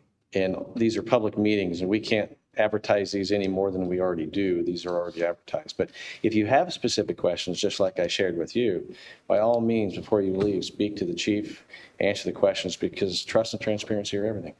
So if you care to comment any further. Yeah, just that I believe past reports are on the transparency portal, but if they're not, we post them, so they're not a secret. We're more than happy to get that to anyone that wants one. And then just to the drone piece of it or any type of equipment, like everything with technology that's improved over the years. I know that with our DFR program and things of that nature, they do take notes on how it's used and when.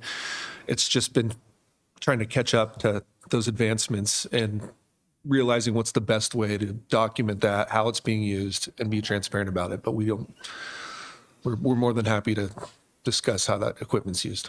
And if I'm correct me if I'm wrong, this is just based upon the memory from the recent study session. The current technology as it advances can go so far as to know altitude and direction of a drone and actually where it's looking. And that's captured so that there's accountability to that. So part of what was expressed, if I recall it as well, is when the drone is flying to a call, it's eyes up. It's not scanning down, recording for later review. It's also not out on patrol. So all this was shared. But what I would also encourage you to do, go back. Do you remember the date that study session was? The one for Arctic was the January 6th, the first Tuesday of January. So the January 6th, go to the website, look it up. The study session's there. There's more information, but clearly the transparency drive, if they're checked to make sure that information is up. And City Manager? Yeah, I just have a couple comments to address your privacy concerns. Our police transparency portal clearly states we do not share the data with third parties. It's restricted to access and need to know only basis. And in addition to that, every software that we buy specifically for police department, we do the SOC 2 compliance reports, which is security of organizational controls. That's the highest level of control you can find in a software. So we do our due diligence before we purchase those pieces of equipment and software for our department. Yeah, thank you. Councilmember Stockton? I just wanted to thank you for the presentation. I know that this can become a spicy kind of topic depending upon the questions that get asked, but I know that all of this stuff, a lot of this stuff is used to save lives or have in case, there's a school shooting, we need to load kids and get them out of there safely or deploy resources and stuff. So I want to thank you for continuing to bring this stuff to council. I know you answered some questions about the Arctic presentation, but I will say that the Arctic tour was so informative to be able to go in there. And I know we opened that up to the public. I hope that's something that we can continue to do for people who have concerns, because it was really neat to see it happening and kind of some of the uses with the drones as first responder and that Arctic to really see how it's providing a new level of, getting really fast information that can save lives and not put officers in harm's way.